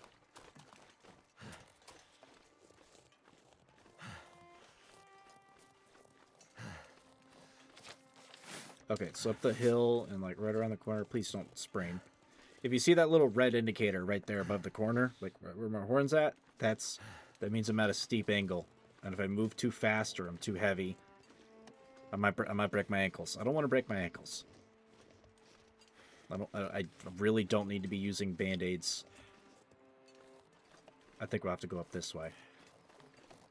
I don't need to be using band-aids and painkillers right now when there's literally a bear that's going to be hunting me very, very soon.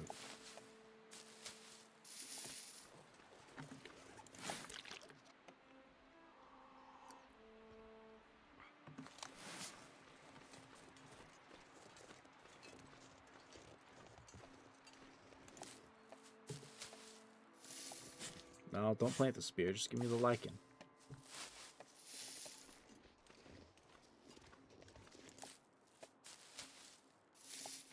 that should be enough for some stuff.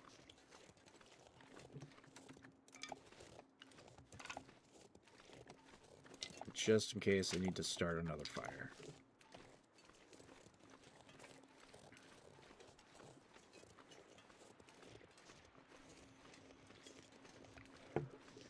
Also, as a ponies person, I have a mild confession to make. I haven't finished the show.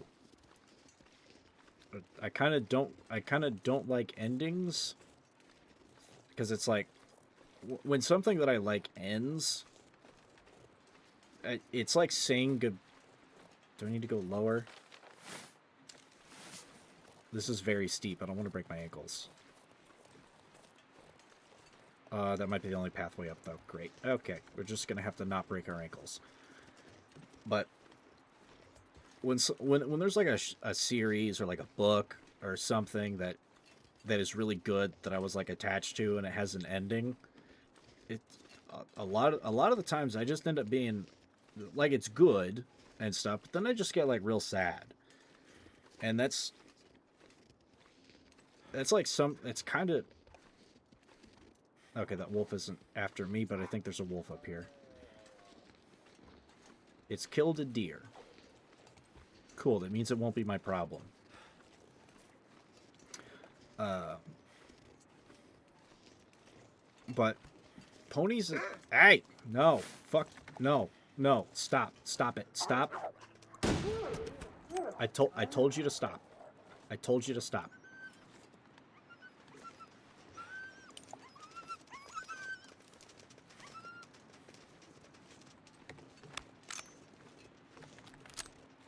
Well, now they're both not my problem. But ponies was such a impactful thing for me that it's like watching that end I feel like in some way would like hurt, like in a very deep way. But at the same time, I have some criticisms with how the series was later on, past like okay, when season 3 started, because like Lauren Faust got booted after like season 2, and it's been a while since I've looked up why. I just remember like she kind of wanted to tell a story and Hasbro kind of wanted to sell toys, kind of thing. Things changed a little bit with the writing and stuff. There's a couple of episodes in season 3 that I don't necessarily know if were influenced by Faust, and they feel weird.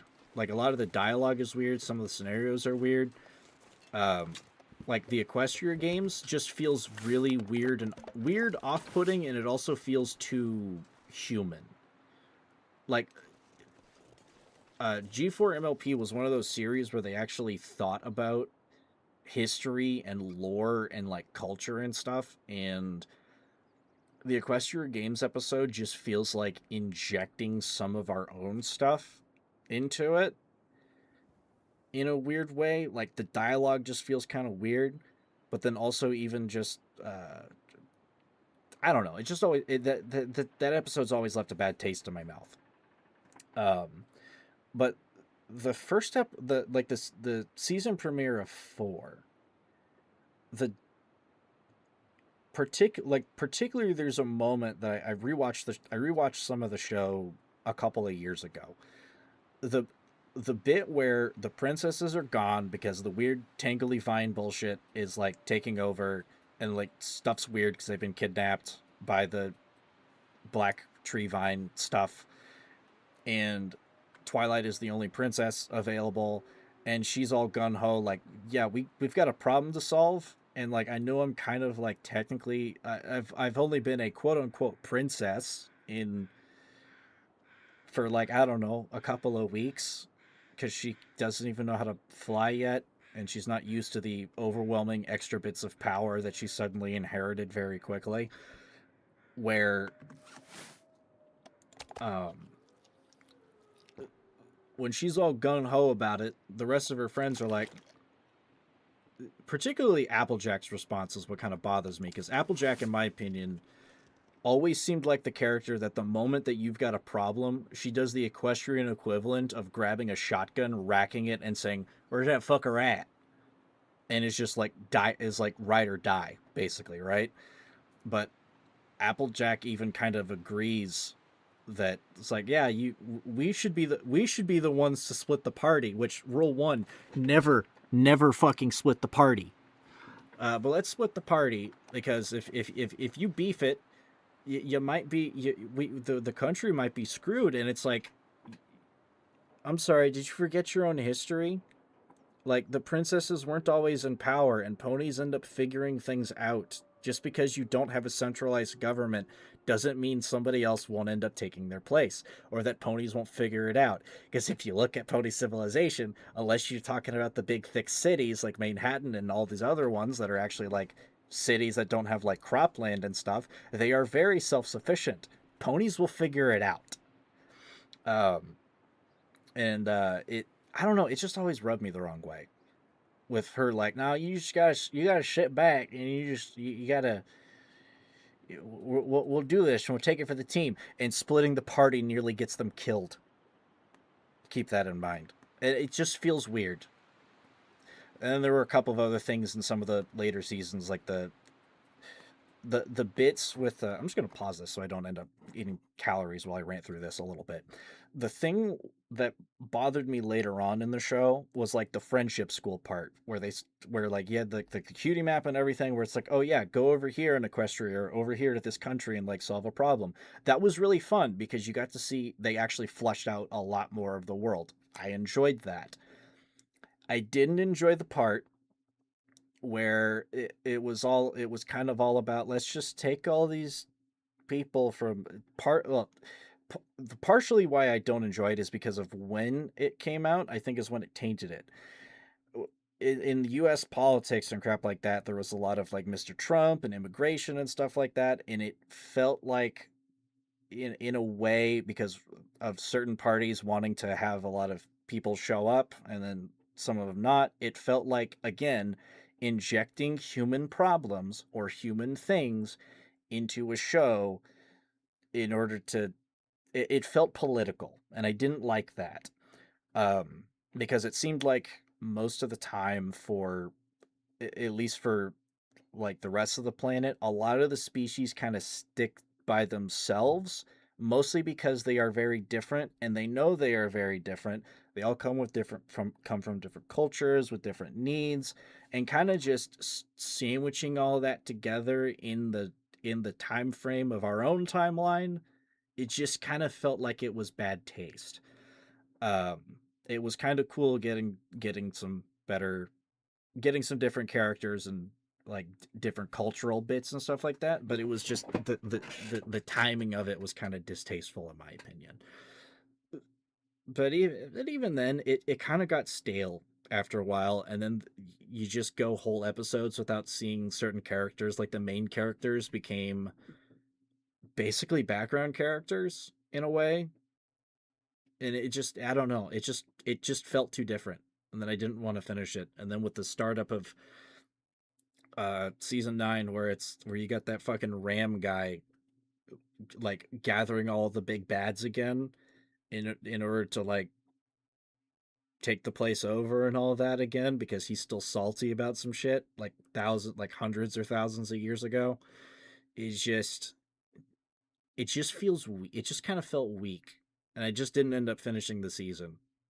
So that's kind of why I didn't finish MLP. At some point I know I should, but I don't know. I don't know if it end I don't know if it would end on a good note. And if it's like one of those there's also this trend of villains always getting redemption, and some of them deserve it. But frankly, some of them don't. Like, I don't know if that's where they take it, but I feel like with the way that it goes, that's what they would do. Um, I was also under the impression that, like, okay, like one of them, Sombra ends up coming in for that whole shebang, right? I'm fairly certain that guy fucking died. Like he exploded. he exploded into light because the love rays were too much for the darkness of his soul, and he exploded. That dude is dead. He should be dead. And Chrysalis, she went crazy out in the woods being alone, and she was already crazy to begin with. And then they had to whip her ass a second time. And then the changelings kind of went from something cool to something still kind of cool, but like I just don't like how the changelings look. I like the route that they took. I don't like I just don't like how they look. Deer bugs are weird. But like Sombra doesn't deserve redemption. I don't feel it because the dude's a fucking monster, like through and through. Dude literally tried to enslave a vulnerable place, and he tried to take the giant emotional radio tower that is the Crystal Empire and turn that thing into a super weapon. Fuck that guy. Chrysalis, she needs therapy, like way too much of it, but also needs to have that in like a padded cell because she's insane. Oh God, who else ended up being? I forget everyone else who was summoned for that. It's been so long since I watched that. But I feel like the payoff for all of those villains wouldn't be good. And also, I will note that there has been death in like the series before. The movie, the Storm King, the dude literally got turned into stone and then shattered. That dude's also dead. So it's not like that's not a concept. And then if you read into the stuff with like some of the creatures in MLP lore, there's a lot of death. There's a surprising amount of death. Cockatrices, they literally freeze you to, they petrify you. You turn into calcium or fucking whatever. And if you find, like, if you walk into the Everfree and you find fields of just stone bits, some of them probably partially eaten, I mean, you're going to die. You're probably going to die. I have a running theory that how they consume their food is, one, they trap it in stone, and then they just partially de-stone it, and they just have dinner. And that's terrifying. Absolutely terrifying. This is not a kid's show. Under the surface, this is not a kid's show. And then if we're going to look at Timberwolves, it's always said, oh yeah, you smell them before you see them coming. Well, they don't exactly have like stomachs or anything because they're basically literally just made of wood. So how would a tree get nutrients on the things that it eats? Well, I don't think they eat. I think they kill things and then wait for it to decay and then like root themselves into the corpse of something until they're done consuming it, and then they move on to the next thing, which is terrifying. That's probably why you smell them. I doubt it's the breath. There's probably rotting meat sticking to them after a fresh kill. Or a fresh-ish kill. Terrifying stuff. It's like, okay, the show is not completely devoid of taking a little bit of a dark turn. It would be a bit of a good time to take a dark turn. And at a certain point, I think equestrians know when they've just got to put something down, considering how many things that they've locked up. They usually don't like doing it. But at the same time, it's like, sometimes you just got to take care of a problem. Some things just don't change. Sometimes you can't hug a problem away. Like Sombra. That's not a problem you hug away. So I don't know what they were going to do for the end of that whole shebang, but I didn't want to see it. I just kind of don't want to see it. Anyway, rambling over with. I love ponies, just not always the direction it takes. But that's what you get when you have a series that runs for like 9 seasons over the course of like a decade. And then it changes, the main writers change hands like 3 times. I guess that's what you get. Anyway, back to the game. We gotta fight a bear.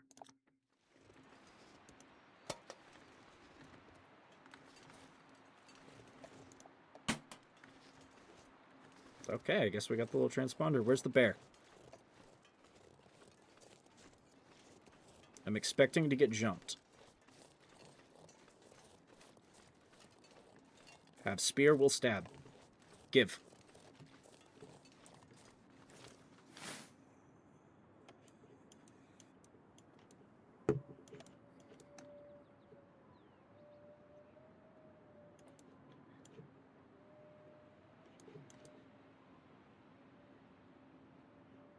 Okay, we'll go back the way... What time is it? Noon-ish. So we'll go back the way we came. We'll get the next radio spot. I'm gonna get the gun out because I think there's still wolves down the hill. They'll probably want to eat me and eat my giblets, which I don't appreciate once I get down here. But by the time we get to that next spot, it'll probably be pretty close to nightfall, if not there already. So then we'll... Yep, that's what I thought. Nope. Okay, I thought I was going to have to struggle for him. I don't want to struggle bus right now. That's going to hurt my clothes. It's going to hurt my health bar. I need everything I can for the bear. By the way, by the time we get down to here and grab this, it'll probably be nightfall, so we can either camp here, or if it's still fairly daylight, we can camp here. And then when we're done getting the last one, we'll just break camp in the old Spencer's house and chill there. I do have some stuff stashed, mostly to keep a fire going. There's a forge there, so I won't have to... It's also enclosed. I won't have to worry about, like, fighting the wind to light matches, but I'm pretty sure I left some fuel there, so I can just start it up without a problem.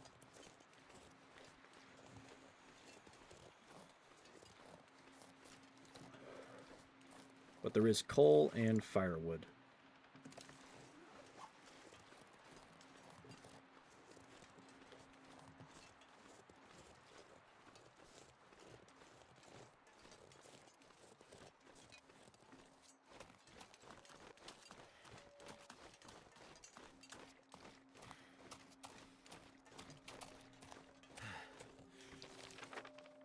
Okay, straight line.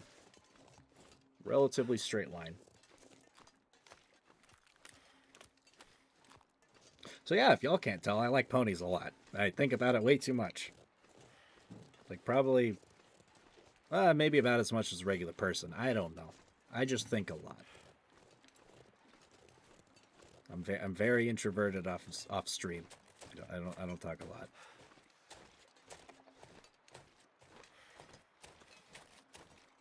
I see my view count is still up. I appreciate y'all sticking around. If y'all want to pop into chat or anything like that, go right ahead. I'd love to actually talk to people instead of just ramble.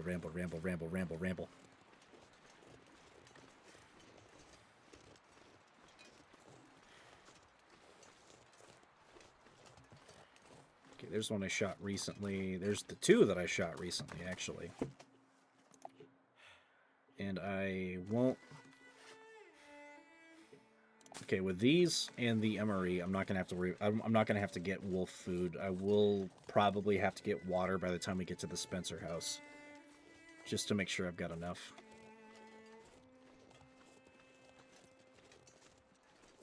And frankly, I'm glad I've got all kinds of good clothing.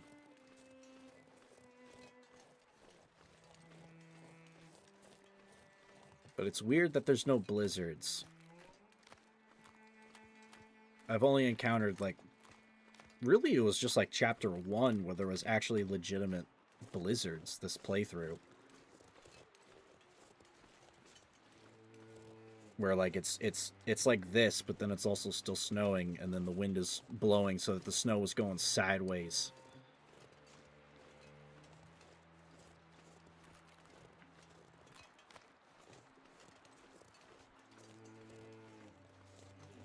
At least in that scenario, it wouldn't be hard to get...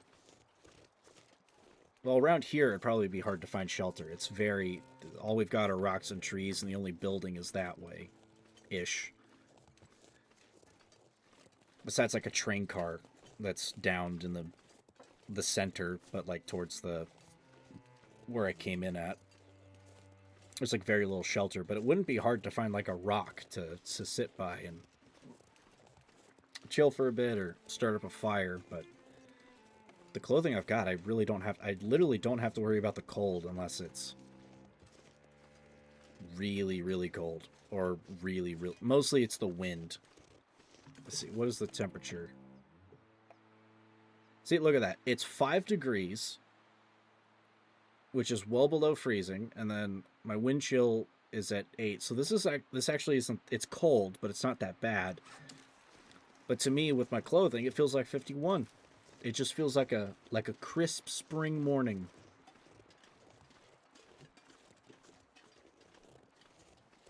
Oh, one sec. I'm gonna grab me a drink. Got some stuff around the corner. My throat is parched. I've been talking too much. Where's my drinks?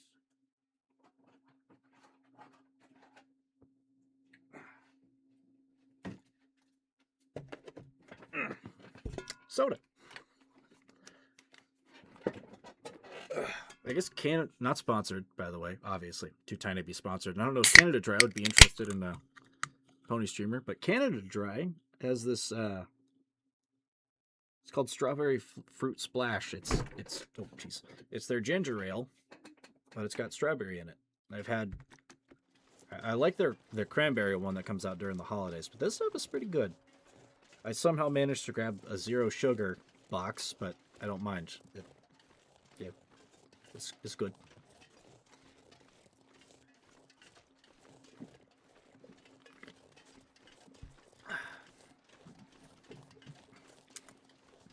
Good stuff.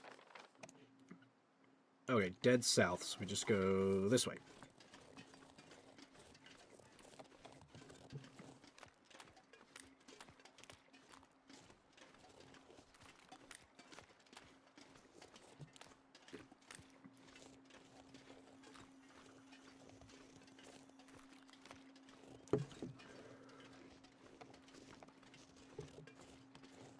That was a great raid, by the way. I appreciate y'all. It's just wonderful to find more pony people. I think... Let me see. How many people have I actually... How many people have I found that are like pony people? Let's see. I've got... Y'all, got Watson, I got... Oh, a couple weeks back, I actually got raided by Argo Demon, like the Source Filmmaker animator guy. It was like 13 people that showed up, but I didn't know that the guy like streamed stuff. But his Source Filmmaker stuff is fun. That was really cool. It was pretty cool. I like his work. Naysayer, where all the MLP characters are like having a casual chat, but they all just like say one word just like differently. And then Fluttershy just comes in and just fuck. Probably one of my favorites. And then this what is it? I forget exactly what it's called, but it's the one where Celestia is making a speech in front of like a couple hundred ponies, and she's just like, "You're all very stupid. You are all stupid and smelly." And she's all very in that very optimistic tone, and then everyone cheers. That's probably my favorites right there. I don't know what it is, but the idea of Celestia, the usual very motherly and shut up. Do you want to catch a bullet? Do you want to catch a bullet? That's right. Look away. But I don't know, the idea of the usually very courteous and courtly Celestia just being an absolute savage, that's just funny to me. Almost there.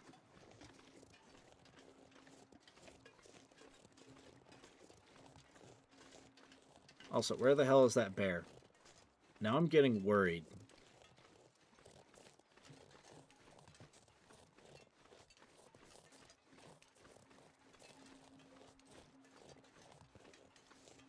What is that? Is that a rock? Or is that like a...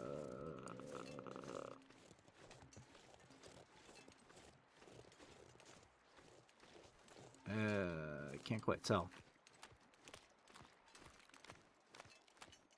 That might just be a big rock out there.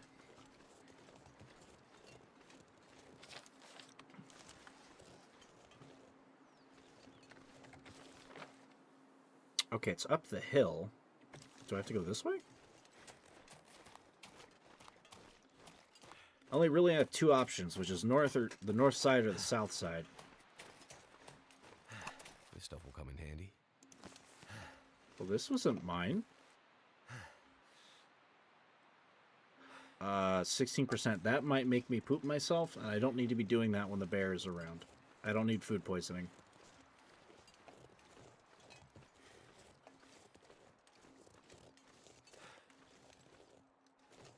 Okay, south side it is. That does not look like a clean way up at all. And considering the stuff is here, I'm curious if someone fell. Or dropped some things being pursued by wolves. Or a bear. Exit pursued by bear.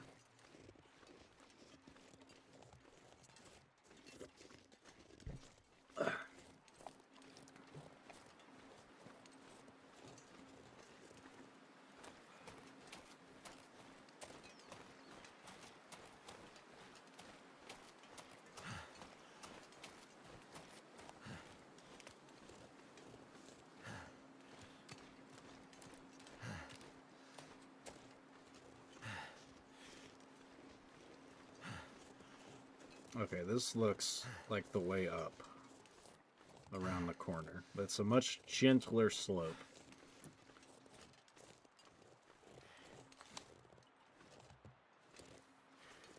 Dear.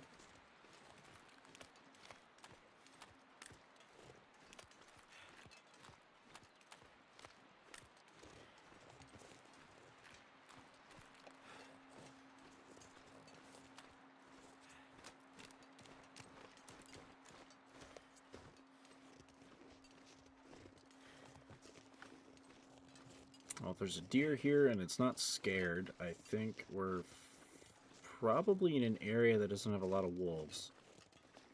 Or any at all, or else they'd be running around and screaming. Or I'd be getting attacked, one of the two.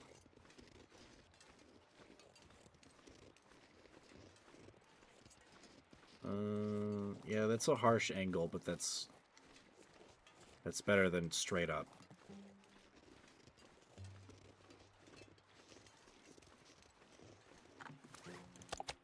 Ah, the music's engaging.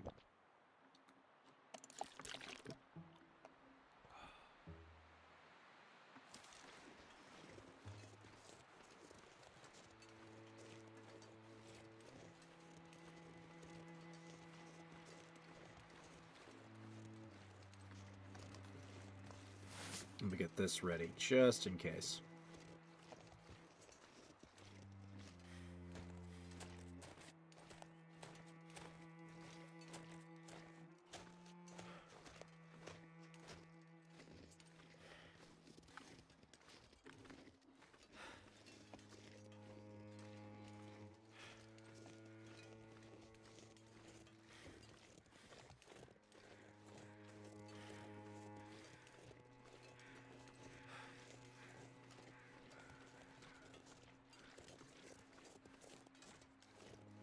Okay, there's our tower.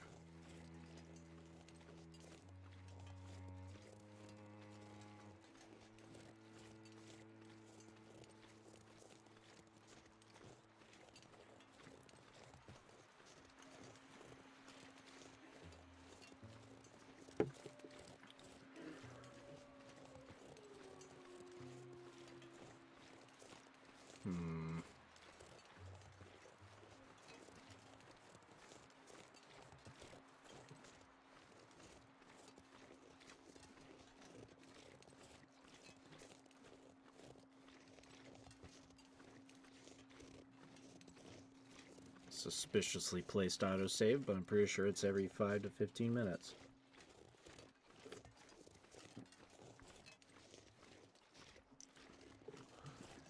Oh shit. Holy shit. Okay, this time I'm ready for you.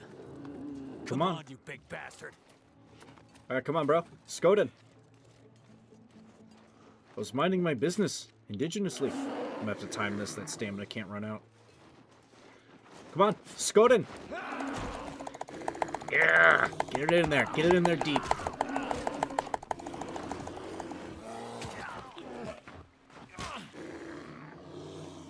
That's the stomach. You gotta aim for the heart, Mackenzie.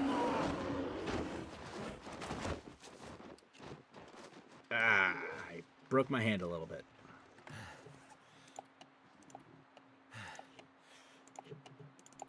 Let's make this quick. Okay, good. I do have extra painkillers. What killed that rabbit? Was that him? shit, he's still here. He is still here. You gonna fuck off? No, he's charging. Oh no. I didn't have the spear deployed. Please don't kill me.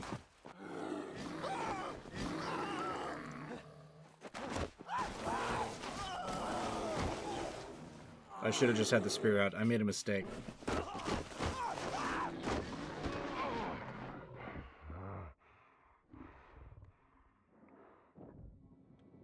Oh, okay, he did kill me. Shit. Oof. Yeah, oops. Last checkpoint. Okay, just keep the spear out. Don't bother wasting ammo. Lessons learned.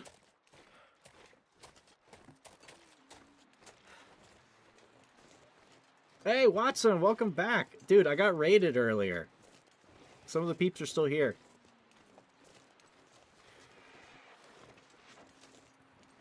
And we've encountered the bear. And it just killed me. I didn't have my spear deployed, and it was just murder. It just murder death killed me. Give.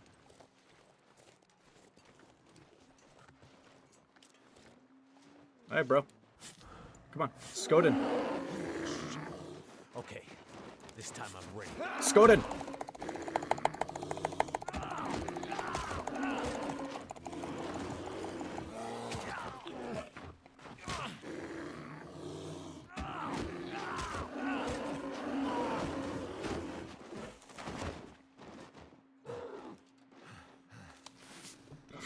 Minor bruising. Okay, that's better than nothing.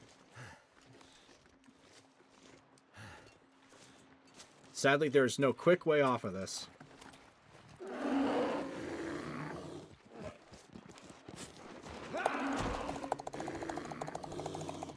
Come on, you big bastard. Is that the best you can do?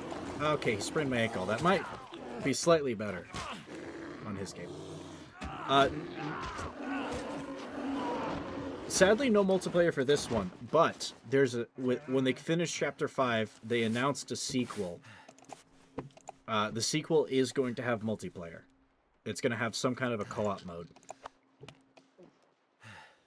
And I don't know if it takes place on Great Bear as well. Speaking of Great Bear, can you fuck off, sir? Sir, I have stabbed you twice. You need to leave. God damn it, he broke through my clothes.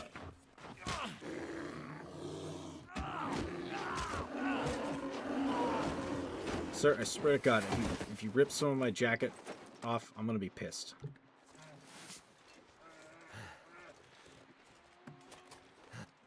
I can still feel my face. Did I chase him off for good for the moment? I'm not dead. Onward. How's my clothes? How's my clothes? What got torn? Okay, my pants, a little bit. My side. Okay, you know what? All in all, that wasn't bad. That really wasn't that bad. I'm gonna have to fix my pants, my ear flaps.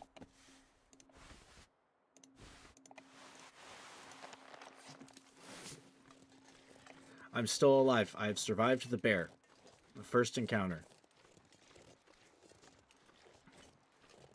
Das ist gut. Yes, as far as what you missed, I'm looking for radio transponders at this point because I got back to the hunter guy from the first bit from like the first stream. There's a trapper out there that I've been working with. I got the bear spear. We need to the Aurora thing is going on, and his radio went crazy. So he's like, it might be working, kind of, if the Aurora is going on. So I need radio parts. So I'm finding radio parts, and the bear is harassing me. And then as far as what happened stream side, I met some fun folks. A pony art streamer and slightly gamey streamer. And then by the name of Nashi Arts, as you can see in the chat there. And then we have fun. We were talking. I rambled a bit about I rambled a bit about some pony stuff, which was fun. How goes university?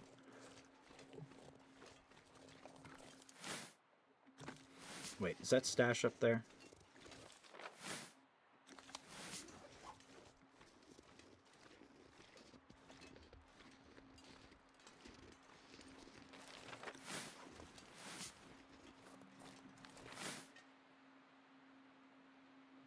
Yeah, it might be up there. We're going back up there.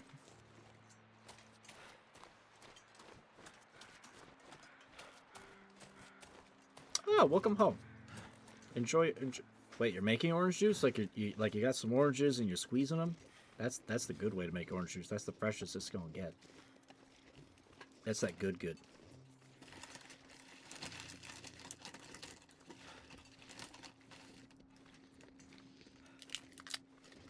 I have blue raspberry saltwater taffy. I bought a bulk-sized bag. The stuff may as well be drugs. It's good.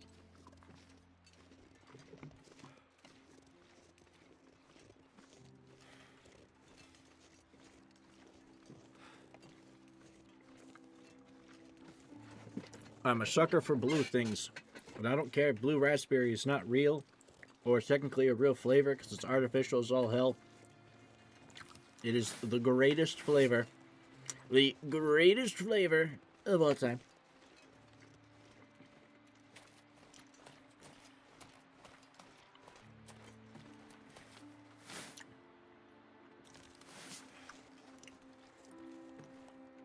Is it not up here?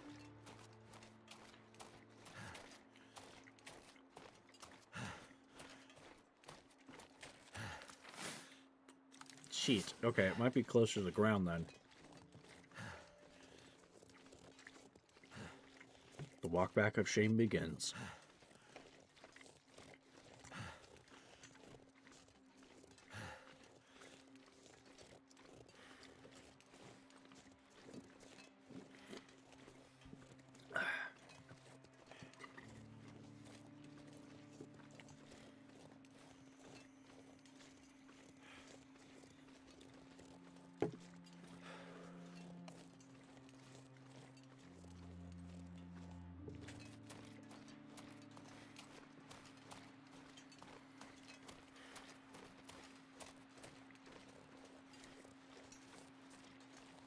Sugar pot? What's a sugar? Oh, like a pot of sugar? I usually just take it right out of the bag. And you're adding sugar to orange juice? Is it? I mean, I guess any orange juice you buy is gonna have some added sugar to it. I've had freshly squeezed orange juice before, like legit. It's, at least to me, it's great on its own. It's just, it's like extra citrusy though. Okay, maybe I'm getting close to this damn cache. Oh, it's literally, okay, it's right up here. That's what I'm looking for. What do we got? This'll come in handy. Anything to replace what is slightly busted? It's not as good as temperature, but maybe that would actually be potentially be somewhat, but it would be better for the wind once it's actually fixed up. Breaker, the light shell is actually pretty good, but my other clothes are fine. So I'm not going to worry about that. We just got to get to... Mackenzie is getting tired, so I've got to get to the Spencer's homestead, hopefully by nighttime. Mixing orange nature, water, and sugar. Okay, so you're kind of diluting it a little bit. I see.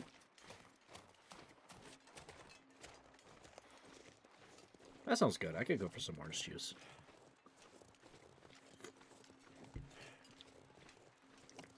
And not that Sunny D stuff that is like the idea of orange juice. I mean, it's kind of good, and it hits the spot sometimes, but like regular orange juice is better. Just frankly, probably less sugar too.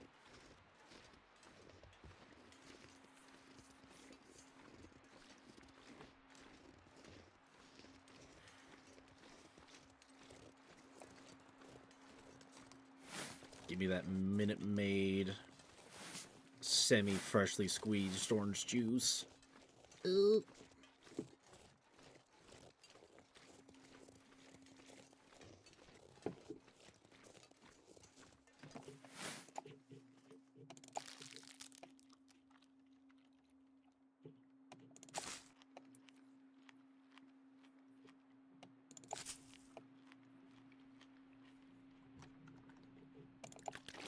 I'm very glad that have been carrying these around. These are kind of coming in clutch. It means I don't have to hunt. They're also more calorie efficient per weight because like one stack of wolf meat where it's like the bear I stabbed him 3 times and he left. I will likely either encounter him on the way here or when I go here. And then sometime soon we're going to have to do the final battle where I have to stab him to death because we have to kill the bear. It is a main objective. And from a first playthrough, it is kind of a boss fight scenario, and it's pretty cool. So when we get there, it'll be pretty fun. But I'm keeping the spear out just in case he does show up. Because because the rifle, he doesn't care about the rifle at all. If he's charging, it does not hurt him. It does not dissuade him. I got hit him with the pokey stick.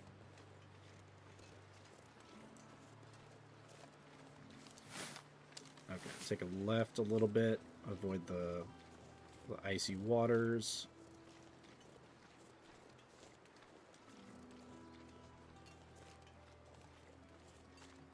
That's not avoiding the icy waters. Go this way.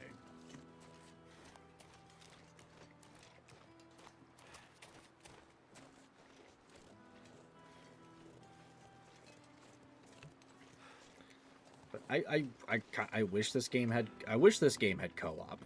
Frankly, it would be troublesome in some way because you'd have to take care of 2 people, which like water is not a big problem. Neither would be fire, especially if or like warmth. Maybe sharing some of the clothing, but at least in the survival mode, you can craft stuff from like deer hide or rabbit fur or moose, bear even, or stuff like that. Basically every animal you can craft a piece of clothing with them. Not for every piece of you necessarily, but you can craft some really, really damn good gear.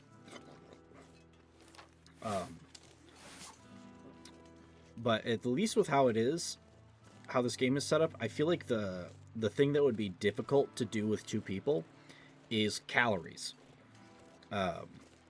Unless you both had like a bow. Oh, please. Is this gonna be cracky ice? Yes, it's cracky. Shit. Do I have to go the long way? Or can I scale this?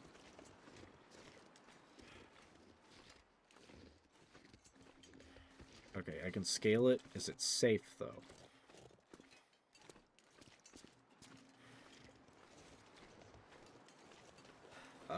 Safe enough. Okay, that's actually very safe. But like I said, calories. Hunting isn't that hard, but it does take a couple of in-game days for animals to respawn. Sometimes. You do have the option of ice fishing, however, but in order to get like fishing line, you either need scrap metal to make fish hooks, sometimes some other items if you want better lures, but you need animal guts in order to make fishing line. And depending on your fishing, at least in the survival mode, I believe, depending on your fishing skill, you can, it takes a little bit sometimes, but you can actually have a fishing line snap, and you'll lose the hook and you'll lose the line. So it's...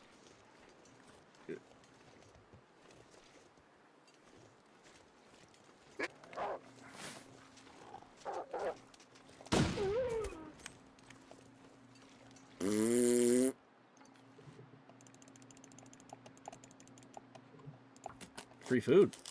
Well, cost a bullet. That's food.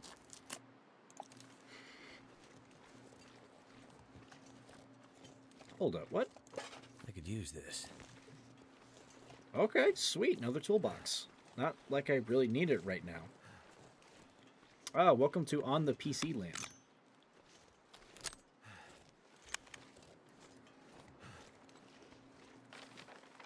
The bunkhouse. Well, none of these Starting houses. to weigh me down.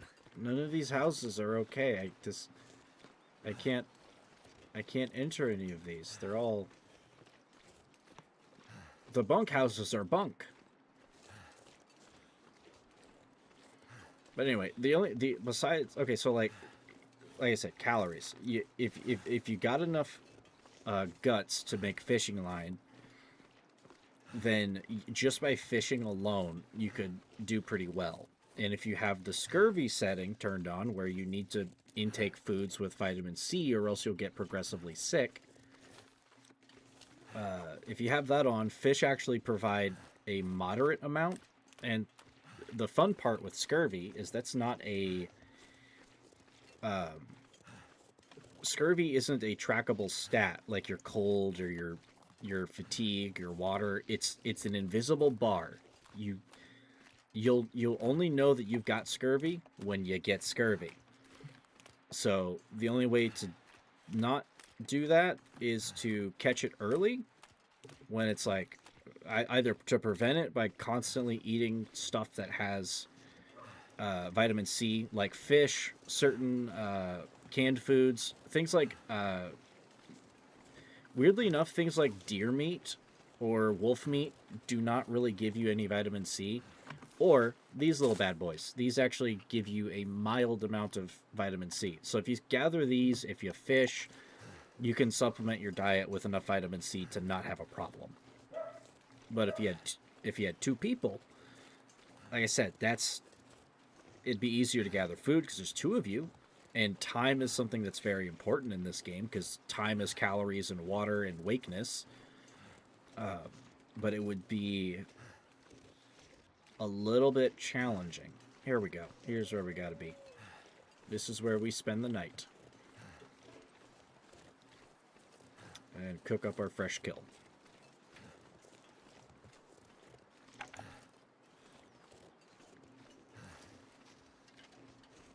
I don't exactly remember what I have stashed in here. So when I started the stream, I started in here. Okay, I've got some extra medical supplies, which I'm definitely going to take those. I think I looted that already last time. Boots for leather. I'm going to take those. See, this is what I mean. You can make fish hooks and you can make line, but it does take ingredients. And if you don't have enough of those, it's a problem. Something I do want to do at some point for... Yeah, I've got a supply of these already, but I don't think I'll be needing them. But something I do want to do... I'll just take all of it. Is I actually want to try to do a good survival run and maybe stream it, but it would take a while. But I think it'd be really fun. Do I have fuel? Did I stash fuel here? Yes, I did.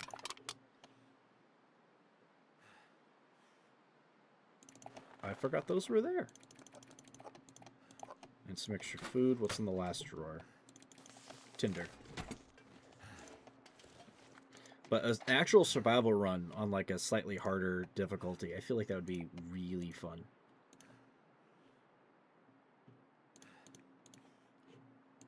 We'll burn the cash. I just want to get this started That immediately. should help warm things up.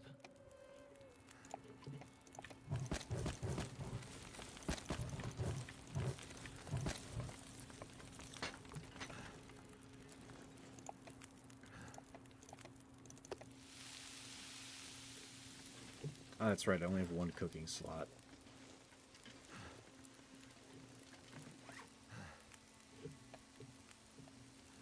Also, this is just dog food. I mean, it's better than nothing.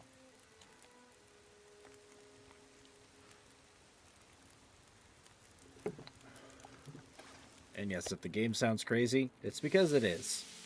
This is a very good game. Feels like night is coming. It's very, very well done for a fairly small studio indie game. I love it.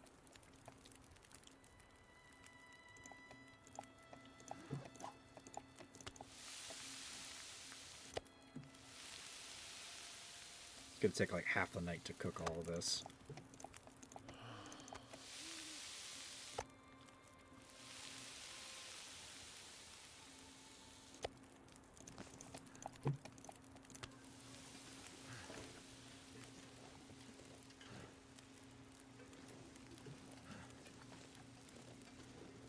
Any more? Is there a stick laying around? I can accelerate this because I don't want to waste a lot of time. I'll break this bush down. That'll give me a couple of sticks. So I want to cook it faster and then go to bed and be able to make some coffee. Oh, I need light.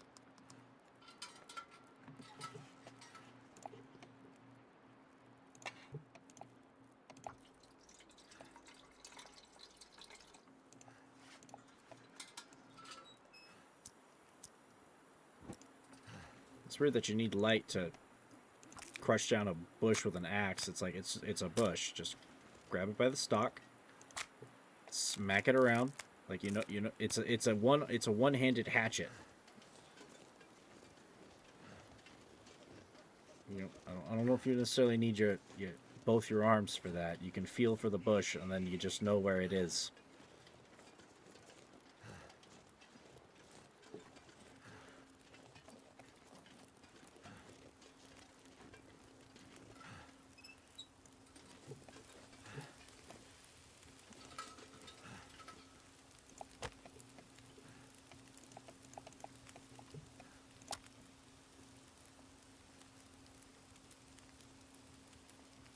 I have an electric lamp lighter. It looks like an old.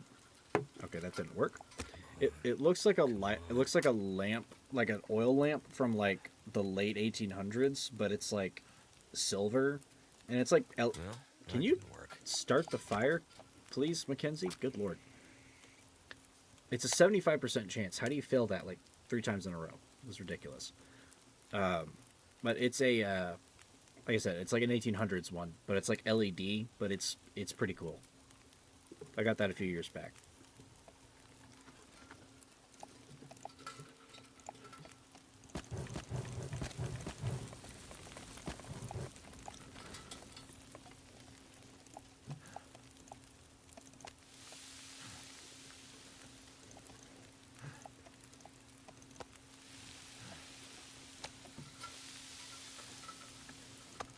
There we go. Now we've turned like 3 hours into like 1.5. Probably should have done that from the start, and then it wouldn't be midnight.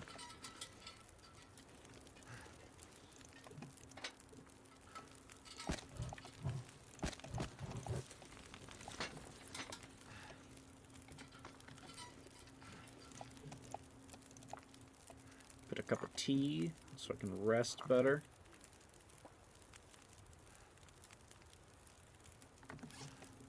Not sure why I feel so tired. You're tired because you're tired.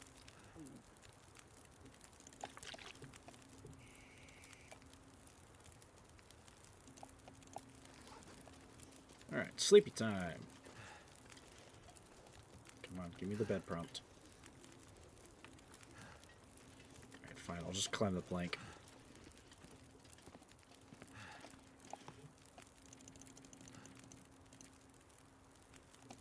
Okay, 10 hours, that should get us to dawn. Or maybe like 9 a.m.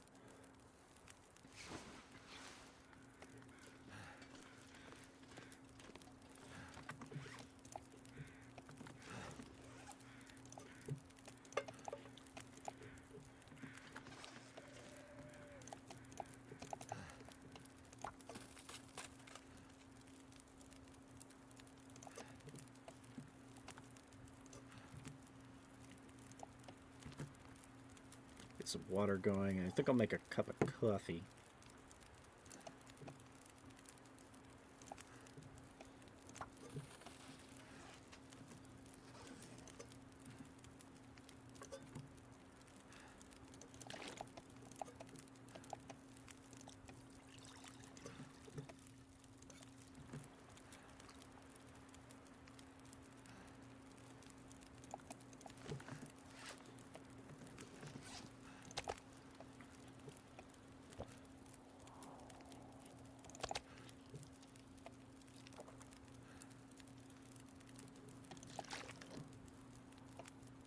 Wolf meat, coffee, and water.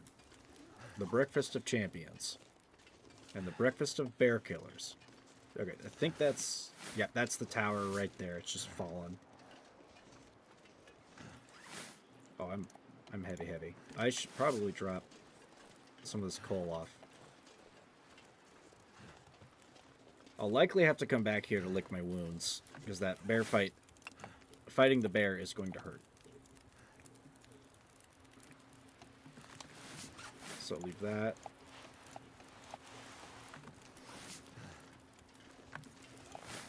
Are these mittens better than what I have right now?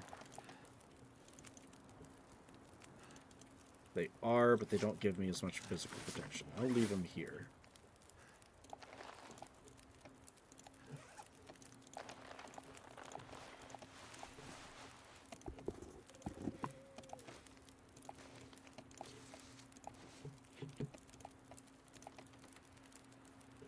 Okay, when I inevitably have to come back and lick my wounds, we will do so.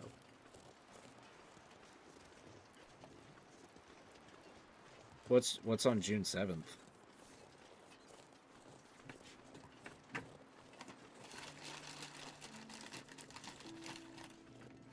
Is that like your summer break from like uni or something? Or I guess winter because you're on the other hemisphere?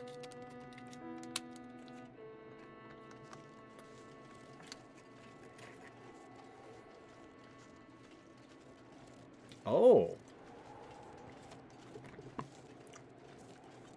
E-Day is in like Emergence Day? Like, are they finally actually doing a Gears of War about the start of the... I forget what the war's called. Oh, dude, that's actually fucking cool. Because I know Gears of War 1 starts like... Yeah, the Locust War, thank you. Gears of War 1 pretty much starts like in the middle of it. And then 2 keeps going. And then 3 picks up with like the Lambent stuff that just kind of complicates everything. And then 4, and I think the one after is like some Aftermath stuff. But like, going to the start of it, that's going to be cool.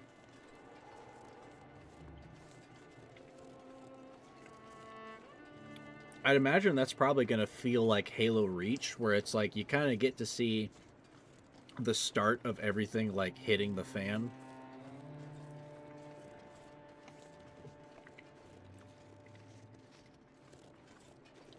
That's fucking cool.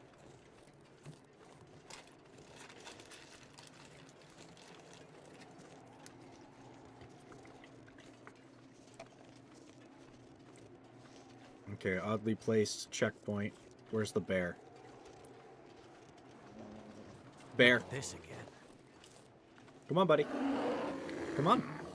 Skoden.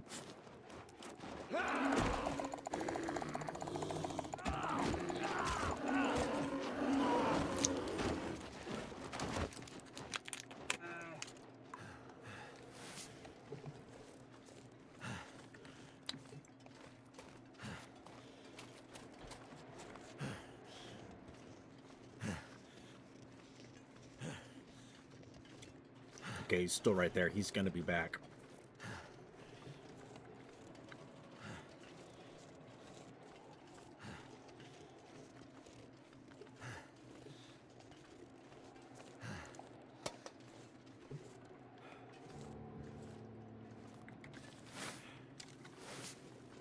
Okay, now we got to get out of here.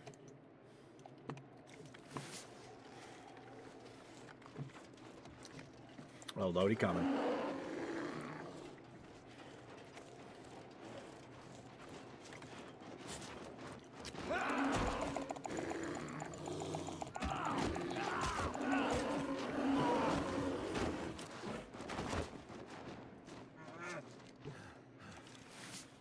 That's not really my blood that's bleeding. Come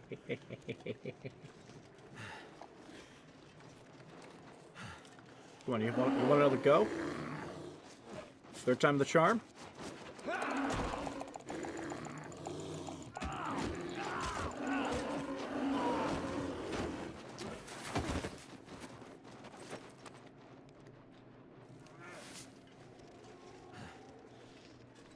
That's right, you better fucking That bear skedaddle. has an uncanny sense of timing.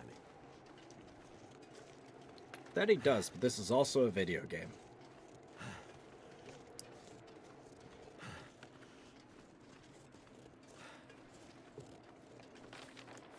So we're gonna go this way and just take the tracks instead of going where the bear was. Exit pursued by man with a spear.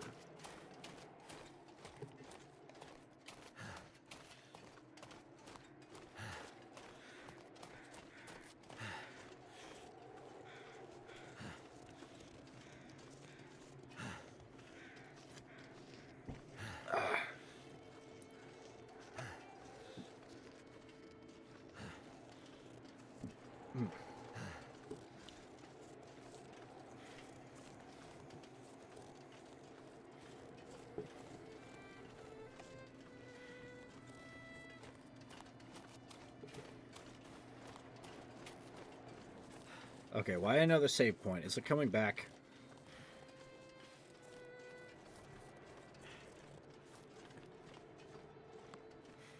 I know it auto-saves every few minutes, but that worries me now.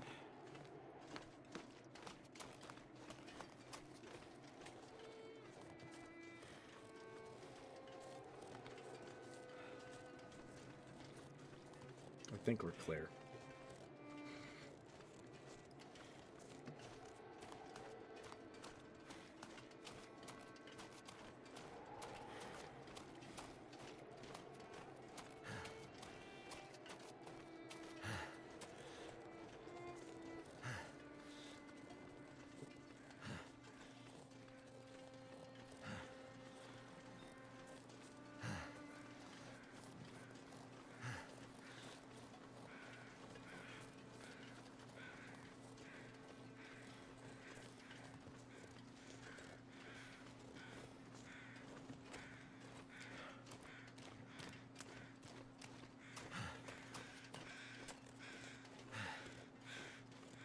Yeah, I've already looted that dead guy that they're circling. Not gonna worry about that.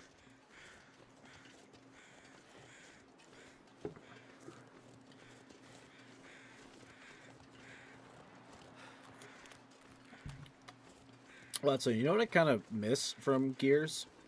It's been years since I played one, but I played the Horde survival mode on 3 with one of my friends, and I kind of miss that. Like, I'm better at games now. The horde mode, like, survival thing where you're like, you know, there's a couple of different maps and stuff like that, and you're getting assaulted by lambent, you get assaulted by locusts of various kinds. I feel like that would be so much fun, especially since I'm like better at shooters now. Because I kind of sucked in my earlier years, I'll be honest.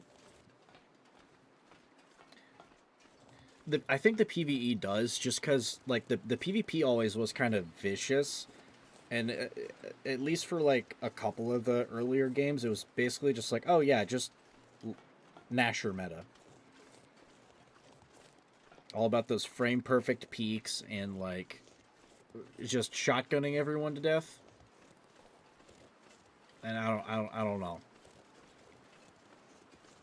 I feel like when you meta a game too hard, you just kind of take the fun out of it. I mean, it's fun to find it, but when everyone's doing it, it's just, I don't know, it's just not fun.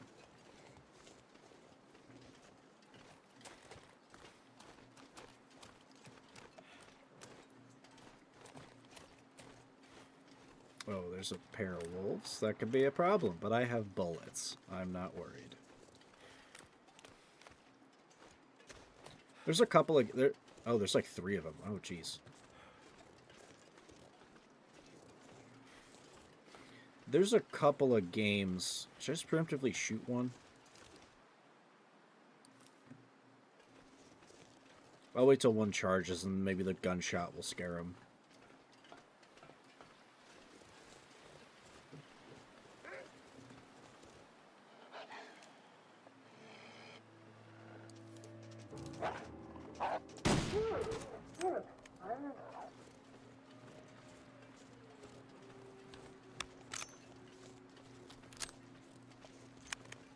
Okay, that one will not be a problem. This guy will.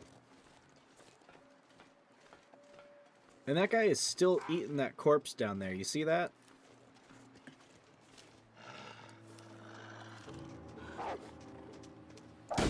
Man just has infinite dinner.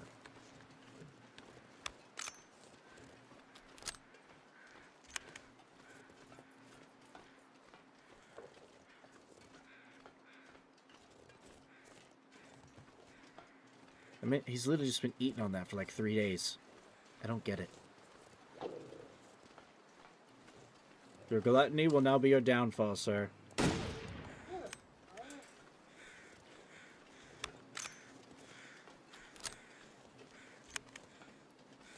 There.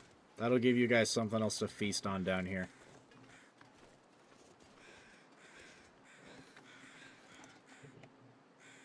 Okay, it's not like the meat goes down. From a frozen, already eaten corpse like that, you pretty much only get about 2 to 3.5 pounds of meat. A little bit sleeper and not go bed. Okay. Thanks for popping in and chatting. I probably will have to get off here pretty soon too, because if we engage the bear boss fight, that's gonna take a bit. How complete is the story? And in doing the boss fight itself, 80%. So we're almost done, actually. And doing the bear boss fight, it was good to see you too. And thank you everybody else for the rating and sticking around a little bit. Thank you. That I've had a good time. But the bear boss fight it's some stealthy bits, and then you have to get the spear again, and then you have to kill it, and that's going to take a bit because you have to be sneaky, and you don't have a lot of your stuff. It's rough.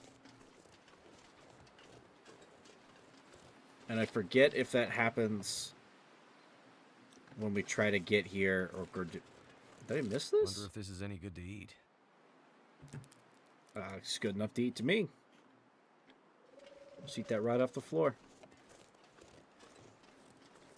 Oh, we haven't even gotten to the bear boss fight. This is just the encounters. The actual boss fight, I guess spoilers for a game I've already played, or at least this chunk that I've already played. You get assaulted, you get like jumped by the bear, and then he drags you to his cave, and then you're separated from the spear. He's like left you there in the cave to like go eat other things.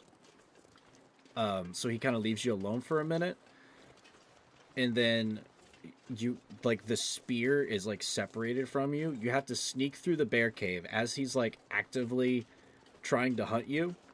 You have to grab the spear, and then you have to have the final confrontation, and it takes a bit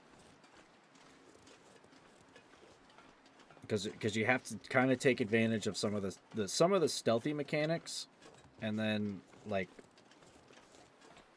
grabbing meat that's like around and like using it as like decoys, or like throwing shit to make noises, all that kind of fun stuff. And then you have to kill the bear.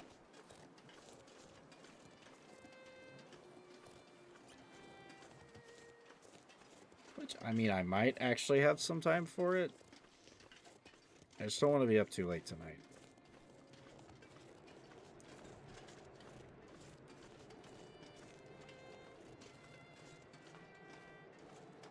Already kind of pushing it. It's like 10, 12. And I have to be up at like 5:30 to get ready for work. Have a good night. Get some good sleep. Hope tomorrow goes well for you. Oh, just past midnight. Yeah, go to bed. Go to bed. I diagnose you with go to bed syndrome.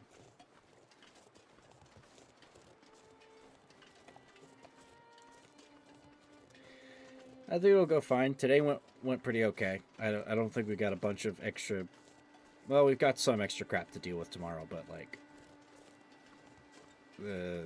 I think it'll be fine. The shelving crap that I've been dealing with at work is done, so it'll be good.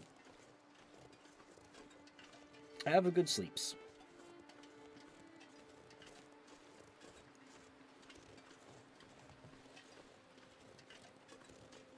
See ya.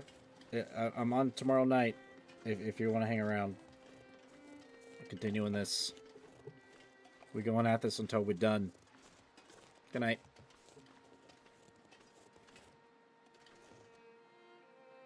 What an ominous place to autosave yet again.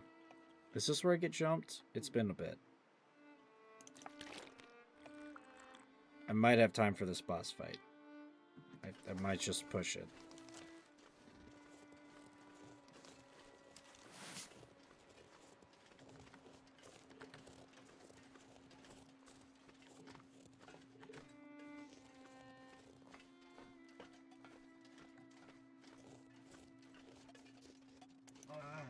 Uh-oh. Oh. No, no! We have been jumped by bear.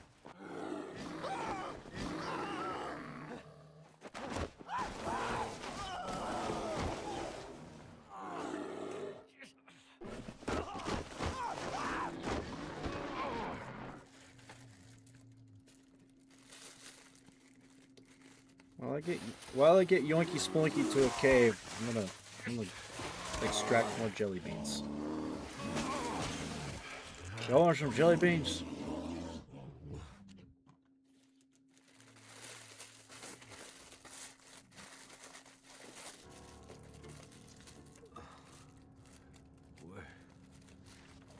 Where am I? Holy shit. The bear, it's right there. Damn. Where the hell's that spear?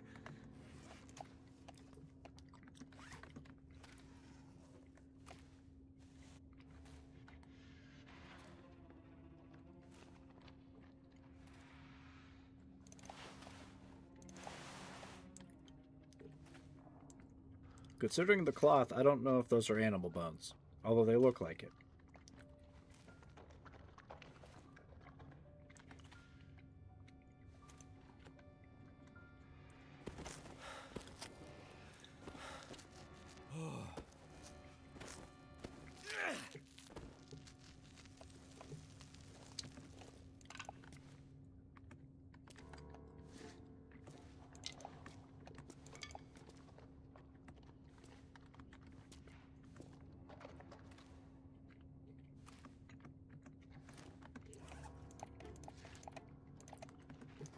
Okay, I don't have any food, but my health and food bars and stuff are not here.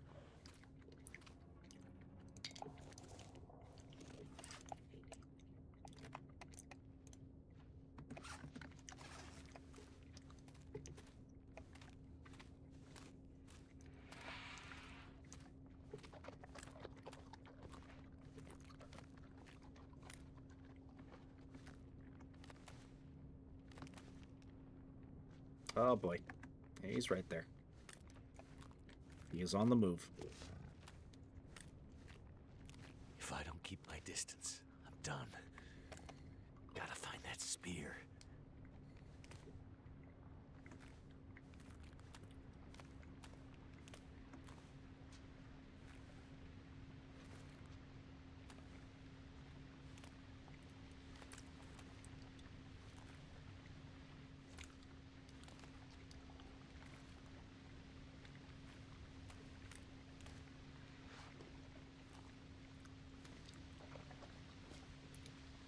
Okay, just enjoy your little snacks, or... Oh shit.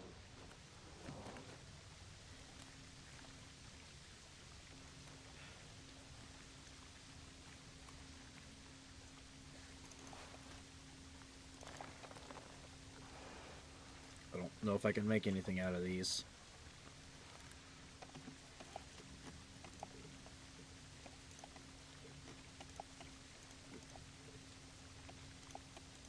Yeah, that's a no.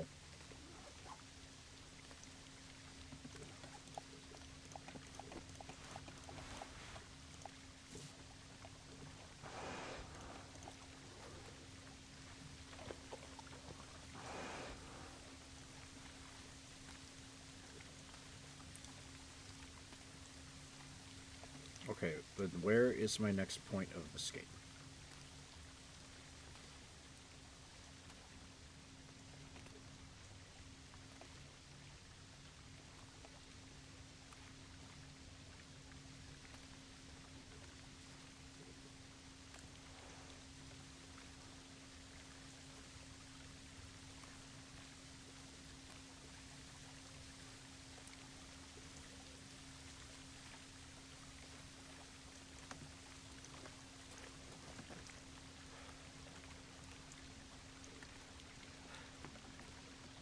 right there, I guess.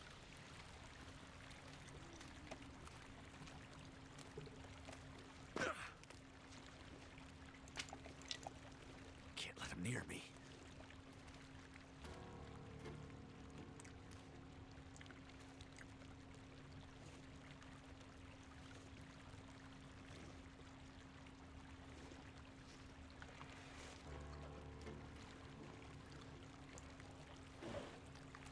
Sir, please leave.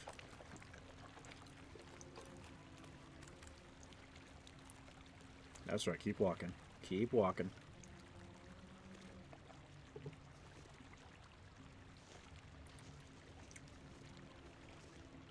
Okay, there's my next hidey hole.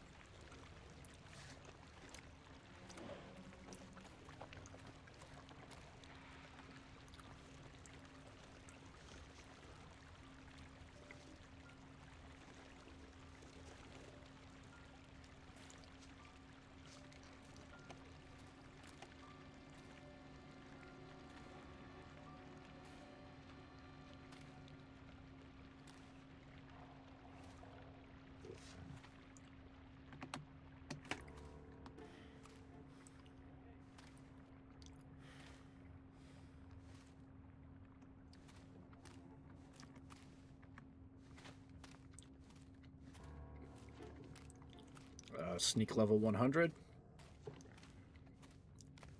Maybe. Very much maybe.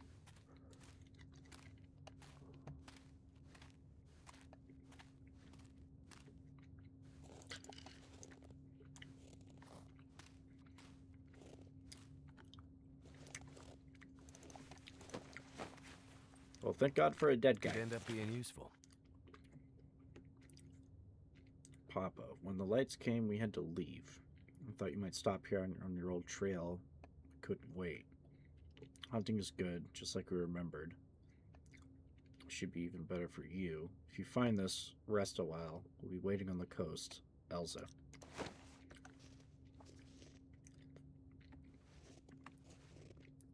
Well, that looks like a bandage attempt. To make that 2. That might be an attempt at a tourniquet.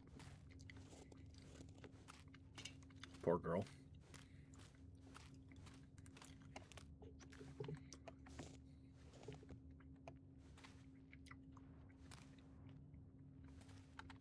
Oh, there he is.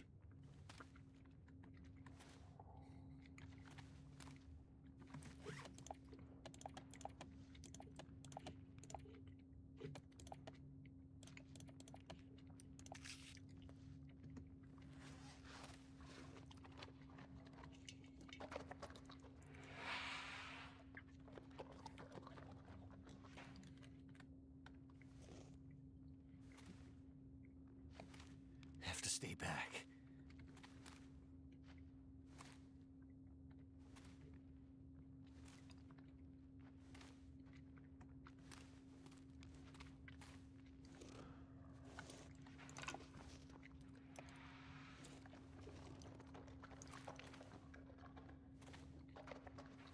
Oh, that's a human body right there.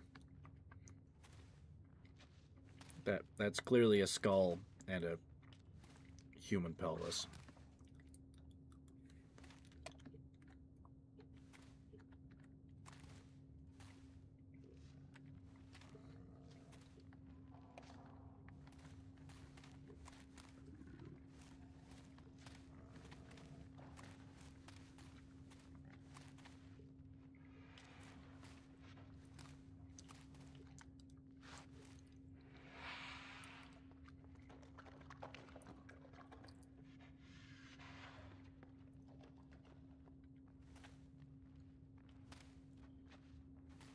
Okay, I may have to make a run for it once he's on that body that's on my right.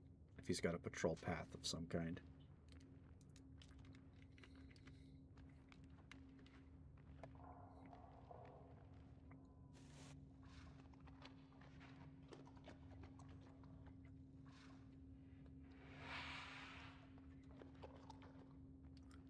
Sir, what are you even eating? You're picking at scraps. They're literally just bones.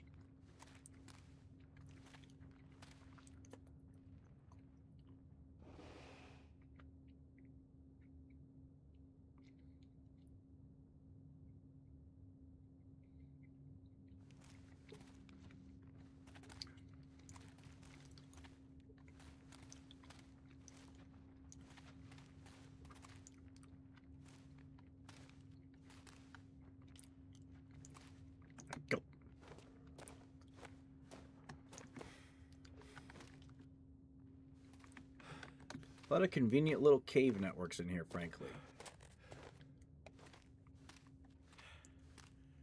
There it is. The spear. Somehow I gotta grab it. That'll even the odds.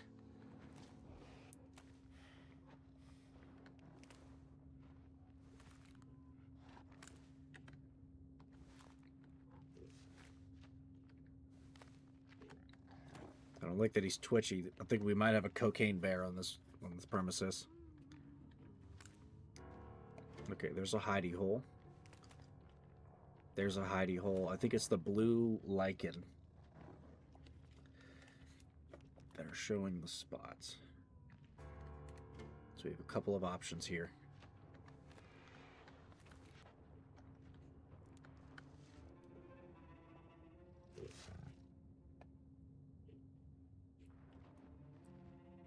Where are you going, pal? Where are you going?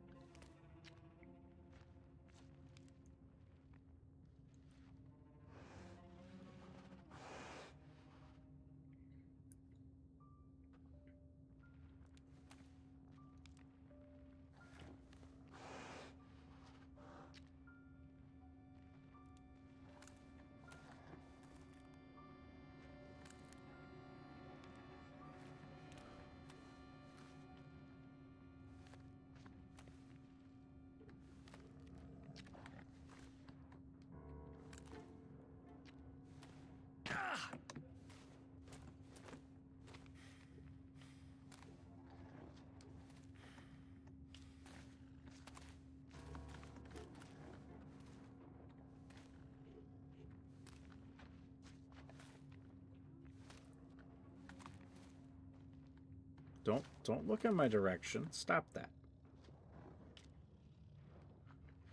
I'm curious if the glitchiness of his movement is because of my frames. I'm at like 230 something frames. This game is not very hard to run. It's one of the good things about it.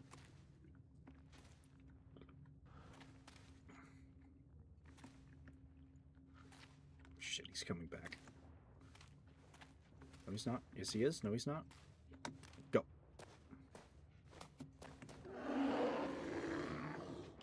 You didn't see anything.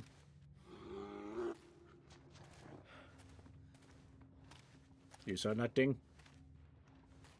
You saw nothing.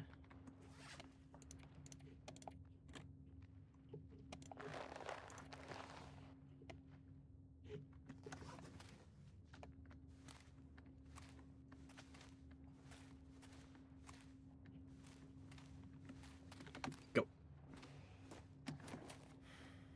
Oh, this is a very tiny hidey hole. I don't like this. Oh, he's right there. That's a problem. That's a problem.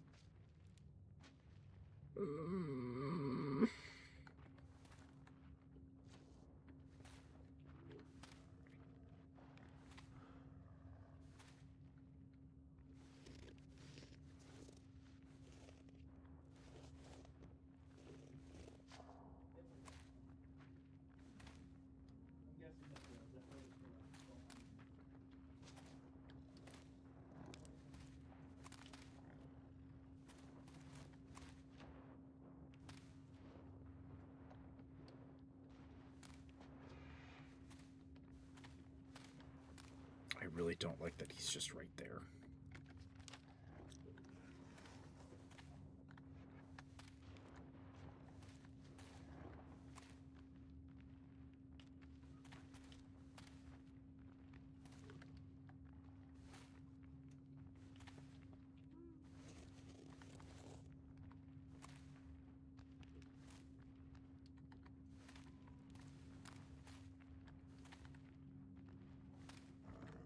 I don't like this.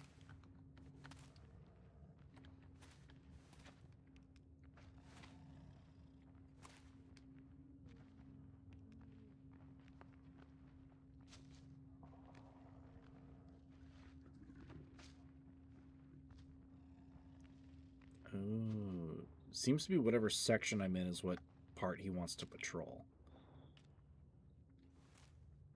Okay, so now we just move. we book it?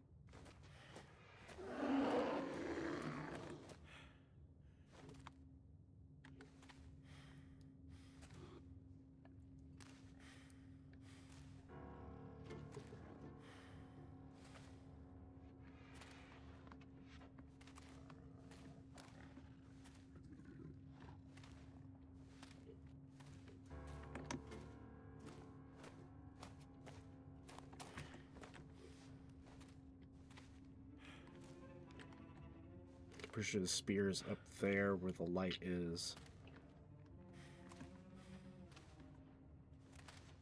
Which means we are very, very, very close.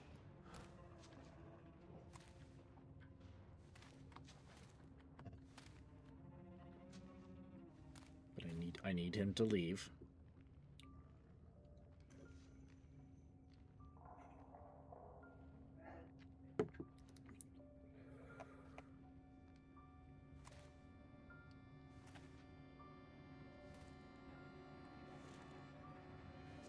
Good bear.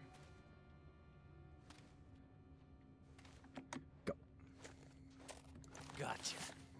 All right, boy, let's do this.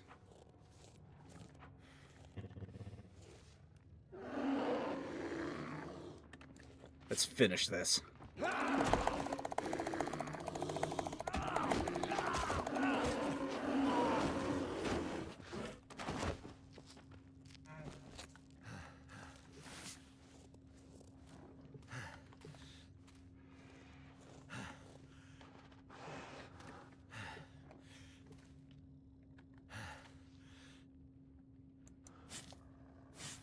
Okay, let's get some stamina back.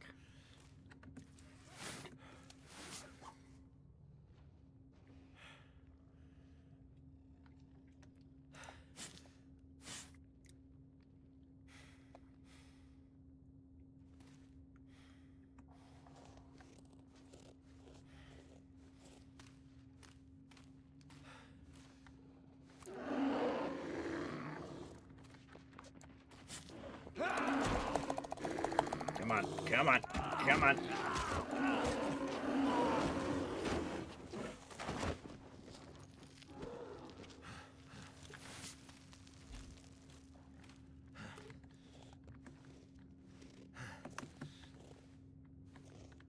How many more you want of these, buddy?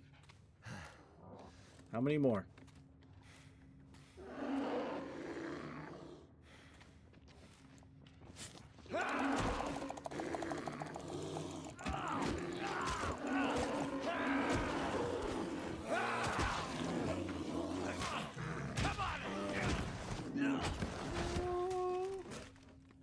I killed the bear.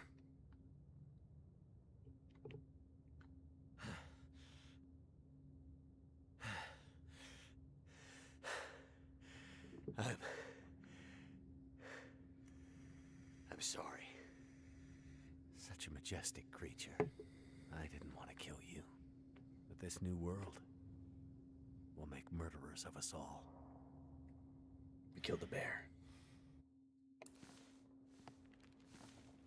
Hello, friend. Mackenzie. That was faster than I thought it would take.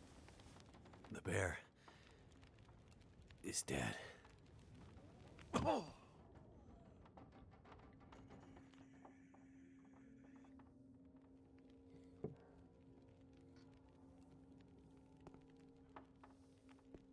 Good, you're up. And just in time. What happened? You passed out. I let you rest since I needed time to fix the radio. Ha! And what did I tell you? Those transponder parts did the trick. They were perfect. You did good, Mackenzie. You did good. Signal strength looks like it might be sufficient, but who knows how long it'll last with this unpredictable aurora in the sky. Okay. So can we call Perseverance Mills? I've already set the frequency. Just toggle the call button and cross your fingers.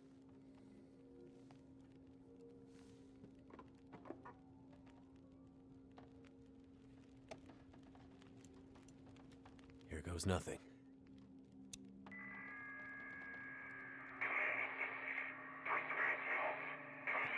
Hello?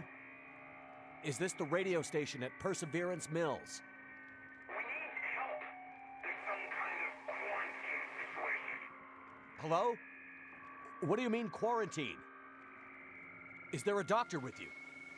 We need a doctor or medical assistance, anything. Or cut off. Can you... Damn it! No! Damn it! I'm sorry, Jeremiah. That was my only chance. Only chance for what? You need to find your lady friend.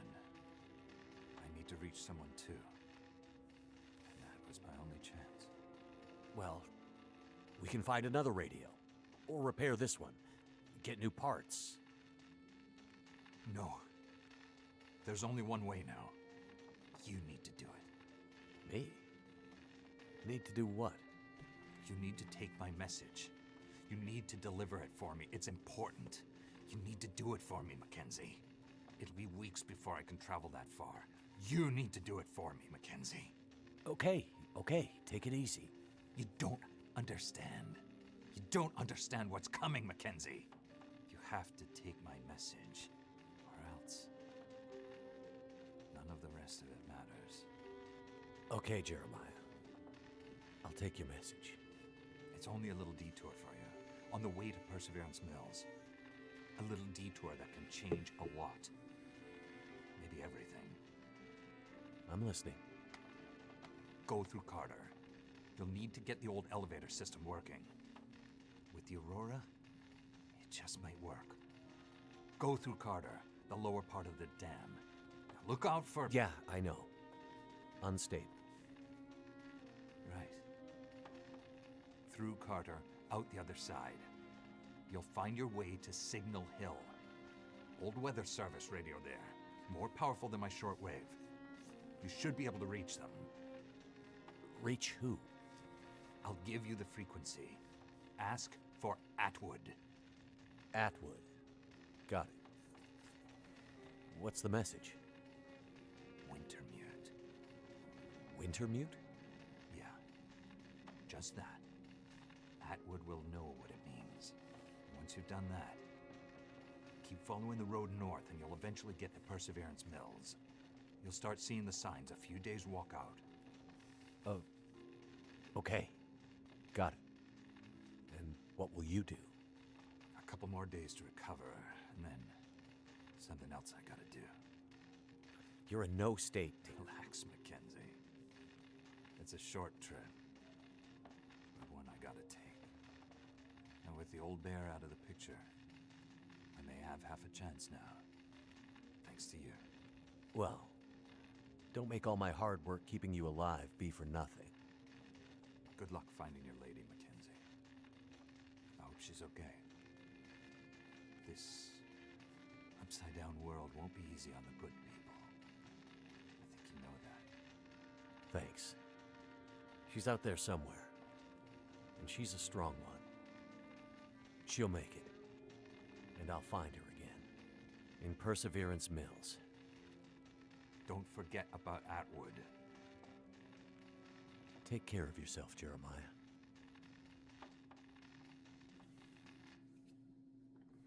I wonder if I can drop any of this gear. So now, I just got to get to here.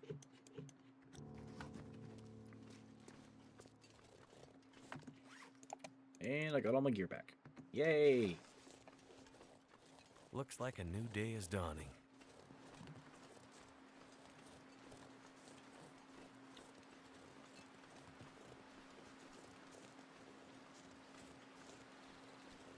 So what I'm gonna do is I'm gonna just get back to home base, and I'm gonna cut the stream there.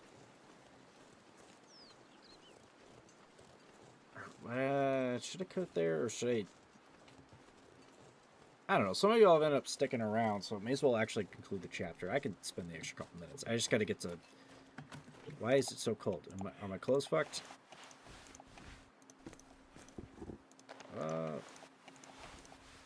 Yeah. Oh, missing a couple of items. Okay, yeah, we're gonna have to make a run for it then.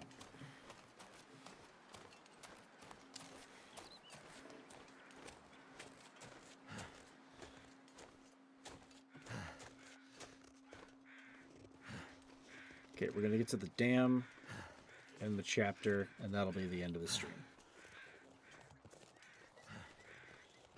I'm pretty sure the beginning of chapter 3 will play, and that's where we get to play as the ex-wife. And that one is going to be longer than this one. There's some side objectives. It's not really side objectives, but it's one zone. I'm pretty sure, but it's really, really big, and it's kind of sparse. And you meet a lot. You actually, Astrid gets to meet a lot more people, and they need her help. And I want to do it right, which means it's probably going to take several sessions to get through episode 3. And then 4, I barely scratched the surface of 4 a few years back when it was when I played it. So that one's going to still be pretty damn fresh.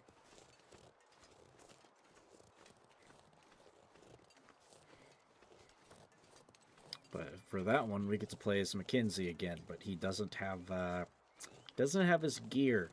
Y'all are going to see why very soon.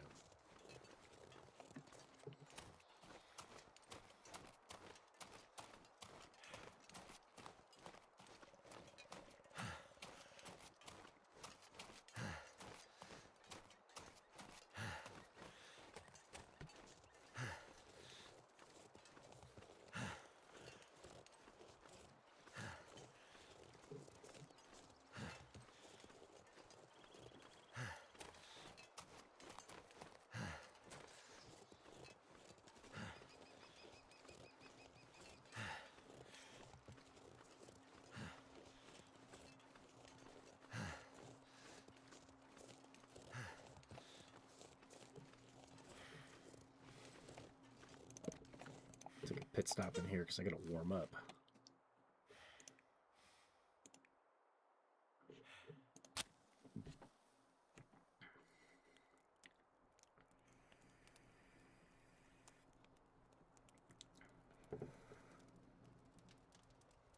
Come on. Come on. That did it.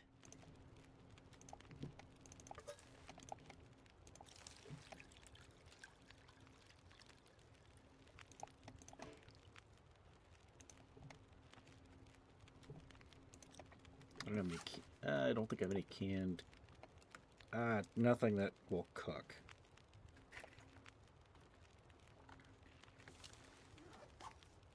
Also, I barely had to dip into those little stock things. It was almost worthless to carry around. Oof. Lessons learned.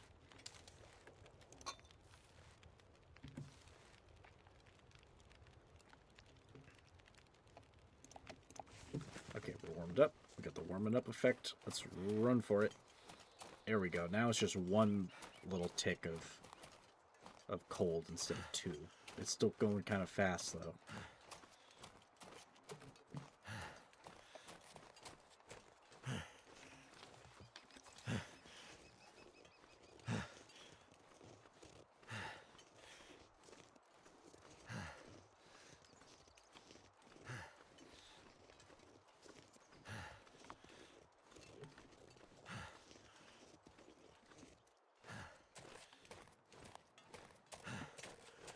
I think chapter 3...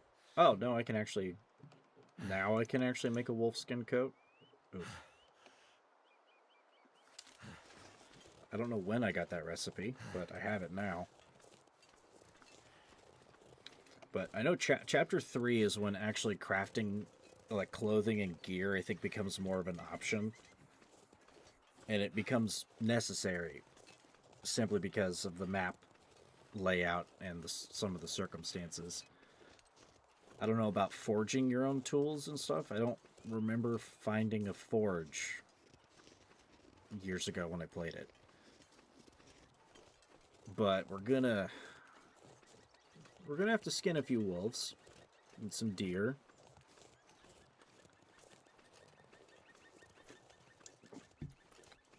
I do recall it actually introduces the revolver as a weapon, which isn't necessarily a hunting tool, it's more of a self-defense tool. You can kind of hunt wolves with it, but 9 times out of 10, if you hit the wolf in the torso, like the front haunches or the head, it takes it down.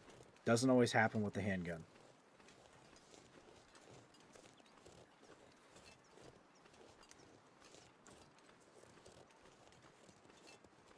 I'm pretty sure we can...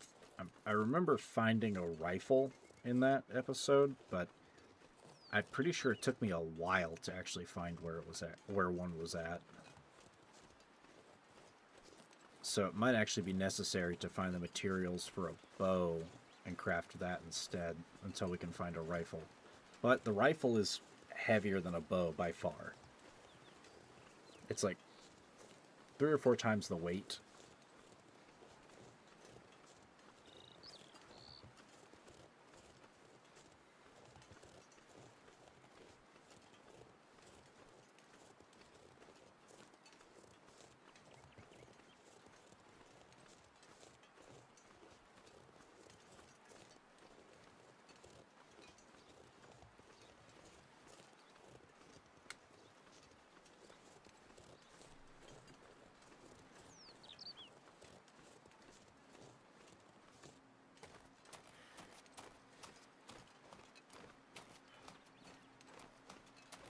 Okay, derailment. There's the spare train car.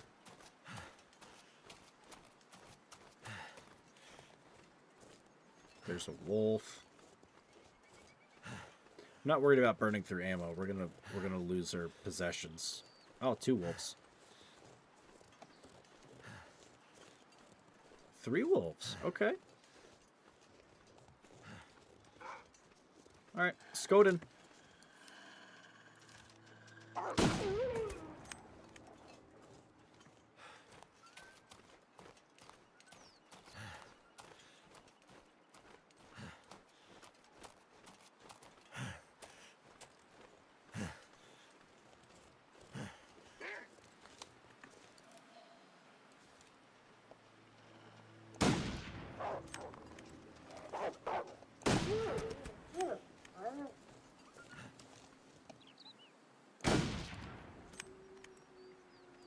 Did I hit him? I don't know. I didn't hit him. Hey, whatever. Be scared. Run away.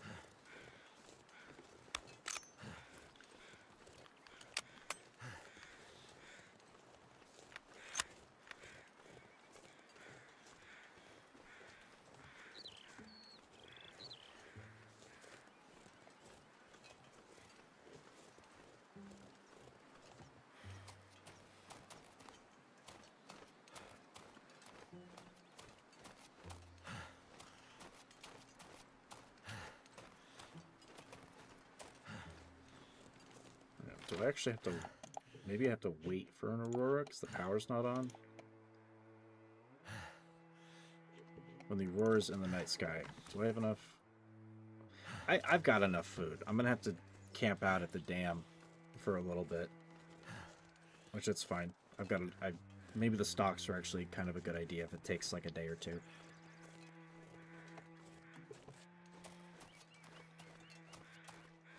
Now, if I'm not mistaken, I might have some stuff actually stashed in one of these camp houses.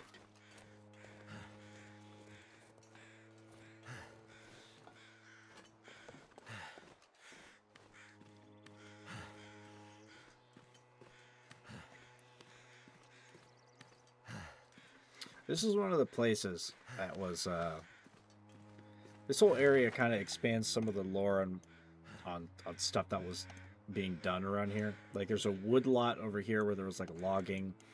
A lot of the cave systems around here are, like, coal. This was an attempt at hydroelectric, but, again, eco-terrorists, forest talker people,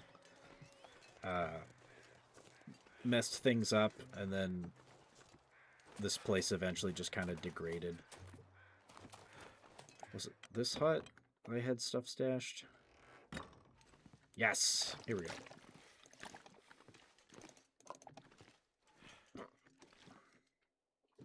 And there's a bed.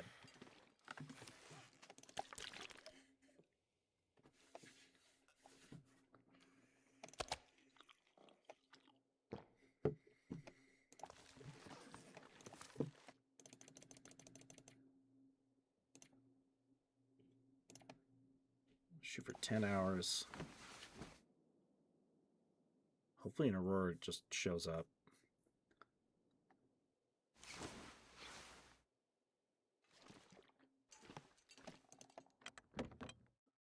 No? Oh, it's still not quite night-night yet.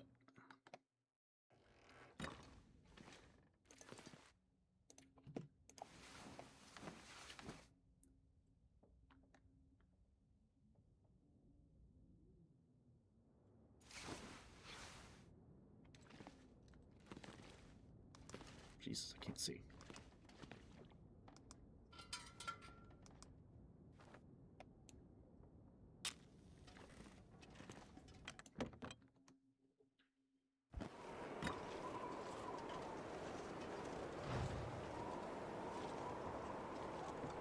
Wait a minute. Oh! Mr. Methuselah is here. I didn't see if there was a fire there. I didn't see it. Let's go talk to the old bastard. Hello, Mr. Mad Prophet. What do you have to say today? Oh, Mackenzie. So you're still alive. Methuselah. You appear in the strangest places. You've left your mark and have overcome great odds so far. But this part of the world still holds some secrets. I'm not sure this is the right time for... There are still stories that need to be told if you wish to play a part in them. There is always time for that. But if you are in a hurry, by all means go. Nobody would fault you for continuing your journey onward. You know, it's been a hell of a slog out there. Never mind that damn bear. I've nearly died more times than I care to count. It couldn't have been easy for you either. You seem strangely calm about the hostility of this place. I have wandered these paths a long time, friend. I was a walker. Now I'm a watcher. I'm here to observe these times and help where I may. As strange as it is to run into you again, it's good to find a familiar face in all this frigid wilderness. And keep to your paths. If this is a reckoning, as you say, I hope ours cross again.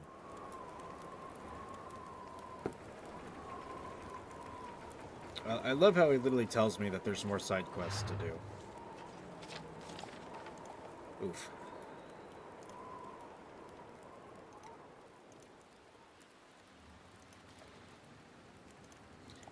I recall doing those back on my first playthrough, but never, there wasn't exactly anybody that was alive. A lot of it's just like lore and like some situational storytelling. I don't recall finding a live person.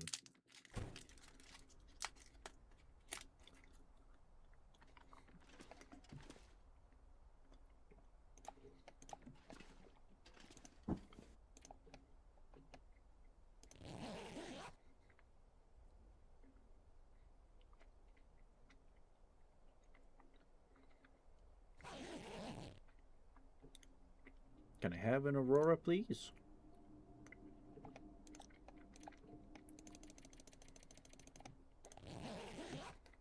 I have to go to bed, like now. Please, give it to me so I can give these people a satisfying conclusion to this chapter. And then I can begin tomorrow.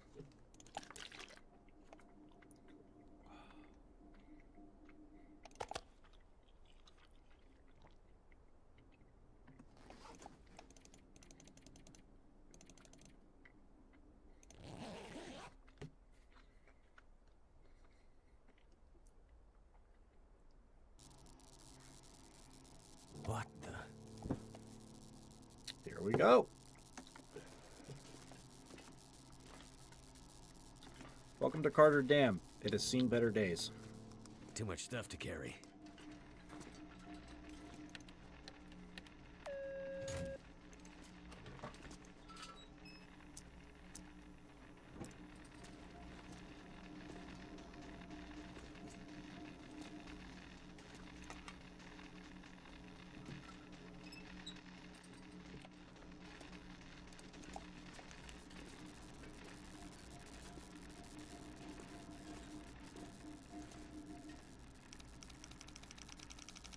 What's in this safe, real quick? May as well try to pick it. Oh, okay, so 54?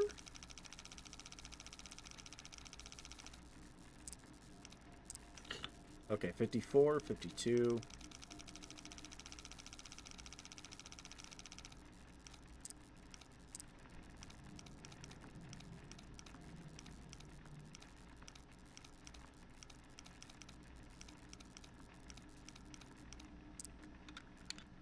Got it. That'll come in handy. Magnifying glass. Not like I'll be able to use that. There it is.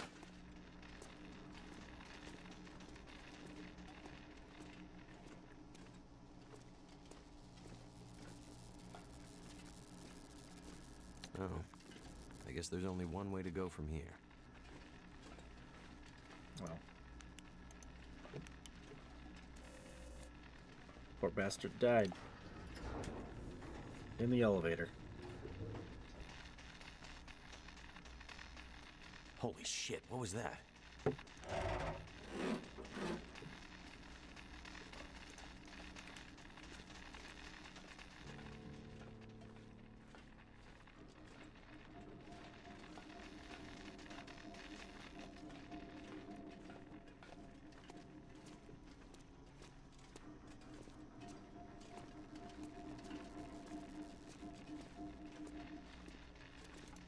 How did a wolf get down here? Oh, he's dead. It's not my problem.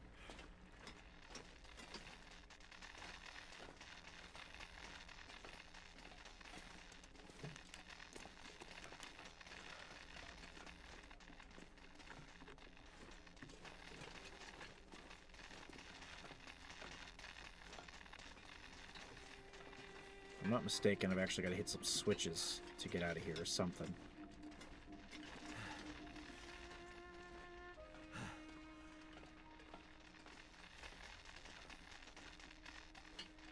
And not touch the electrical wires like a stupid head.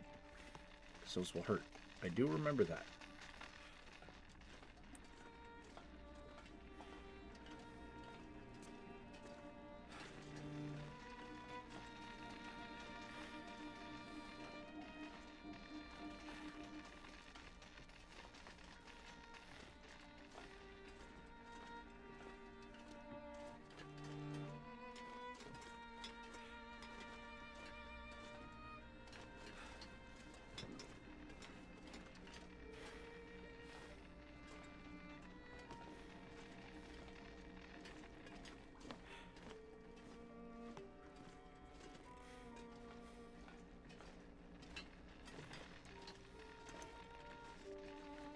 Too encumbered to climb.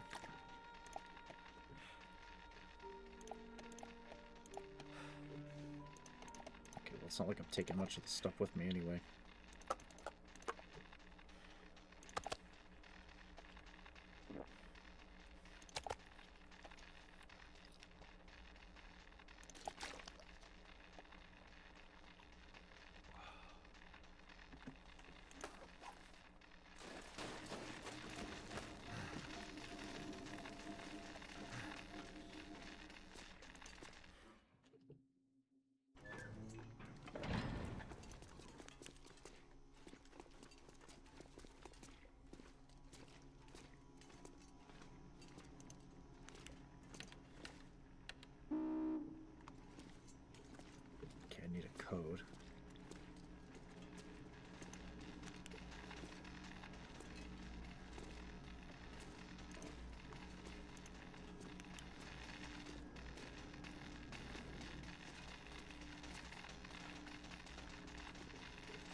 better watch out.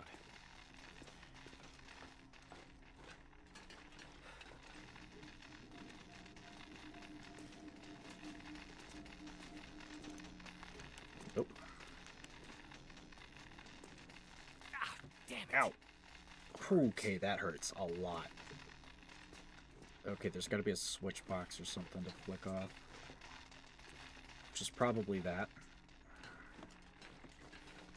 Okay, here we go. That hurts so much.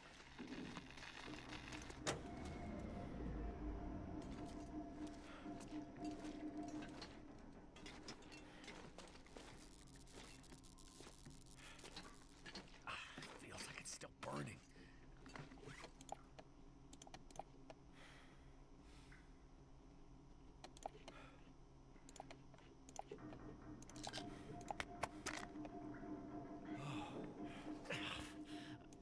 The pain. Okay, I need Band-Aid real quick.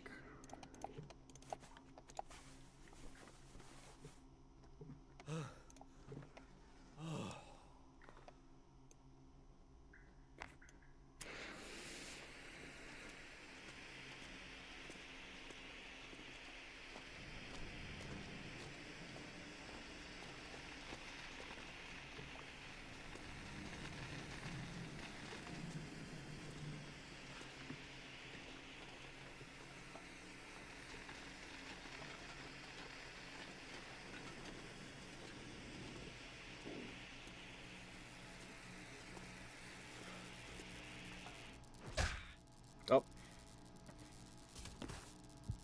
I believe my head has been whacked.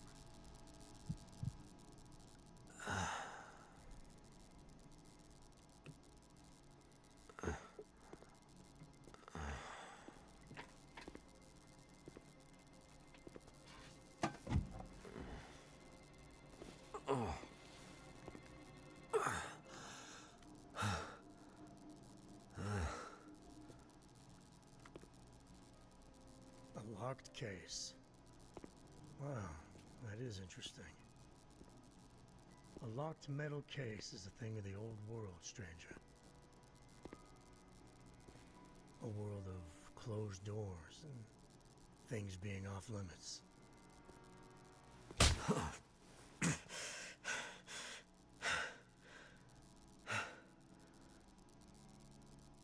Yeah, see, I was part of that world. But that world's over. This is my world now. And in my world, I make the rules. In my world, see, there are no locks. Your world sounds crazy. What's in the case? I have no idea. What is in the case? I hope it's painkillers. Your ID says you're a pilot. You have a plane somewhere? My plane wouldn't do you any good. Yeah, should I show you what happened to the last person who lied to me? She didn't look so pretty after I was done. She? Oh, so now he's ready to talk. Well, don't worry, pilot. You'll be with her soon.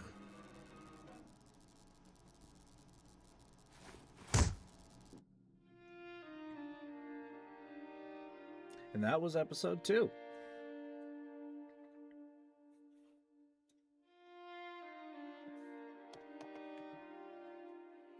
So for a little bit of extra context, in the first episode, you learn that in the place called Milton, which is pretty much where your plane crashes with you and your ex-wife, there was a prisoner transport. There was a bus that was coming through because there is a prison called Blackrock on the island, and it's a maximum security. It's basically the Canadian gulag. Well, the night of the lights first hit, bus gets out, the prisoners break off, they basically kill just about everybody in the town of Milton that was left. And the only person that's alive there is basically an old lady who shot somebody with a rifle because she's, even though she's blind, she's kind of a badass. And prison systems like to run on electrical systems. Well, those are gone.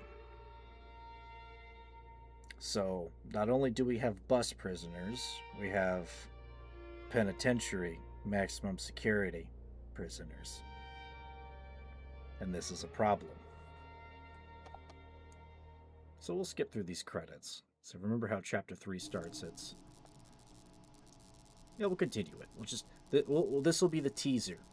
This will be the teaser for tomorrow night. There's an isolated community in the northern part of Great Bear. Context. Someone there is very sick. Great and Bear. There's nothing there anymore.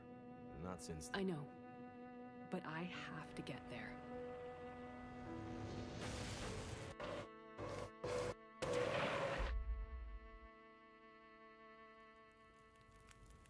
I seem to recall a town somewhere up north. That's the lady. What was it called? That's it. Perseverance Mills. It was like sparks everywhere and then fire. She fought like hell to try and get him out. We tried to stop her, but she ended up on the bus. Somehow, she was small enough to crawl through the crushed part. Did you see the lights in the night sky? The aurora? Well, when that flared up, the radio came to life. Just lit up. Started spitting out noise, but it was all gibberish. Hello? Is this the radio station at Perseverance Mills? Is there a doctor with you?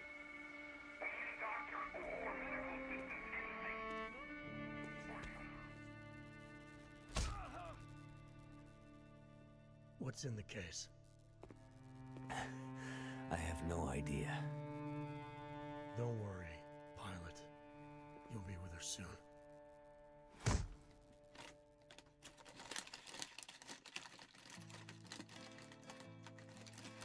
I'm not skipping this intro.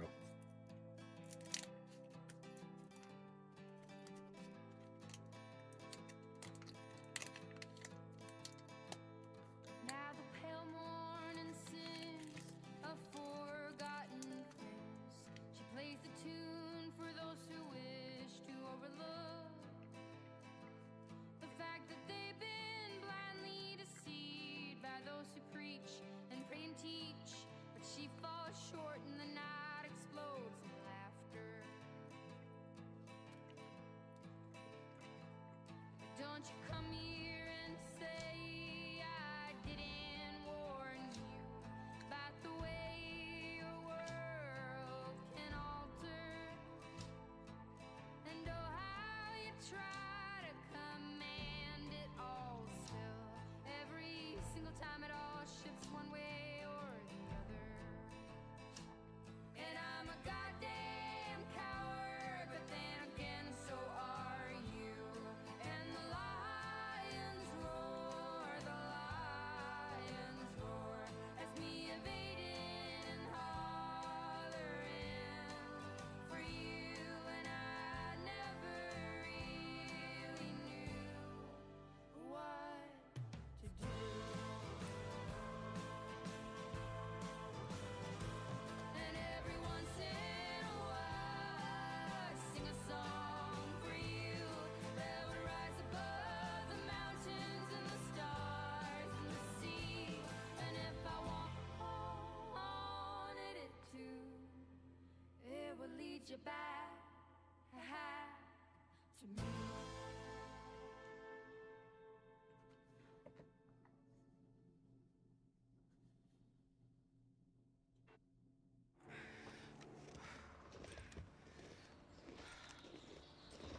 Wait, don't leave yet. It's almost over. As soon as I get control of the character, we're popping a save, and this is gonna be it. This is what happened to the missus.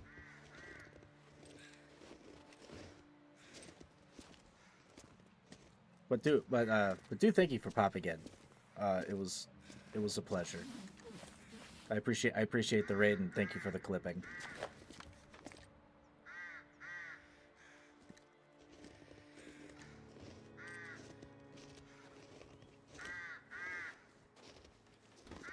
It was a pleasure to meet all of you.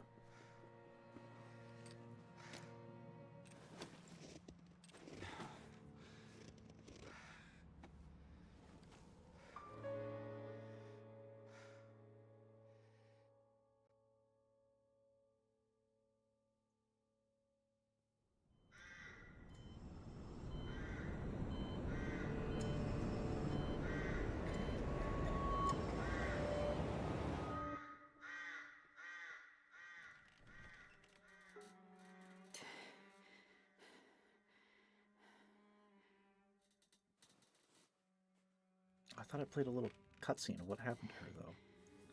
Maybe I'm wrong. Maybe that's later.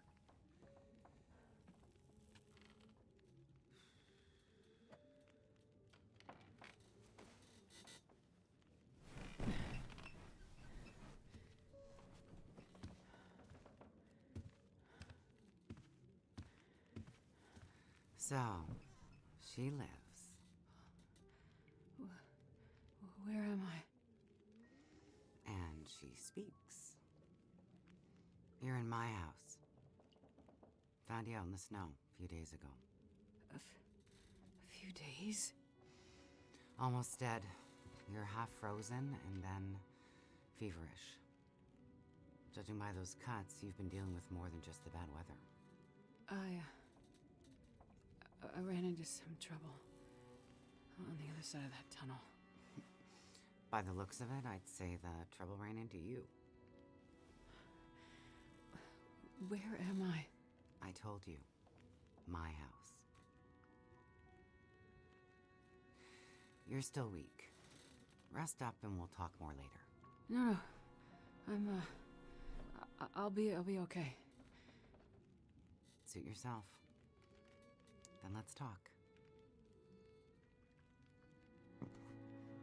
You said we're in your house. But how did I get here? I was out hunting. Came across you in the snow. Buried. You'd been out there for hours. Maybe even days. Nearly dead. Wow. Well, thank you for finding me. Name's Molly. And don't thank me. Thank the crow. Crow? Yeah, crow. Or maybe a raven. The damn bird wouldn't shut up. Led me straight to you. Almost like it was guiding me. You carried me here?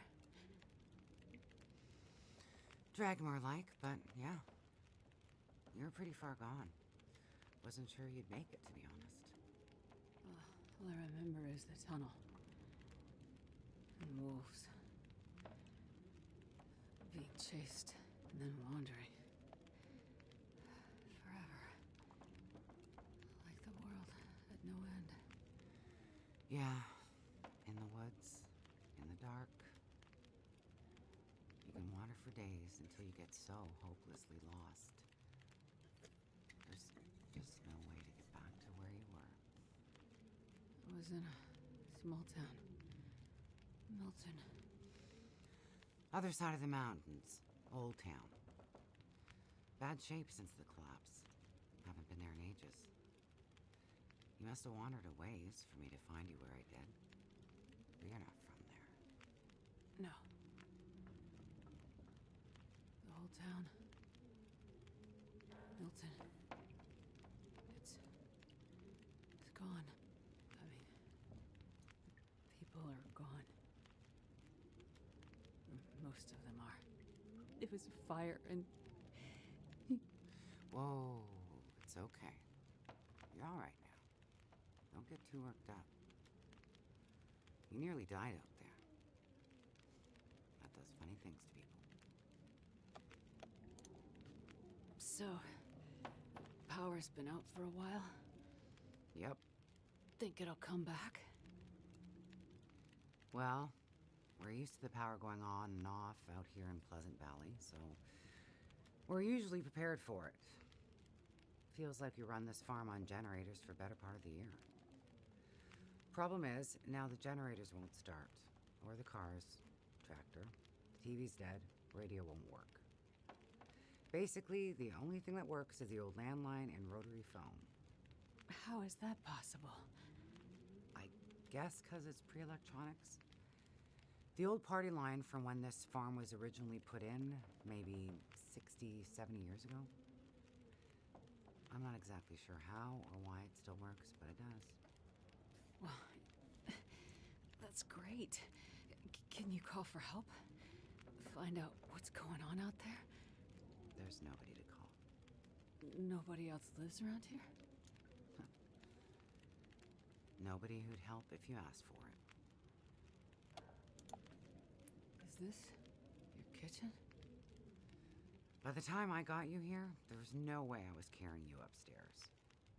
So you set up a bed in here? Power's out. This is the warmest room in the house. This cook stove is probably keeping us alive. I was in a plane crash in the mountains. That's how I ended up in Milton. I got separated from a friend. They were in the crash too? Yes. They make it out alive? Well, there was a storm. Wolves. I got disoriented. We got separated. I couldn't see him. Him. So you left him out there. And then I ran into trouble. Wolves and worse. I'm sure he made it out fine. Yeah? How are you so sure? Nothing could break that stubborn skull. Thought you were worried about him. Yes. And there's something I need from the plane. What is it? Something important. I need to find him. I need to get it back. You haven't seen a man pass through here. Nobody that sounds like your guy. But you've seen a man. Like I said, nobody that sounds like your guy. Freezer's empty. You're gonna need energy to heal, which means we need meat. I'll be heading out early to hunt. Okay. You should stay here. Rest up some more. You don't look too good. Thank you. I will. And it's not safe out there, so just stay in the house. Right. I mean it. Stay in the house.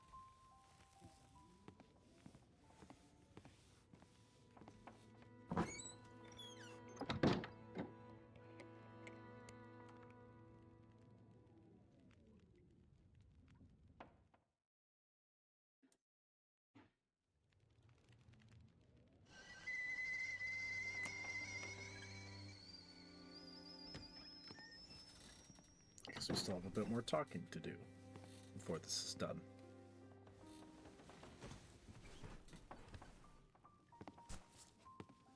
Meat. Ah, you're awake. Thought you were resting. Managed to bag a stag not far from the farm. This'll keep us fed for a bit. I heard a kettle whistling. I put it on for tea. So we can have tea and meat. I must be starting to feel better because that actually sounds good. It's amazing what hunger does to the mind. If you're feeling better, you can start answering some questions. Like, what the hell are you really doing out here? It's a long story. Well, power's been out for, I've lost track of how long. We got the cold, we got deadly blizzards, we got hungry wolves, we got some tea and meat. We aren't going anywhere. So to be honest, a bit of storytelling be a nice distraction right about now. I'm a doctor. Dr. Astrid Greenwood. Nice to meet you, Dr. Astrid. Like a head colds and babies doctor? More like lab coats and test tubes. A researcher. Oh, okay, so not the useful kind. I need to get to a town up north. Perseverance Mills. You know where that is? I don't get out much, but yeah, I've heard of it. Okay. Well, there's some sick people there, and they need my help. And the thing I lost in the plane crash. anything my friend might have. I need it if I'm gonna help those people. The thing the stubborn guy you left in the plane crash might have? Right. So what you're saying is the thing you need is on the other side of that collapsed tunnel in the mountains, in the place where you ran into trouble. That's right. You know what?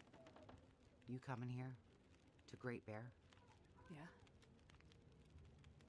Not your best plan. So the people up north, in Perseverance Mills, why are they sick? I'm not entirely sure. That's why I need to get there. You must have some ideas, or why travel all this way? I have some ideas, yes. But you aren't going to tell me what they are. No. I'm not. And the thing your friend in the plane crash has, the thing you need to help them, you aren't going to tell me what it is either, are you? Right. Well, you are a lady with a lot of secrets. So, when you came in, I heard you locking a padlock. Same thing when you went out. Am I locked in here? It's better for you to stay indoors. Why? Lots of wolves out there, and it's cold. You aren't strong enough to go out there yet. Trust me, it's for your own safety. I appreciate everything you've done to help. But I'd like to leave. I have to find my friend and get on with my work. When you're stronger. So, I'm trapped in here. Like I said, it's for your own good. So, is your husband around? Husband? It seems like more than one adult lives here. I assumed, husband. Assumptions can be dangerous. You're a doctor, you should know that. I didn't mean to. You should just mind your own business. Yeah, But if you she just wasn't, got back. if she wasn't sus I before, need space. Need to think. very sus I'm now. sorry. Stay out of my shit. Looks like I'm not the only one with secrets.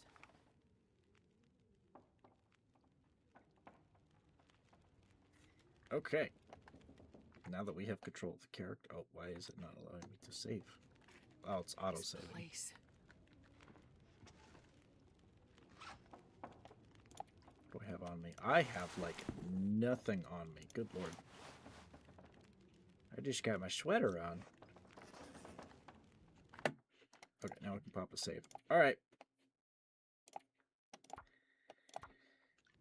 Well, that's gonna do it in for the night. Thank you all for hanging around. Appreciate the raid. That was very fun. I enjoyed tisming about ponies for a little bit and some other things, and killing a bear. As far as when I stream, I try to do Tuesdays, but sometimes it doesn't work out. But I usually run from Tuesday to Friday, starting around 6 to 6:30 U.S. Central. And this is usually about as late as I absolutely go because I have to be up at like 5:30 in the morning, which is like 6 hours from now. So I gotta go to bed. I should be on. I don't know if anyone's gonna pop in for this, but I'll be on at like, as I said, like 6:30 tomorrow. Maybe a little earlier. It just depends on when I get home from work and when I have like my early dinner and stuff. Going until probably not this late, but we'll see. So thank you all for showing up and thank you all for hanging around. I've had a good time here. I gotta go bed. So everyone have a wonderful night, and if I see you tomorrow, Thank you.